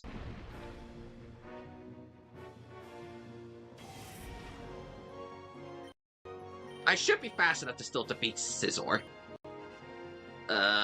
Hopefully Psychic is powerful enough to get rid of Quagsire?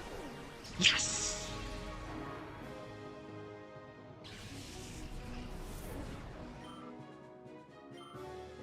Soul Rock! So, you decide to give up on the power of the moon and bring in the power of the sun instead. Well, let's see what Soul Rock can do. Much like Lunatone, Soul Rock is a psychic rock type Pokemon. It's got pretty decent stats. It doesn't have the worst thing. It's got Baton Pass, so you can pass. It does Baton Pass and Cosmic Power, so you can definitely trade over those, Cosmic Powers to other Pokemon on your team. Much like what Lunatone would have had, but I gave up on Cosmic, but I gave up a Baton Pass. And unlike Lunatone, this thing does have Sunny Day, so it can bring out the sunshine. And it does have Psychic, which is cool and all, but here's the thing about Soul Rock. Special Attack is its lowest stat! So, if you wanted the Psychic and Rock type, you would already be using Lunatone over Soul Rock. Because Lunatone, in Special Attack, it's its high stat. This thing is the other way around. Special Attack is its worst. If I was the game developer, I would have had Soul Rock fought at the 2 first, then before Lunatone, but that's just me. And, yeah, I don't think Soul Rock is terrible, but if you wanted a Rock and Psychic Attack, you'd probably already be using Lunatone like I am over Soul Rock, especially at this point in the game. Speaking of my Lunatone, it just leveled up to 42.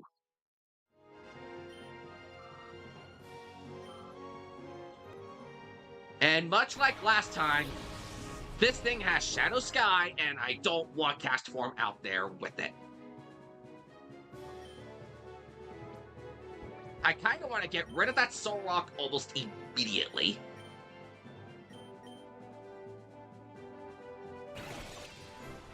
Soul Rock is going to cause problems if I leave it in the field, but its Shadow Wraith is honestly not going to do too much damage if it does wind up getting away.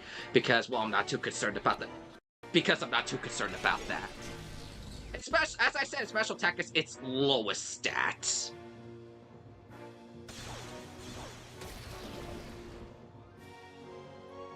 Oh, I got so close to oh dear. I got so close to snagging, Soul Rock on the first turn.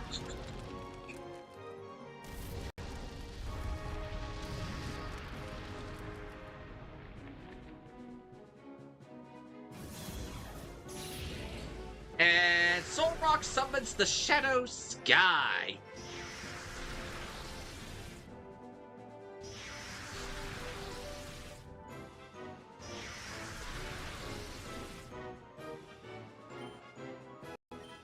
I'm gonna still see if I can try to get rid of that Soul Rock. I got very close, surprising, with the mere Pokeball at full health.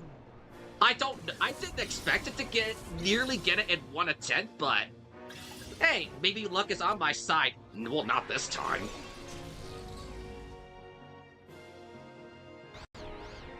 Ouch.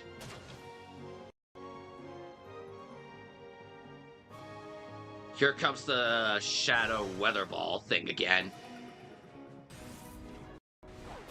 I think Cinder's not living. The Shadow Sky's probably yeah, the Shadow Wraith is what's gonna do her in.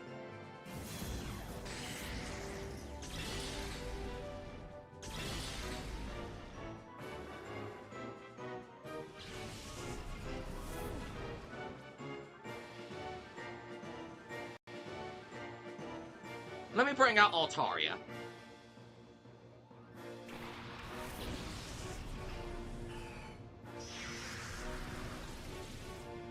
Since I only have... Mainly just so I can only sit through that animation thing for 2 of the Pokemon.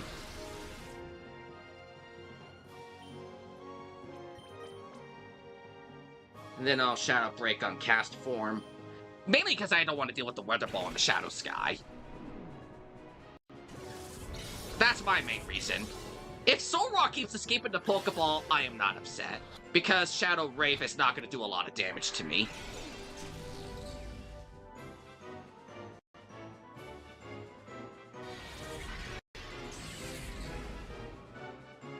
Oh, critical hit!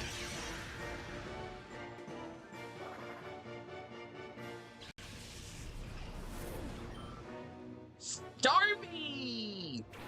That's the Pokemon I want to add to my team. Stormy right here. It makes a good water psychic type to my team. I've been waiting so long to find this Stormy and put it on my team. But to get the Stormy as a Pokemon, because, oh boy, this thing is really good. Stormy is the king of the sea, and it holds up that way for a reason. Ever since the days of Gen 1, and still to this day, nearly 30 years later, this thing still stands as one of the best Pokemon to have in a competitive team. Stormy is very fast, it hits hard with with special moves, and it can take some hits. This thing is powerful, and it's large and in charge. This Stormy in particular has really good moves. It comes with Waterfall, Ice Beam, and Recover. It unfortunately does not come with Psychic type move, but hey, if you save the Poke Coupons, or if you not use that Psychic you got from Citadark Hideout, you can easily teach Stormy a Psychic type move right there with Psychic. So, if you can teach that to Stormy, you'll have a really good moveset right out the get-go. And as the things that evolve Stone Pokemon, you're already at a good type. And obviously, if I were to have to give an opinion, Natural Cures the benefits to abilities, because Illuminate also does absolutely nothing. Stormy is a really powerful beast. And yeah, because I am so excited to bring this thing into my team. I also gotta point out, I love that Seattle Shadow Pokemon represent astrological signs, including the moon, the sun, and the star. Lunatone, Solrock, Stormy. This guy must really like astronomy, because I really do like that. Actually, hold the phone. I got an idea. I just remembered what my Lunatone is capable of.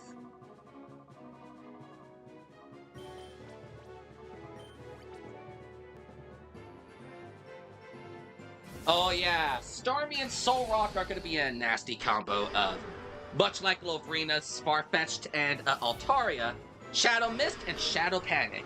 So we're going to be hit with a lot of confusion, but I'm going to get rid of the Shadow Sky and make it rain instead.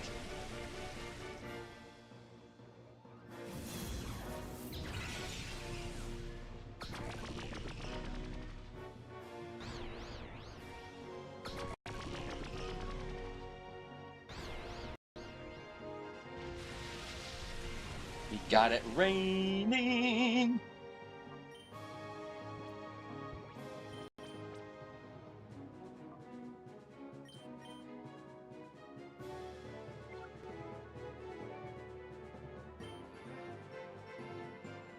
Actually, I got an idea. Where is the yellow flute? There it is. I'm gonna use it on Apollo.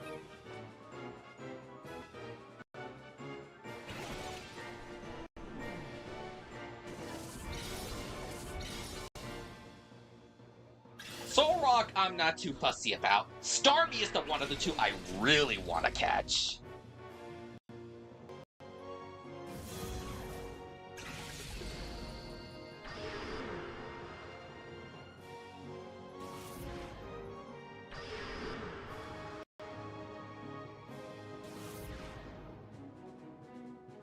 I see where this is going already.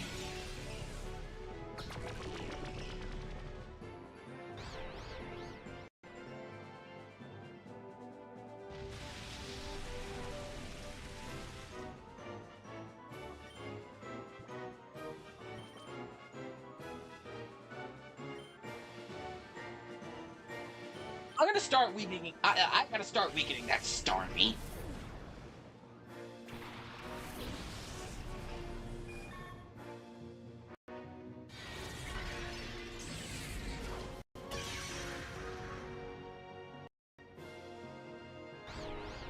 Ouch.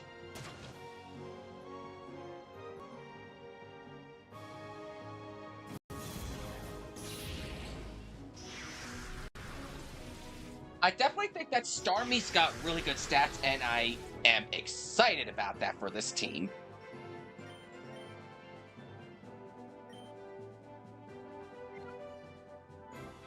Let me bring Apollo back out from Altaria, so I can get rid of the effects of the Shadow Mist, and get the rain coming back into the game.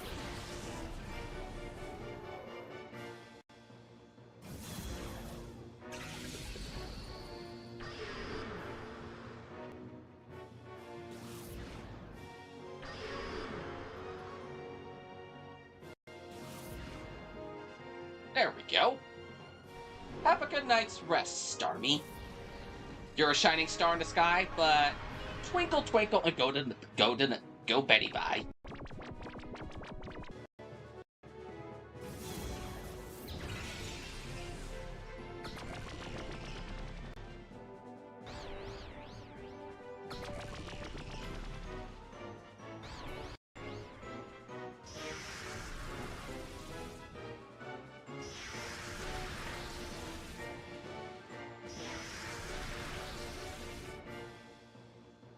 Since Stormy is asleep,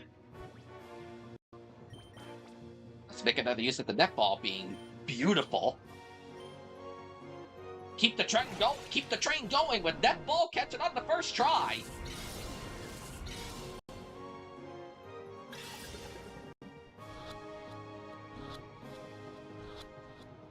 Works every time. And we caught Stormy. Let's get rid of the Shadow Sky and cast some rain on this sad, sad day of your Snaddle.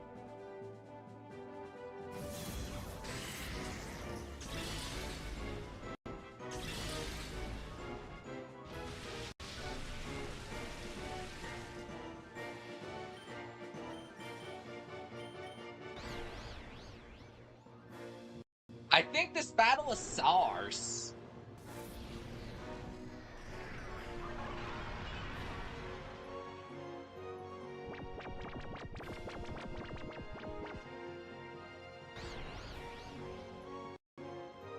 Apollo's attack missed. Of course.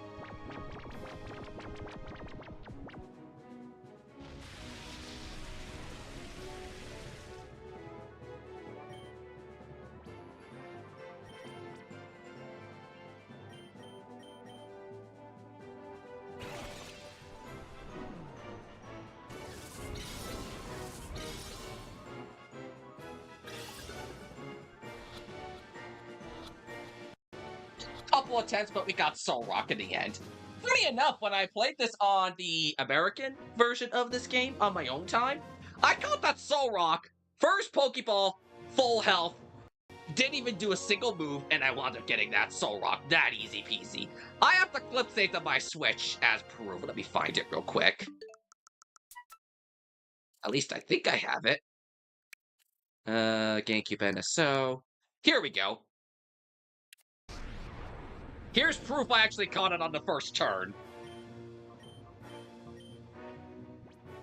Here's proof I caught this thing on turn 1 on my other account.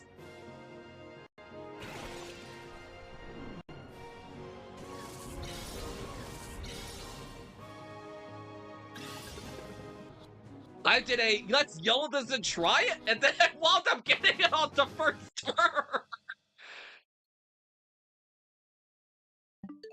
My plan! It was supposed to be perfect! And now, let's get Stormy on this team. Ugh, my plan! My perfect plan! Master Greevil, forgive me! Much like Lavrina, Snaddle runs away.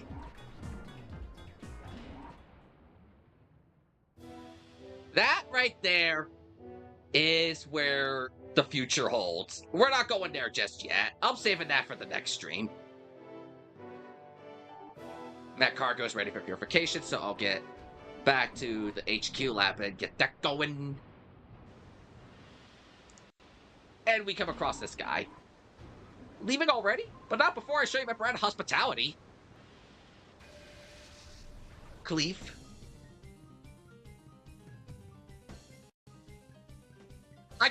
what he means by hospitality. He has a Blissey in his team.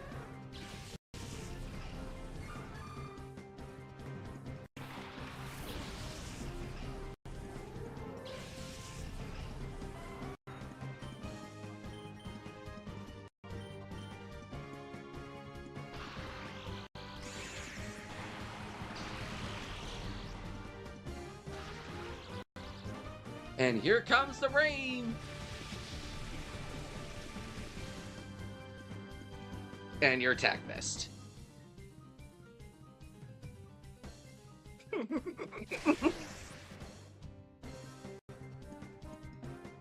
And I think that Stormy's level 41? So, that Stormy is essentially nearly caught up with the team in level.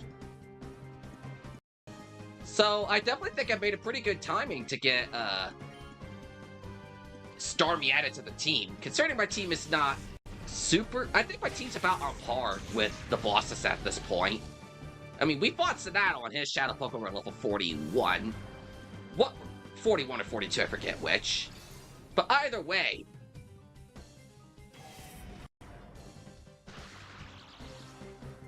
Uh-oh. But either way...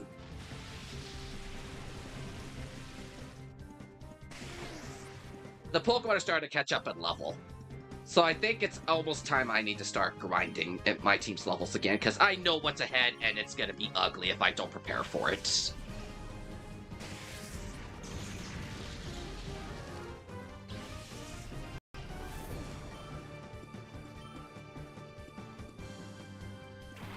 And really good timing with me doing Psychic on Shuckle when comes out.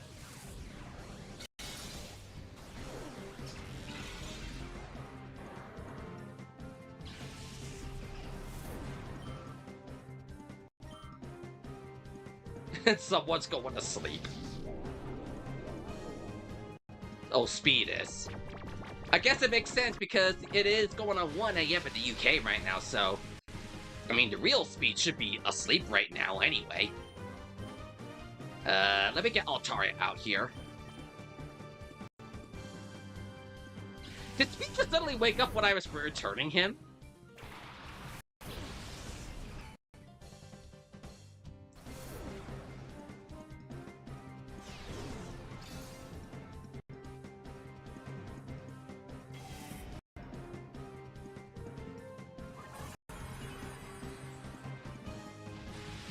Here comes the rain. Although I'm not doing any more thunder tricks, I'm instead gonna be breaking you. I will break you.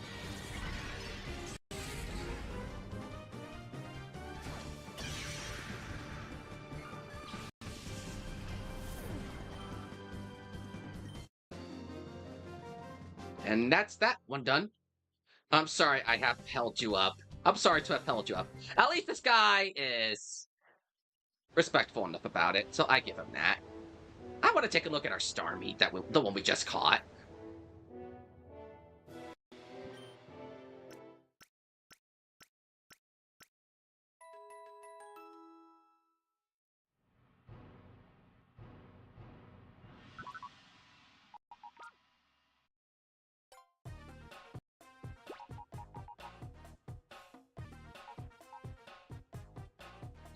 Serve, advertise my cargo on chain.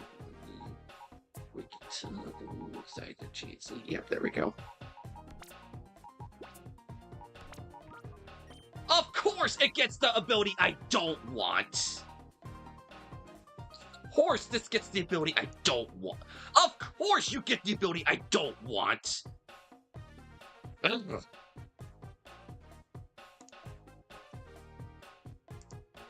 Anyway, let's look at Stormy. Level 41. Unknown nature. 108. 71. That's actually pretty decent stats. 82. 90. 75. 107. HP. IVs. 20 to 21. Physical attack, 11 to 13. Defense, 18 to 20. Special attack, 8 to 9. Special defense, 1 to 3. Speed, 18 to 21. Not the worst. So, Pretty good HP, pretty good speed. Not much else beyond that.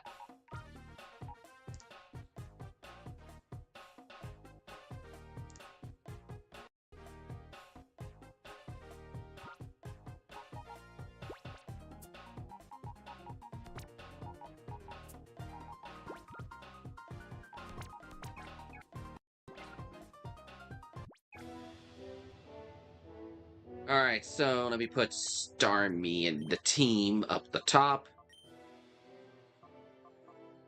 So we can actually start using our Stormy. And I'm starting to think I'm already thinking of nicknames for our Stormy here. And Mega Evolutions don't exist, so no Mega Stormy in this game.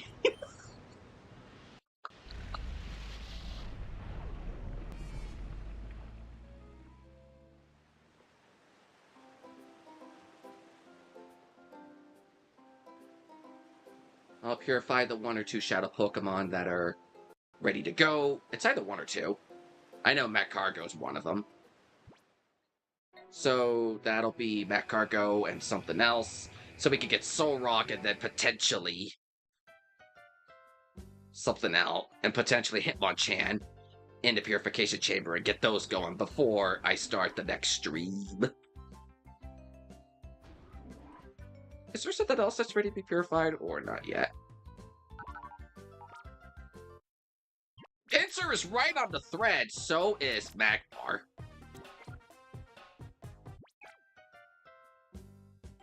I'm just gonna keep running around until Pinsir and Magmar are ready to go. Since they're right on the end of their purification set. Speaking of Pinsir and Magmar, let's purify these 3. And then get Solrock in the Purification Chamber. One interesting thing that I did find out about this game, I don't know if I brought this out. I don't know if I brought this up in the game already or not.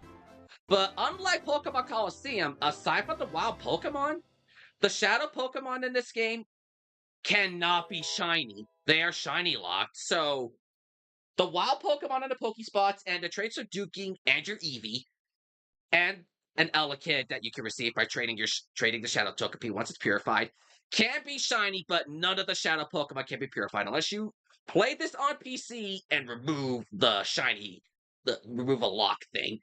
Otherwise, you're not going to have any shinies other than, unlike in Pokemon Coliseum where you have the very, very, very slim chance of getting a shiny from the Shadow Pokemon. So I think that's really cool and unfortunate.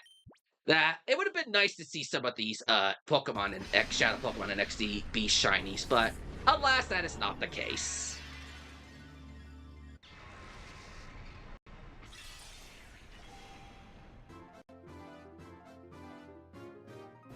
It's unfortunate, but I understand why that's the case. If I do decide to play Pokemon Coliseum on the channel at some point, maybe not till next year or something, I'm hoping I could get at least 1 shiny Shadow Pokemon to make a good moment when that time does come around, but I'm not expecting it. But why fret about the future when we're right now quite a ways into Pokemon XD? Now that we have our Stormy, I will take care of all of the optional trainers in Citadark that we missed in the Volcano area. That should hopefully get Stormy quite a ways into the purification process. If Stormy doesn't hit the final lock by that point, which I'll be kind of surprised if it does, I'll get the purification thing well underway before I start the next stream, whenever that may wind up being. Because I definitely want to include Stormy in this final team. So that will give me 3 psychic users with the move Psychic.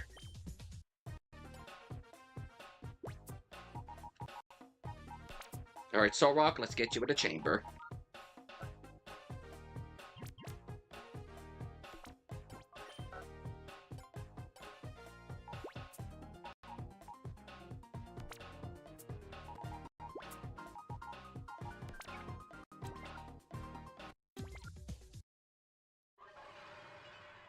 And I'm kind of purifying this Chansey by hand because, well, I want the Friendship Evolution if I can help it. Alright, back to Citadark. Full PSS Australian Shell Pokemon. That's good. I never knew it had that page. Very cool.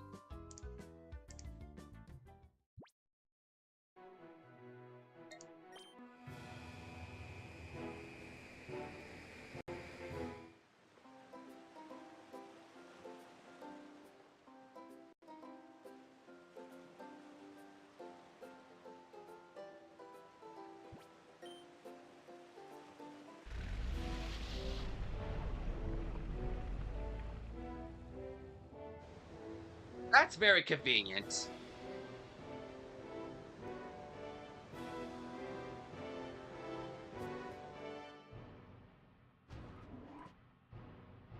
Actually, let me give my Stormy the amulet whoops. Let me give my Stormy the amulet coin. Because I want to bring the Stormy into the fights. Once it gets centered to level 42, I'll have Stormy and Chansey in the front.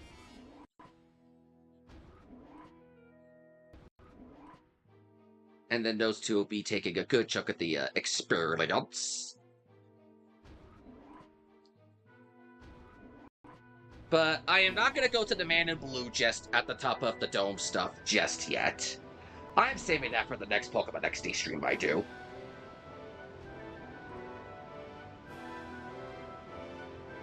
The thing in DM's supposed to use Sniper Tool. I did see the DM. I just didn't really get to look at it yet. But I did see the other stuff you sent me. It is very appreciative that you're handy with all this sort of information.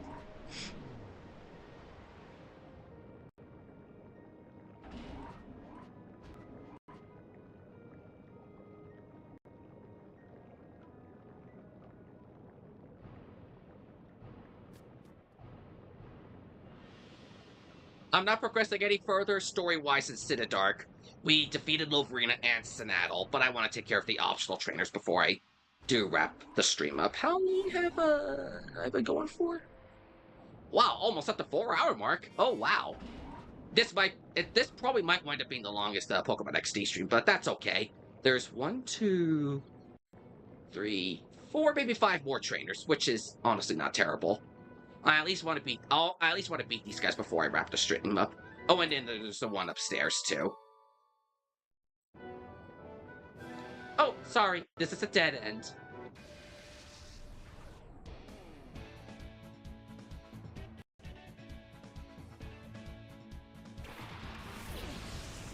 Okay, good thing I have Cinder out when there's bugs on the field.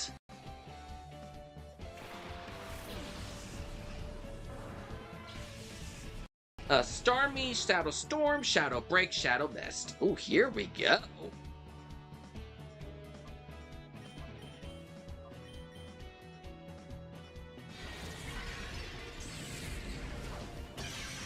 And yep, my Stormy is gonna be fast.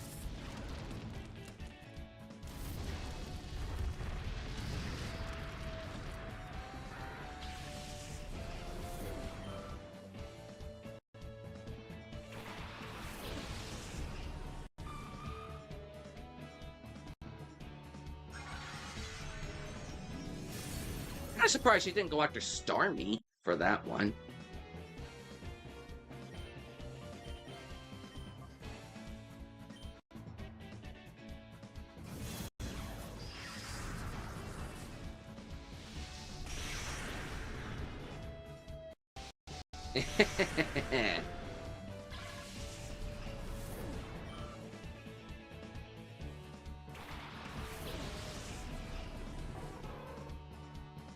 Cinder and Stormy, taking out everything.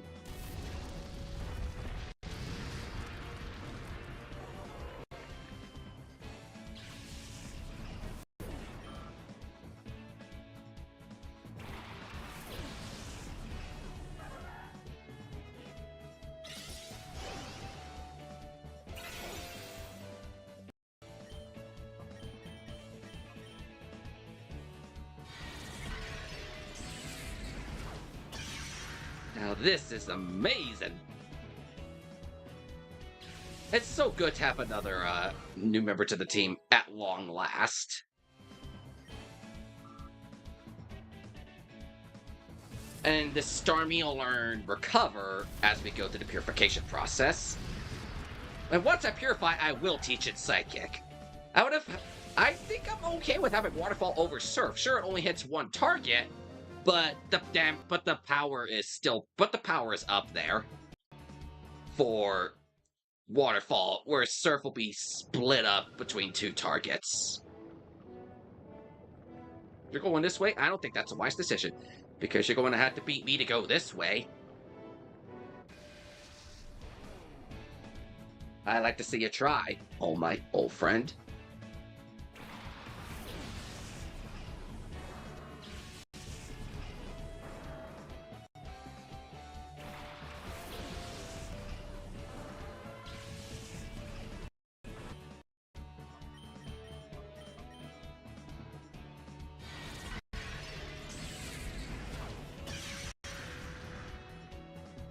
Oh, wait, Cinder's already level 42. Wow. That is... okay. Actually, I'm really good. I have Cinder at the front. Favorite Pokemon and why? No legendaries or mythicals. Perhaps you have a personal story or reason or something. Favorite is Pidgeot because personal past story. Very interesting, Mark Hacker, and welcome to the stream. Interesting question. Favorite Pokemon? I have a lot of favorites, but if I had to pick one, probably Charizard. It's just a good old favorite of mine. I love the design and used it since Gen 1, and it's proven to be a very reliable asset to me over the years. But I have a lot of favorites. That's a hard one to answer. Second place will most likely be Umbreon. It's my favorite out of the Eevee evolution, so it's just really, really, really helpful for that one, if you ask me. It just does its job well as a tank and provide good support. It just doesn't really get the moves to do the attacking and whatnot until Gen 4 when it gets access to moves like Dark Pulse, but it does have a lot of versatility with it. I just really like a lot of the options, but those two are definitely among my favorites. I need to one of these days make a custom Charizard pet thing in Tomodachi Life. I've done Teddiursa and Umbreon so far. Why I made Teddiursa is because a few, like 8 years ago or something like that, I did a Teddiursa only run of this game, and it was hard, but I managed to do it in the end. It was hard, but I did it. I know, I'm a rebel. I know, I'm unoriginal. I'm picking older Pokemon as some of my favorites. I just don't really know too much of the newer ones. They're not bad, I just don't have that much of a story connected to them like I would with the older generations. That's just my opinion. It's not a bad thing, I just need to find ways to connect with the newer ones. But that's just how it is, unfortunately. It's not anyone's fault. A shame that Stormy's so far late near the end of the game, so I have to settle for Warmish or Water type during your playthrough. I understand that one. Stormy is like so close to the end of the game.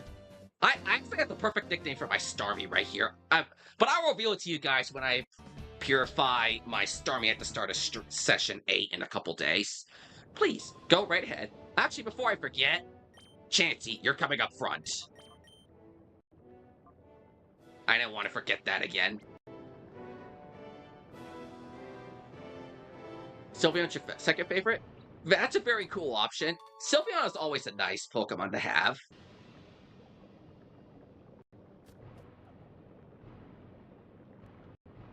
Whoa, you're making a huge mistake if you think you could get past me without an incident.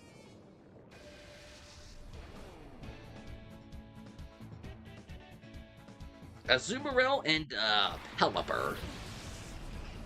This would have been perfect time to have speed, but I need Stormy and Chansey to get in the purification process. And my job, make sure Chansey does not faint. It isn't a luxury ball, and I want that Blissey so badly. I cannot let that thing die if I can help it. Whoa, critical hit.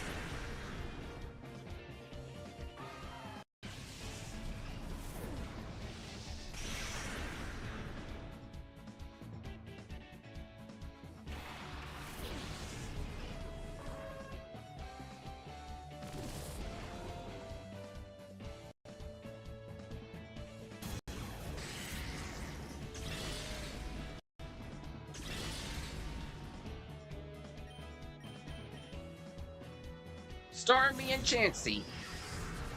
I'm taking a chance on this one. Trust me, guys. Anything Eva I have a soft spot for, but I have too many favorites. I mean, when you have over 1,000 Pokemon to choose from, it gets very difficult.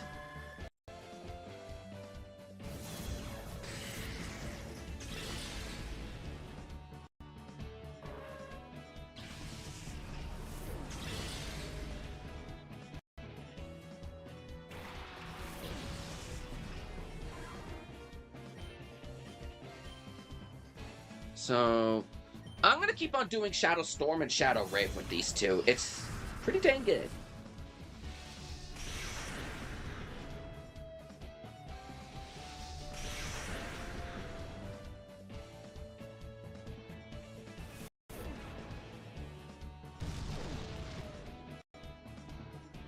I just missed what happened, but whoa! That was a lot of damage.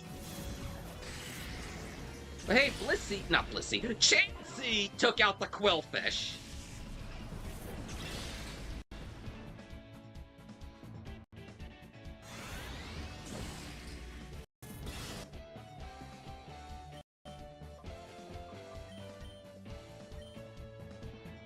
I just want to give Chansey the chance to go into a reverse mode as she defeats the artillery. That's all. That's why I did Shadow Mist with Stormy. I know Stormy could easily win the fight by itself. I just want to give Chansey the chance reverse mode. Which it does not do, unfortunately. Oh well. We lost.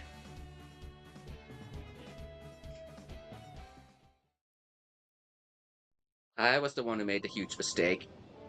Is my team's H.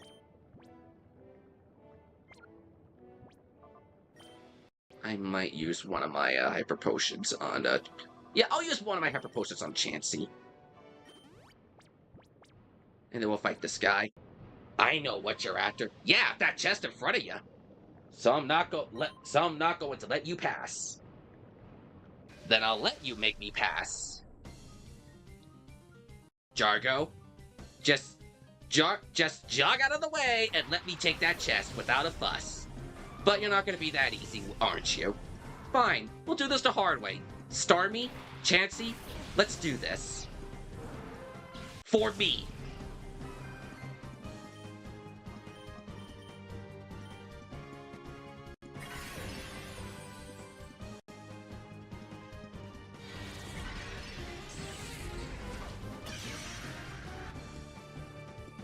Aw, thank you for the present, but it missed.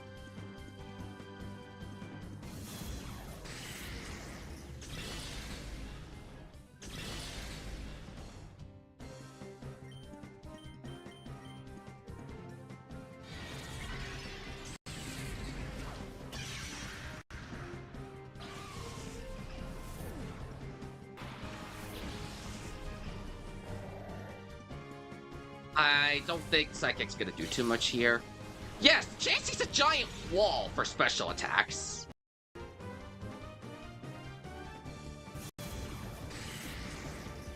Nice crit. Oh, both of them! Wow!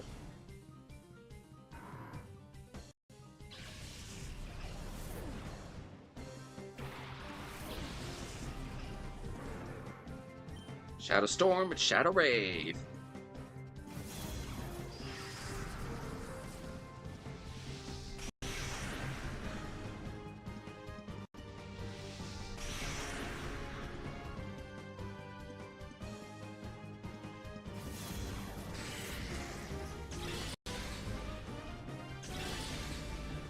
Oh, here's our first reverse mode. For Chansey, at least. Uh-oh.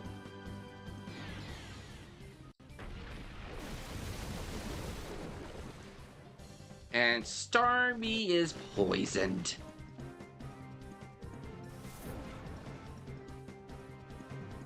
That did a lot!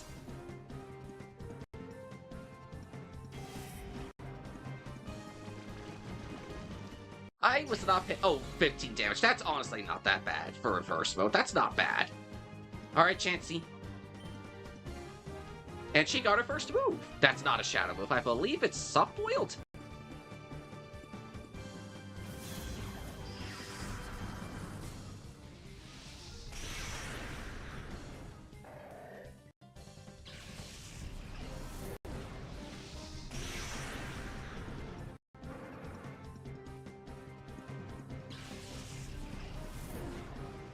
Alright, you got Golduck and Quagsire.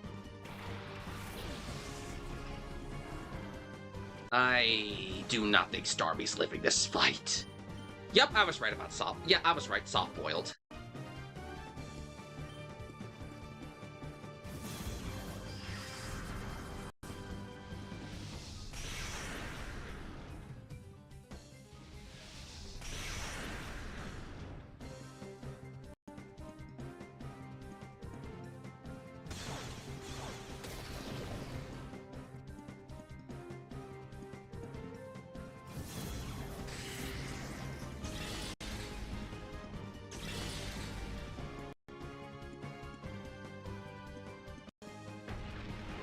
Ooh, that is gotta hurt.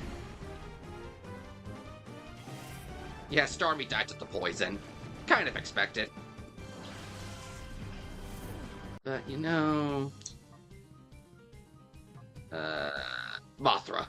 I had to think before I was gonna bring out.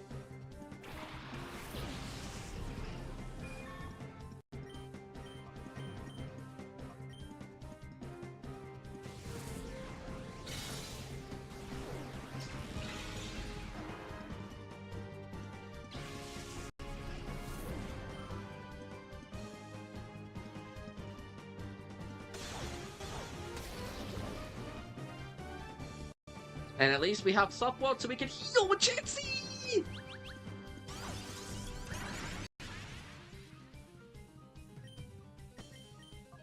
Now, assuming Mothra doesn't kill it with the Psychic, Chansey will finish the job. Yep, Chansey's gonna finish the job.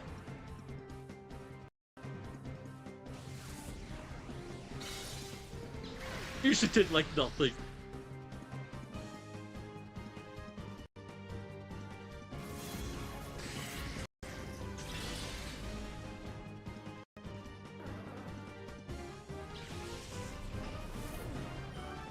And Jargo was down. This is the worst. Just not that good enough. Now let's get this chest. For an elixir? Yeah, we went that long way around just for one elixir. There's one trainer that we have not fought yet, and then we'll have done all the optional trainers to Citadark. To my knowledge, at least. But we're gonna heal since once Stormy fainted.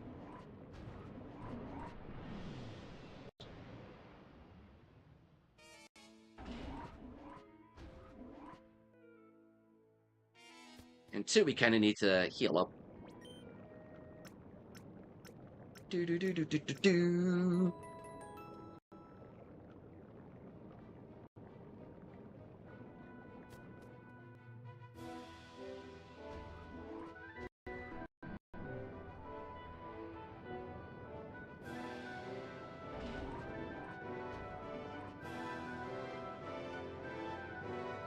A little more to go. Just gotta get up to those platforms, find that chest, and then we should be fine. Maybe if the mirror radar goes off, I'll tackle Mirror B for Hitmonchan. Otherwise, I'll just get him off stream. How is the mirror radar going, now that I'm thinking about it? Just a little. And we actually do have that shortcut now, so we don't need to run the entire dungeon if it does go off, so that is a plus. If it's at like one of the Pokespots, that'll be a much easier solution than dealing with the Real Gum Tower stuff. 3 rare candies! Okay, yeah, that chest is beautiful. 3 rare candies from that. Speaking of Mirror B, where is he actually? Did I call with one of the Pokespots? No, Real Gift. Fine, I'll do Real Gift. Oh, hello. Did I startle you? Did I spook you? I should do that to you in battle too. Fine, I'll deal with Mirror B after I deal with Grublet first.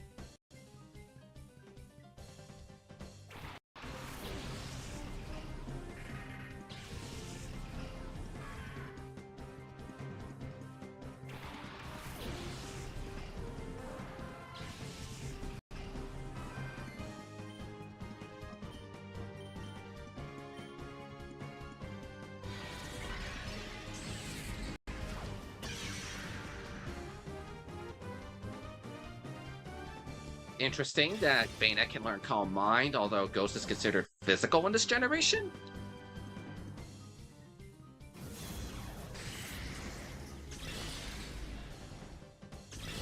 And Chansey takes out the Sableye!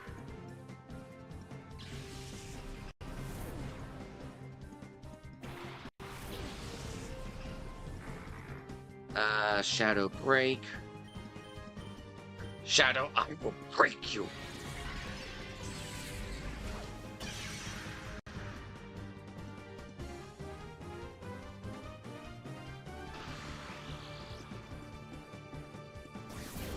Okay, that probably hurts a bit.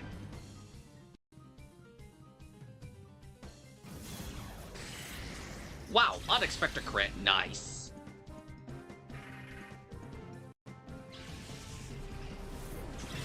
I was not expecting that crit, but cool, I will take it.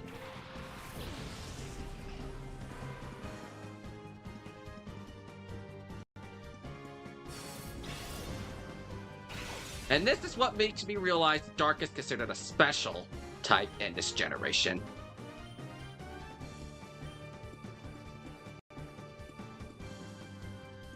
Hang in there, Stormy.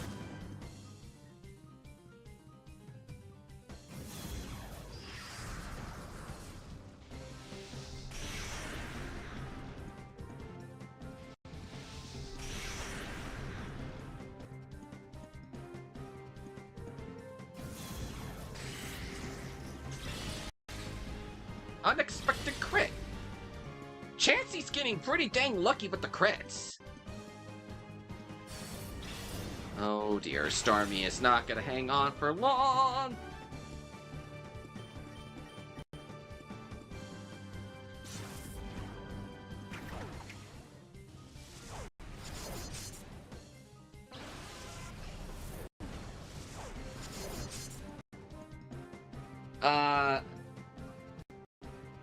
I will bring out speed, because Chansey should have the Lucky Punch. But yeah, Chansey does have the Lucky Punch. I keep forgetting Chansey's holding on to that. Out of curiosity, does that item lose its effect? Does that item lose its effectiveness on Chansey once it evolves into Blissey? Or does that effect still continue even if the Blissey holds on to the Lucky Punch? That's something I've never really understood. It works for Chansey, but I don't know if it works for Blissey.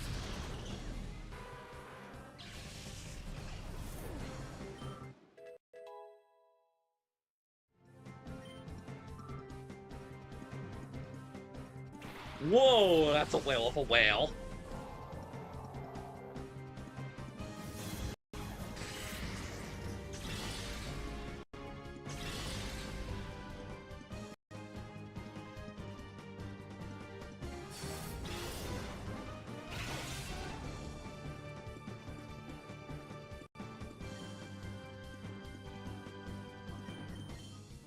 Did somebody order for fried whale?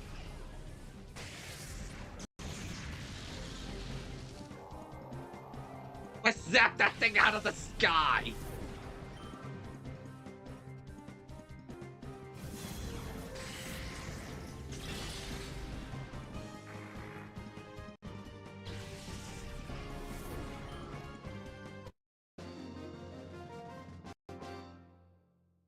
You're so much stronger than I. You put the fear in me.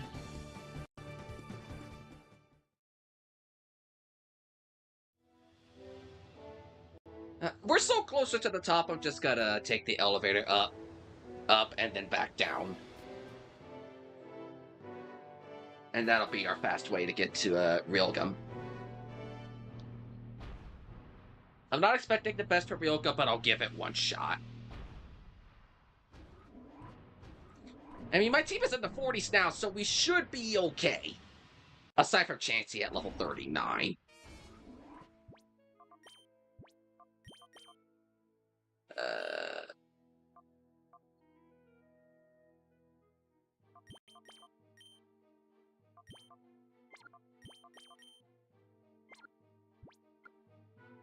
I'm gonna have Stormy and Speed in the front for Realgum.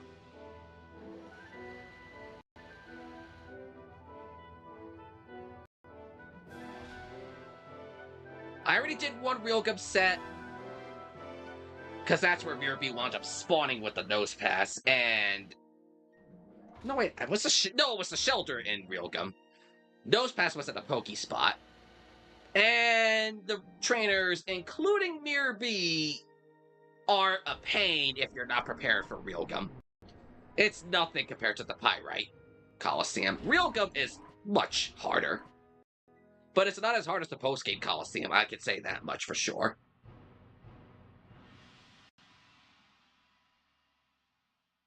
But I'll give the Realgum Coliseum one try. To see if we could get a Hitmonchan from Mirror B. And hopefully get Stormy somewhere into Purification. Maybe get it to learn Recover.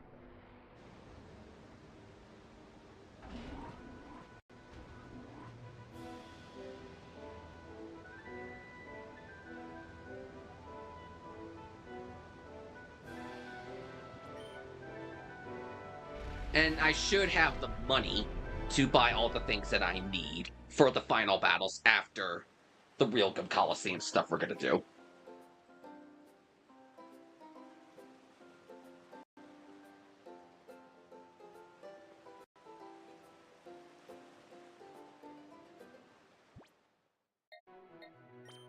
While I'm at it, I should probably heal my team.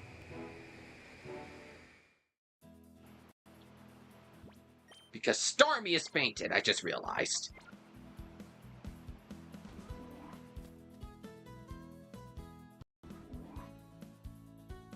I know the stream's going on longer than I intended to, but, you know, it takes that much time away from the finale.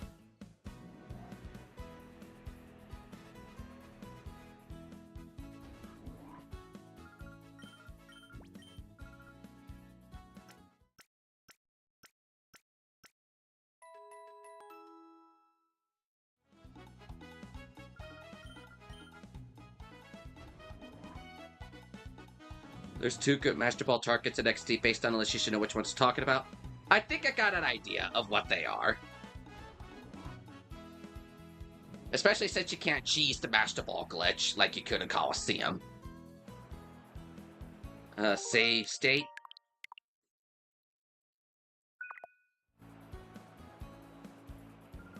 I'm hoping Mirror B is the first round. If not, then the second round. I don't remember what a lot of these trainers here wind up using.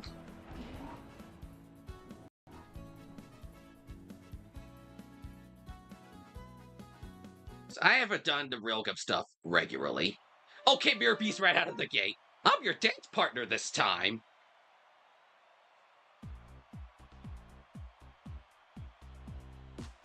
Ludicolo with Jump Bluff. The thing with Realgum Coliseum, all the Pokemon are level 40. Much like how the Pyrite Coliseum had all of our targets at level 20. Here, they're all level 40.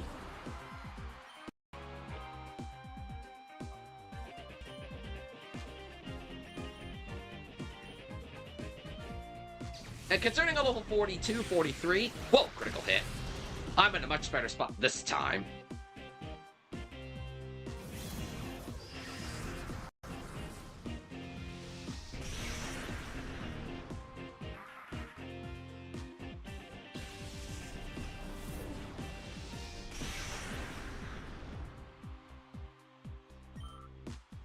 Sudowoodo?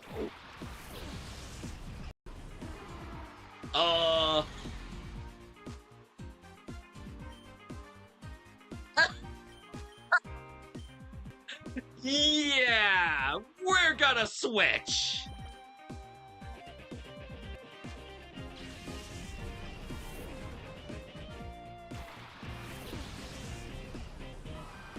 In case Speed does not take out the Jump Bluff, which he doesn't, Chansey's gonna take next to nothing from the Solar Beam.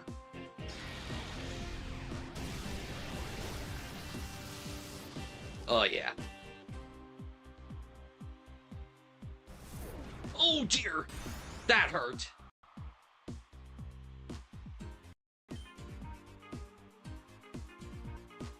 I gotta get Chansey out of this. I swapped the Chansey so it could take the Solar Beam, but then the strength just comes along. Apollo, you're up.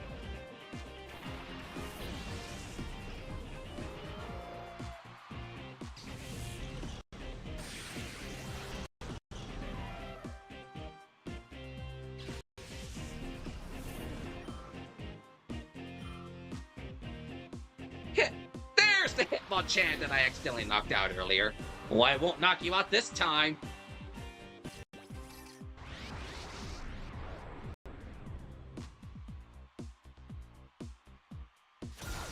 Wow, is Lunatone that heavy? Alright, Apollo, let's do this.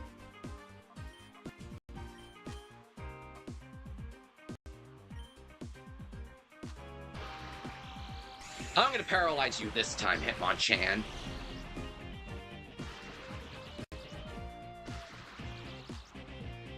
And then we're gonna make it rain.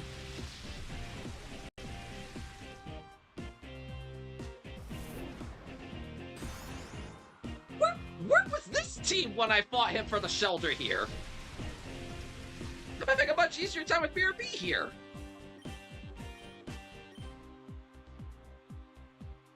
Let me try the Ultra Ball, see if I get it on the first try.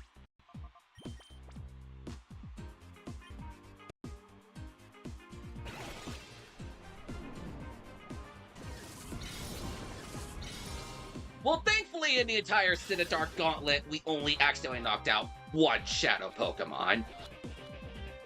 We did a lot better than I thought. I thought we were gonna knock out a lot more Pokemon than just one.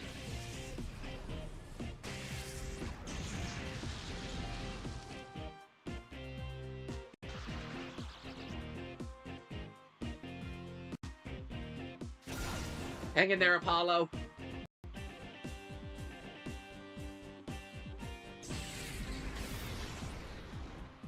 You fought hard. Get a good rest. Stormy.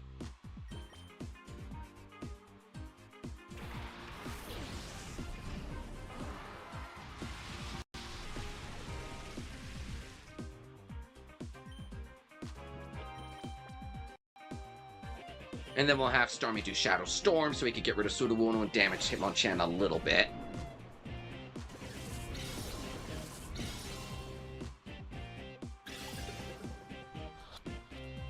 Hitmonchan's not exactly cooperating.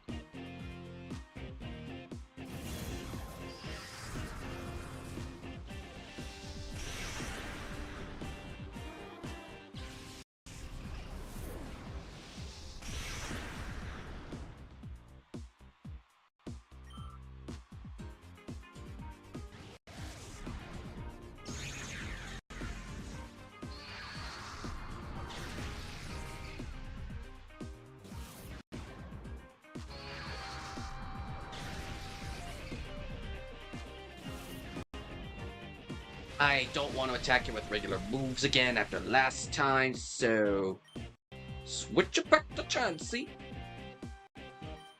And then we're going to do the Shadow Storm.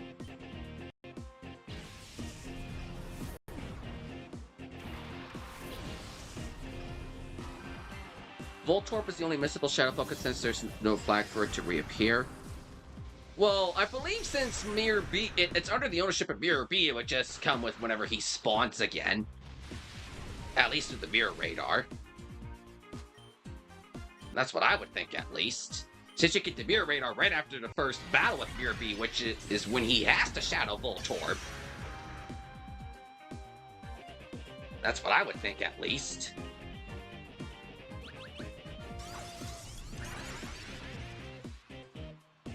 And Chansey's in reverse mode.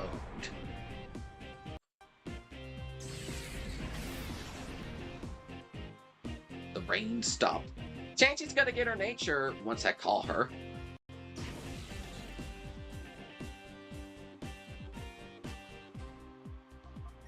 Alright, Chansey.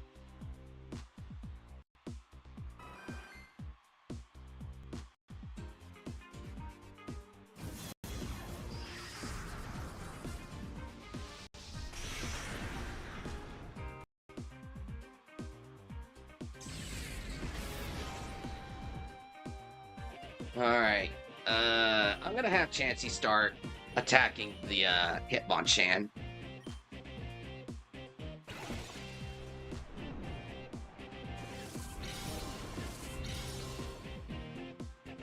One. Now, why are you being that so difficult to snag, Hitmonchan? Oh, I should check out Chansey's nature.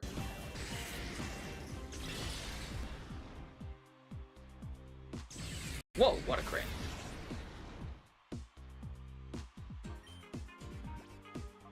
Sassy. For Chansey.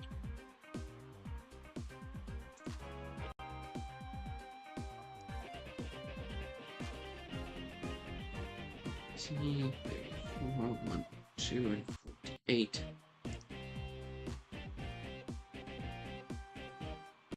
Oh, hold up. I did the level wrong. Let's try that again.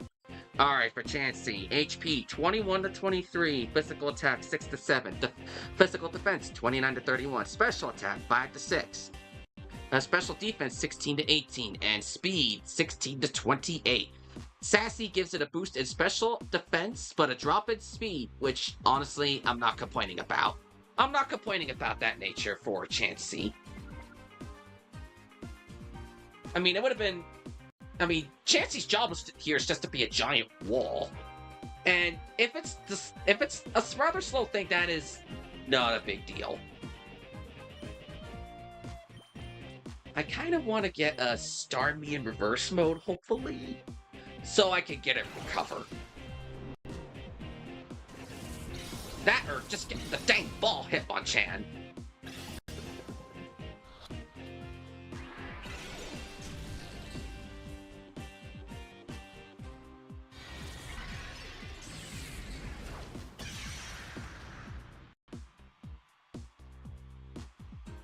At least the team automatically heals with every attempt in not every attempt, every battle in the Colosseums.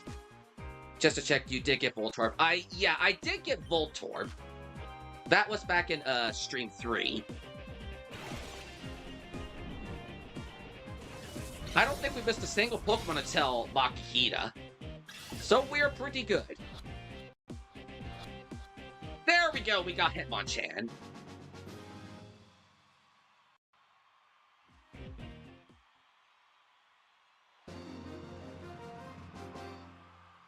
The tempo's off! It won't do it all!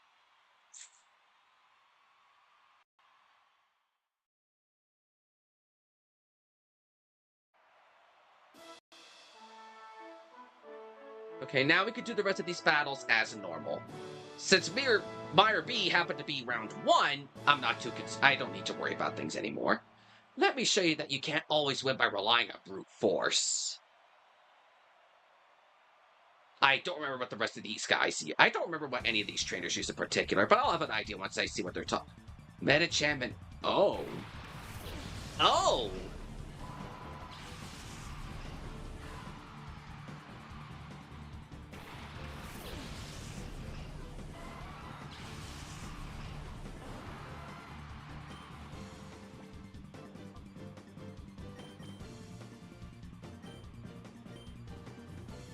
I could definitely see where how this would be an unwinnable battle.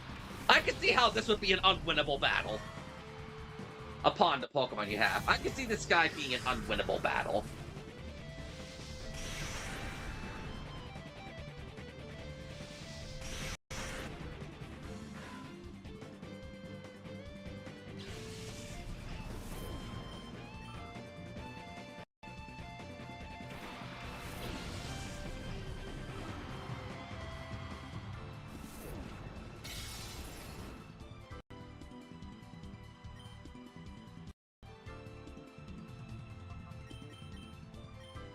I think...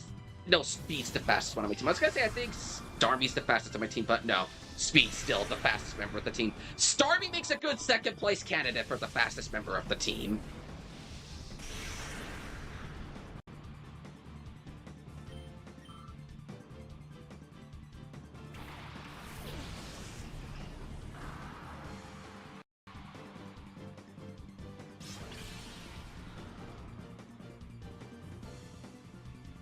This could be a problem.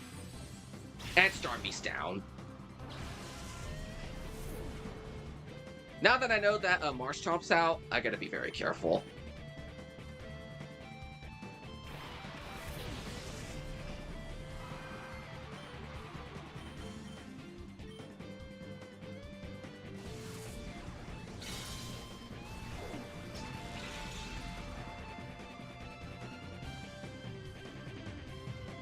I say careful because I know I'm not going to be able to switch out with this weapon in play. Wait, when can Marshchomp learn Mirror Coat?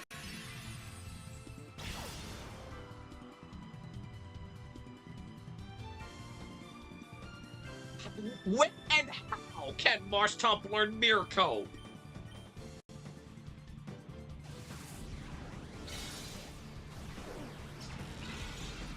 I never saw that before. These guys always throw these Oranian trainers. Is that how you call it? Oranian?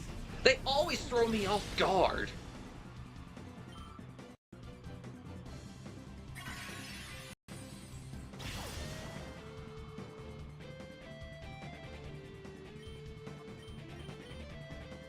I think I got an idea of how to make this more fun. Go to sleep, Wubba-Fett.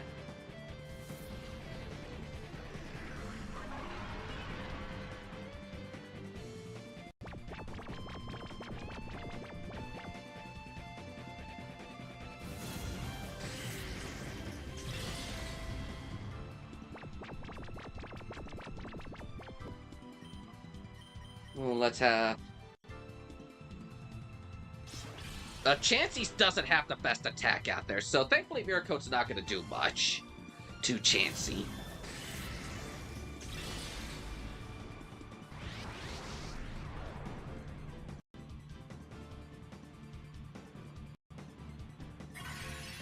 Ooh, that hurt a little.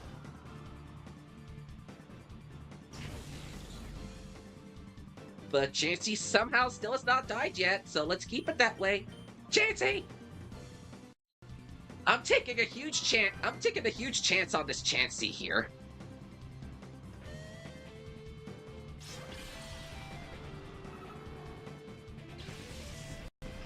Level 43, get in.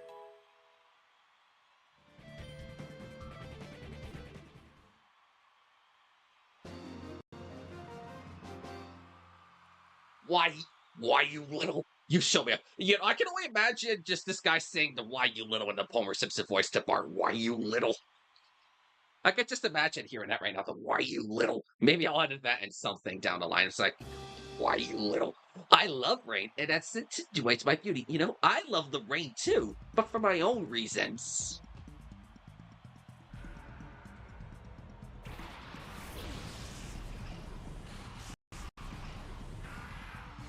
Go ahead, summon the rain. I dare you.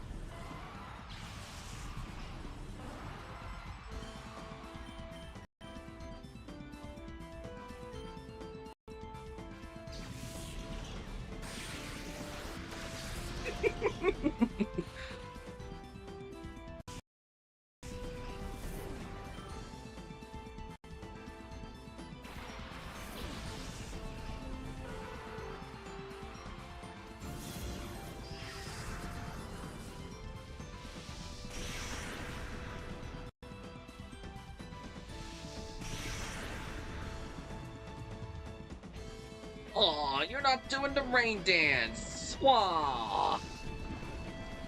Whoa, critical hit. I think it's kind of. I think this lady knows that I have thunder, and she don't want me to have perfect accuracy thunder.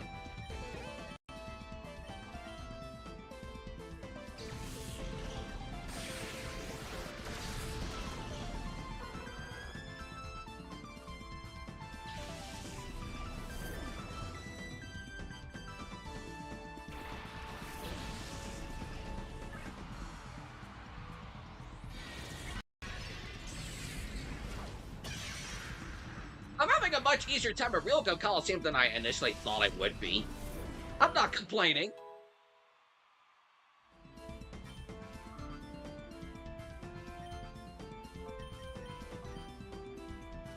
I wanted to show off with the thunder without the rain.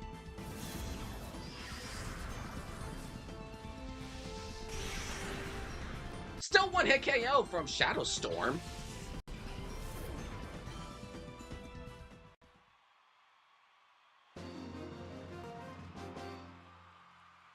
I needed more rain to fall. Rain didn't even fall in that battle, lady.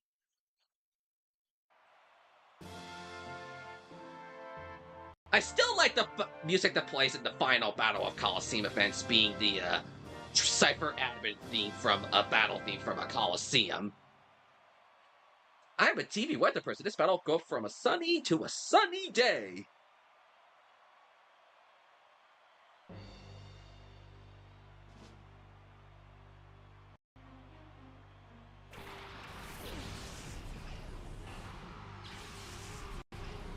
And with Sunny Day in play, I know exactly who to switch speed out with. Stormy, you can take a couple hits, right?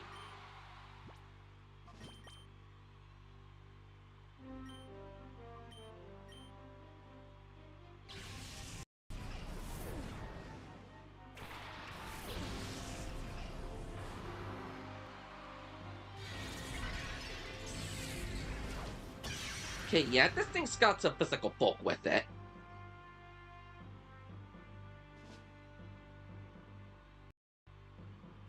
Interesting.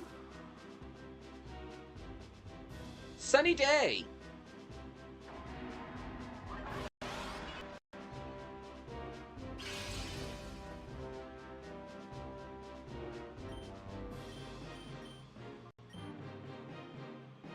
Shadow Storm! So Coliseum was training before Champions. Coliseum's the prequel to XD. Oh, I forgot you have chlorophyll. That's why you're going so quickly. Cinder, hang in there, buddy.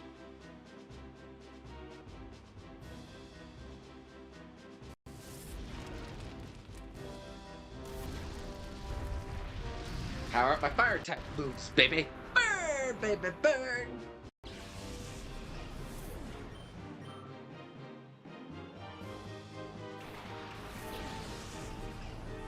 Eruption. Oh yeah, Torkoal can learn this move. But because it's got so low HP, it's not gonna do much.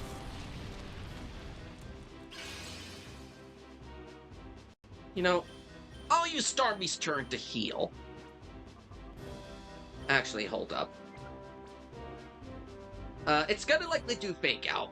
Yep, I called it was gonna do Fake Out.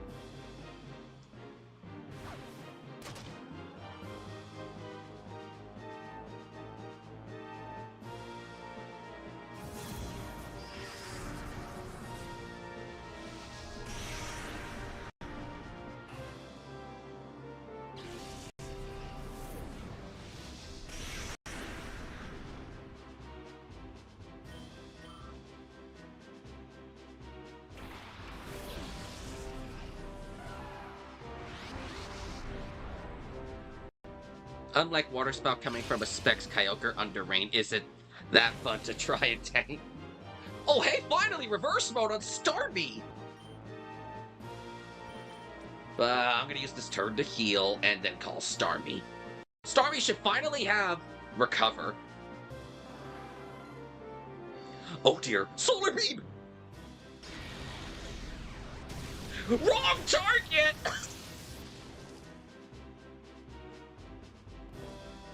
Wrong target! Stormy was right there, front and center, and yet you use Solar Beam on my Houndoom! How big of an idiot are you?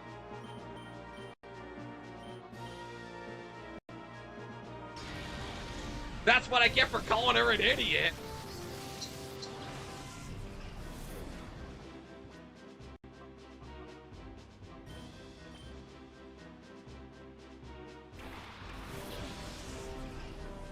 Uh-oh. Oh, thank goodness.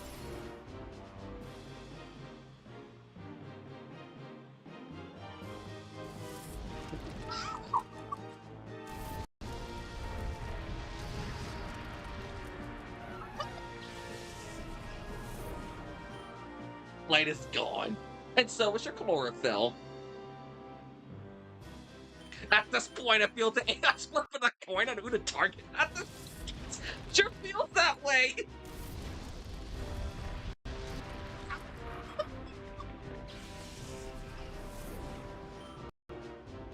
Hey, we went through that round of Rilgum Coliseum much faster and easier than I was expecting. My emotions are cloudy, followed by rain. If it's already proven to be this way, the final 2 rounds of Rilgum should not be that big of a problem for me. I'll do those at my off time, though. Wow, 15,000 money, that's a lot. And we get TM19.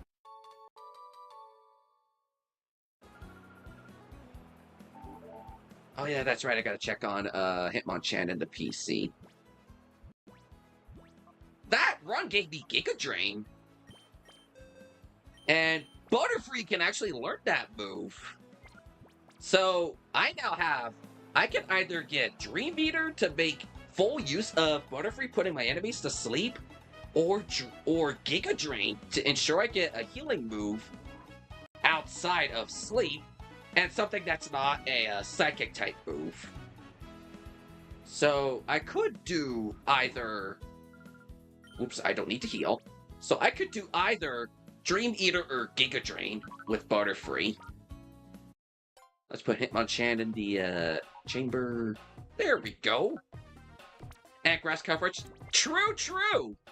Grass type coverage. So having a grass type coverage could help Butterfree deal with water and rock types or stuff that's weak to grass type moves. It'll help with those rock types, those water types, without carry stuff like Ice Beam.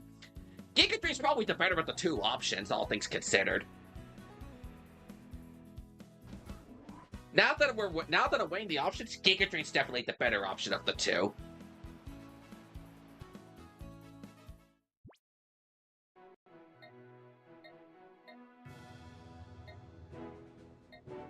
Actually, how am I on money?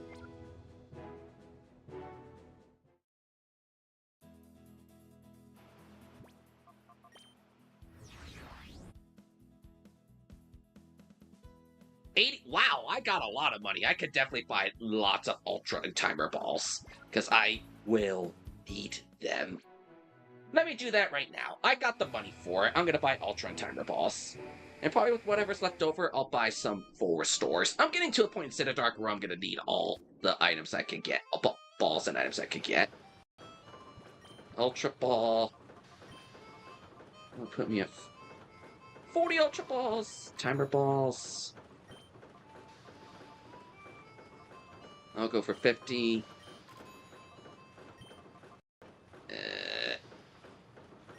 With what I'm fighting... Yeah, I think I'm only going to need like 4 more net balls. I don't need all that many.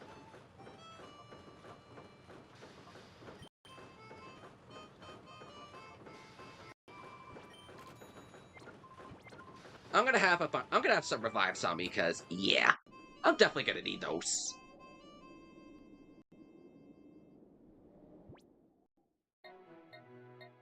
And then maybe buy some max potions and full restores. I'll do some more off-stream training in... Rapidash is now ready to get purified. So, you know, I'll actually check on those two before I wrap up the stream. I'm just gonna buy some items.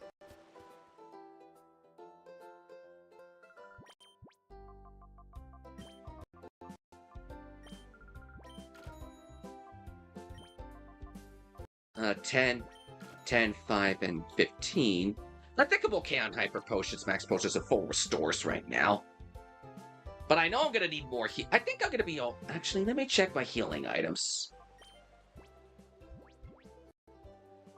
I think I'm gonna be okay on healing items.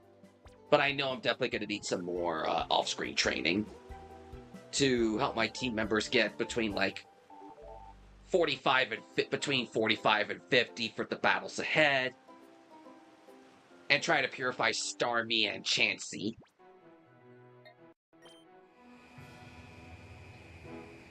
And we might get most of our Shadow Pokemon purified for the final areas. I know there's a lot more Shadow Pokemon to go, but with what we have now, might make things a little easier for the final battles.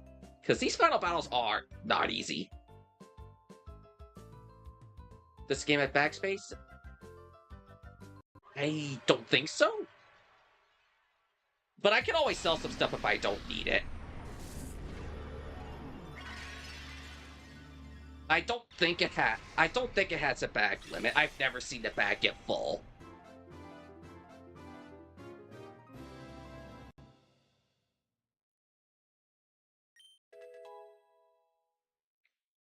Rapid Dash learns Solar Beam, Baton Pass. When I erase this Rapid Dash, I'm gonna likely get rid of Baton Pass and Sunny Day.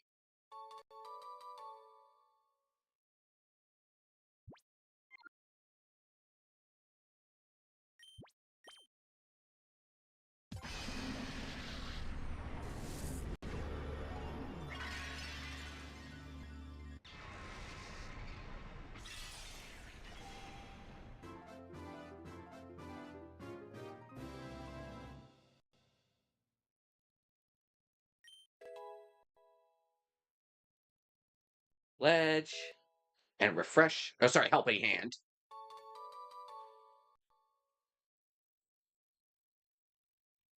Well, and items get sent to the PC. If it gets sent to the PC, it's not lost forever. So that is a plus. It doesn't get lost forever if that's the case.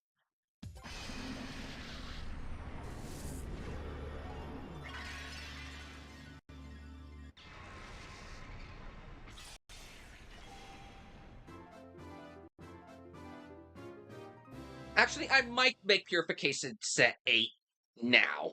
I think I'll make set 8 now. I'll save set 9 for post-game. Because there's a reason I'm going to save set 9 for later.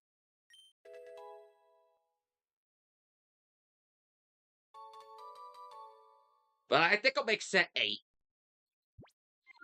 Because I'm already thinking about what Pokemon I have yet to capture for my shadows. Let me first reorganize. Whoops. Oh shoot! Altaria needs to go in the chamber. I completely forgot about Altaria. How can I forget about Altaria?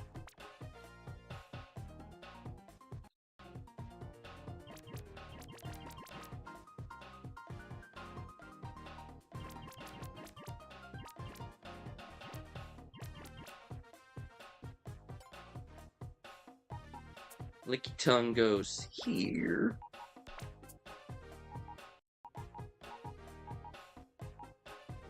Not set 9, set 8.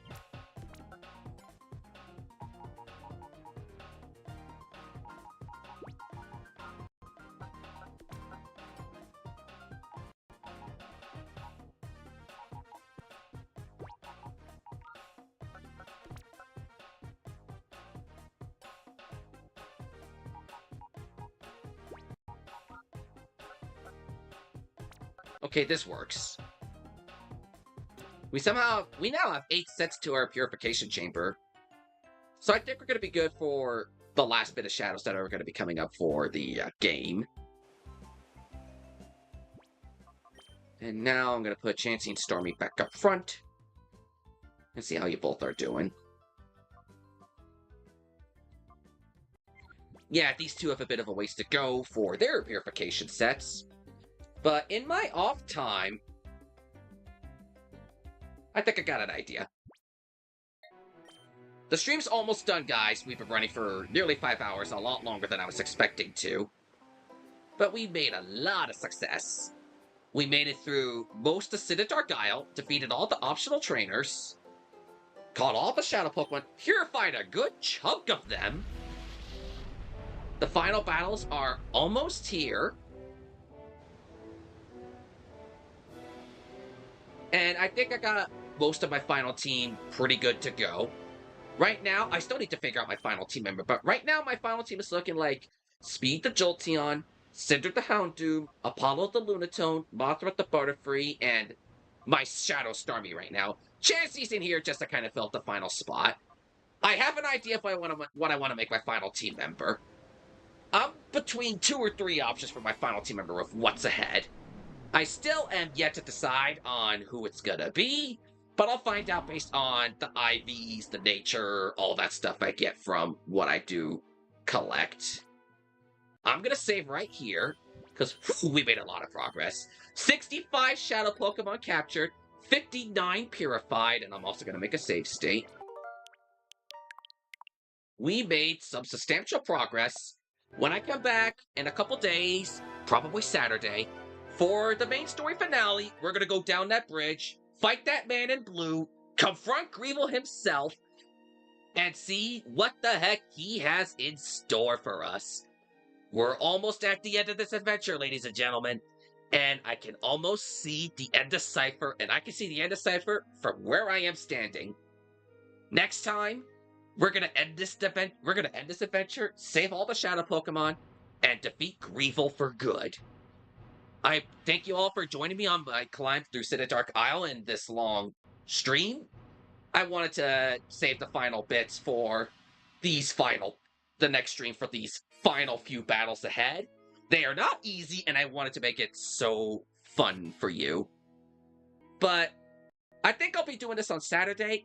The next stream, we will keep on going until we finish the story. That's how long Saturday stream will be. It may be short, it may be long, but we will be going on that one until we finish the story. Saturday at the usual time, I'm skipping Community Day this week because I want to finish this game. No stream tomorrow because of Summer Games Fest.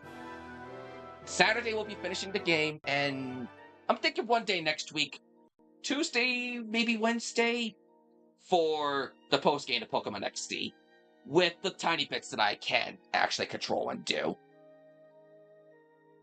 Depending upon if we get the Nintendo Direct, I am not doing Thursday next week because that is the start of the World Cup, and I want to support Speed Inkling when he does that. So, because that is Thursday's opening night, and I definitely want to be there with him to the best I can. And next weekend, I definitely want to do some kind of a Community Day thing. I just don't know what yet, but I will be finishing this game Saturday, and then the post-game stream probably Tuesday or Wednesday, depending upon what's going to happen as far as the Direct, if that does wind up being a thing. But I will let you guys know what does happen when that does come around. Thanks for joining me for this long Pokemon XD Gale of Darkness stream. Next time, the finale to this game. Well, the main story of it, at least. And there's definitely going to be a post-game thing one day next week. I may do a Mount Battle run sometime in July, once I decide what my final team is going to be.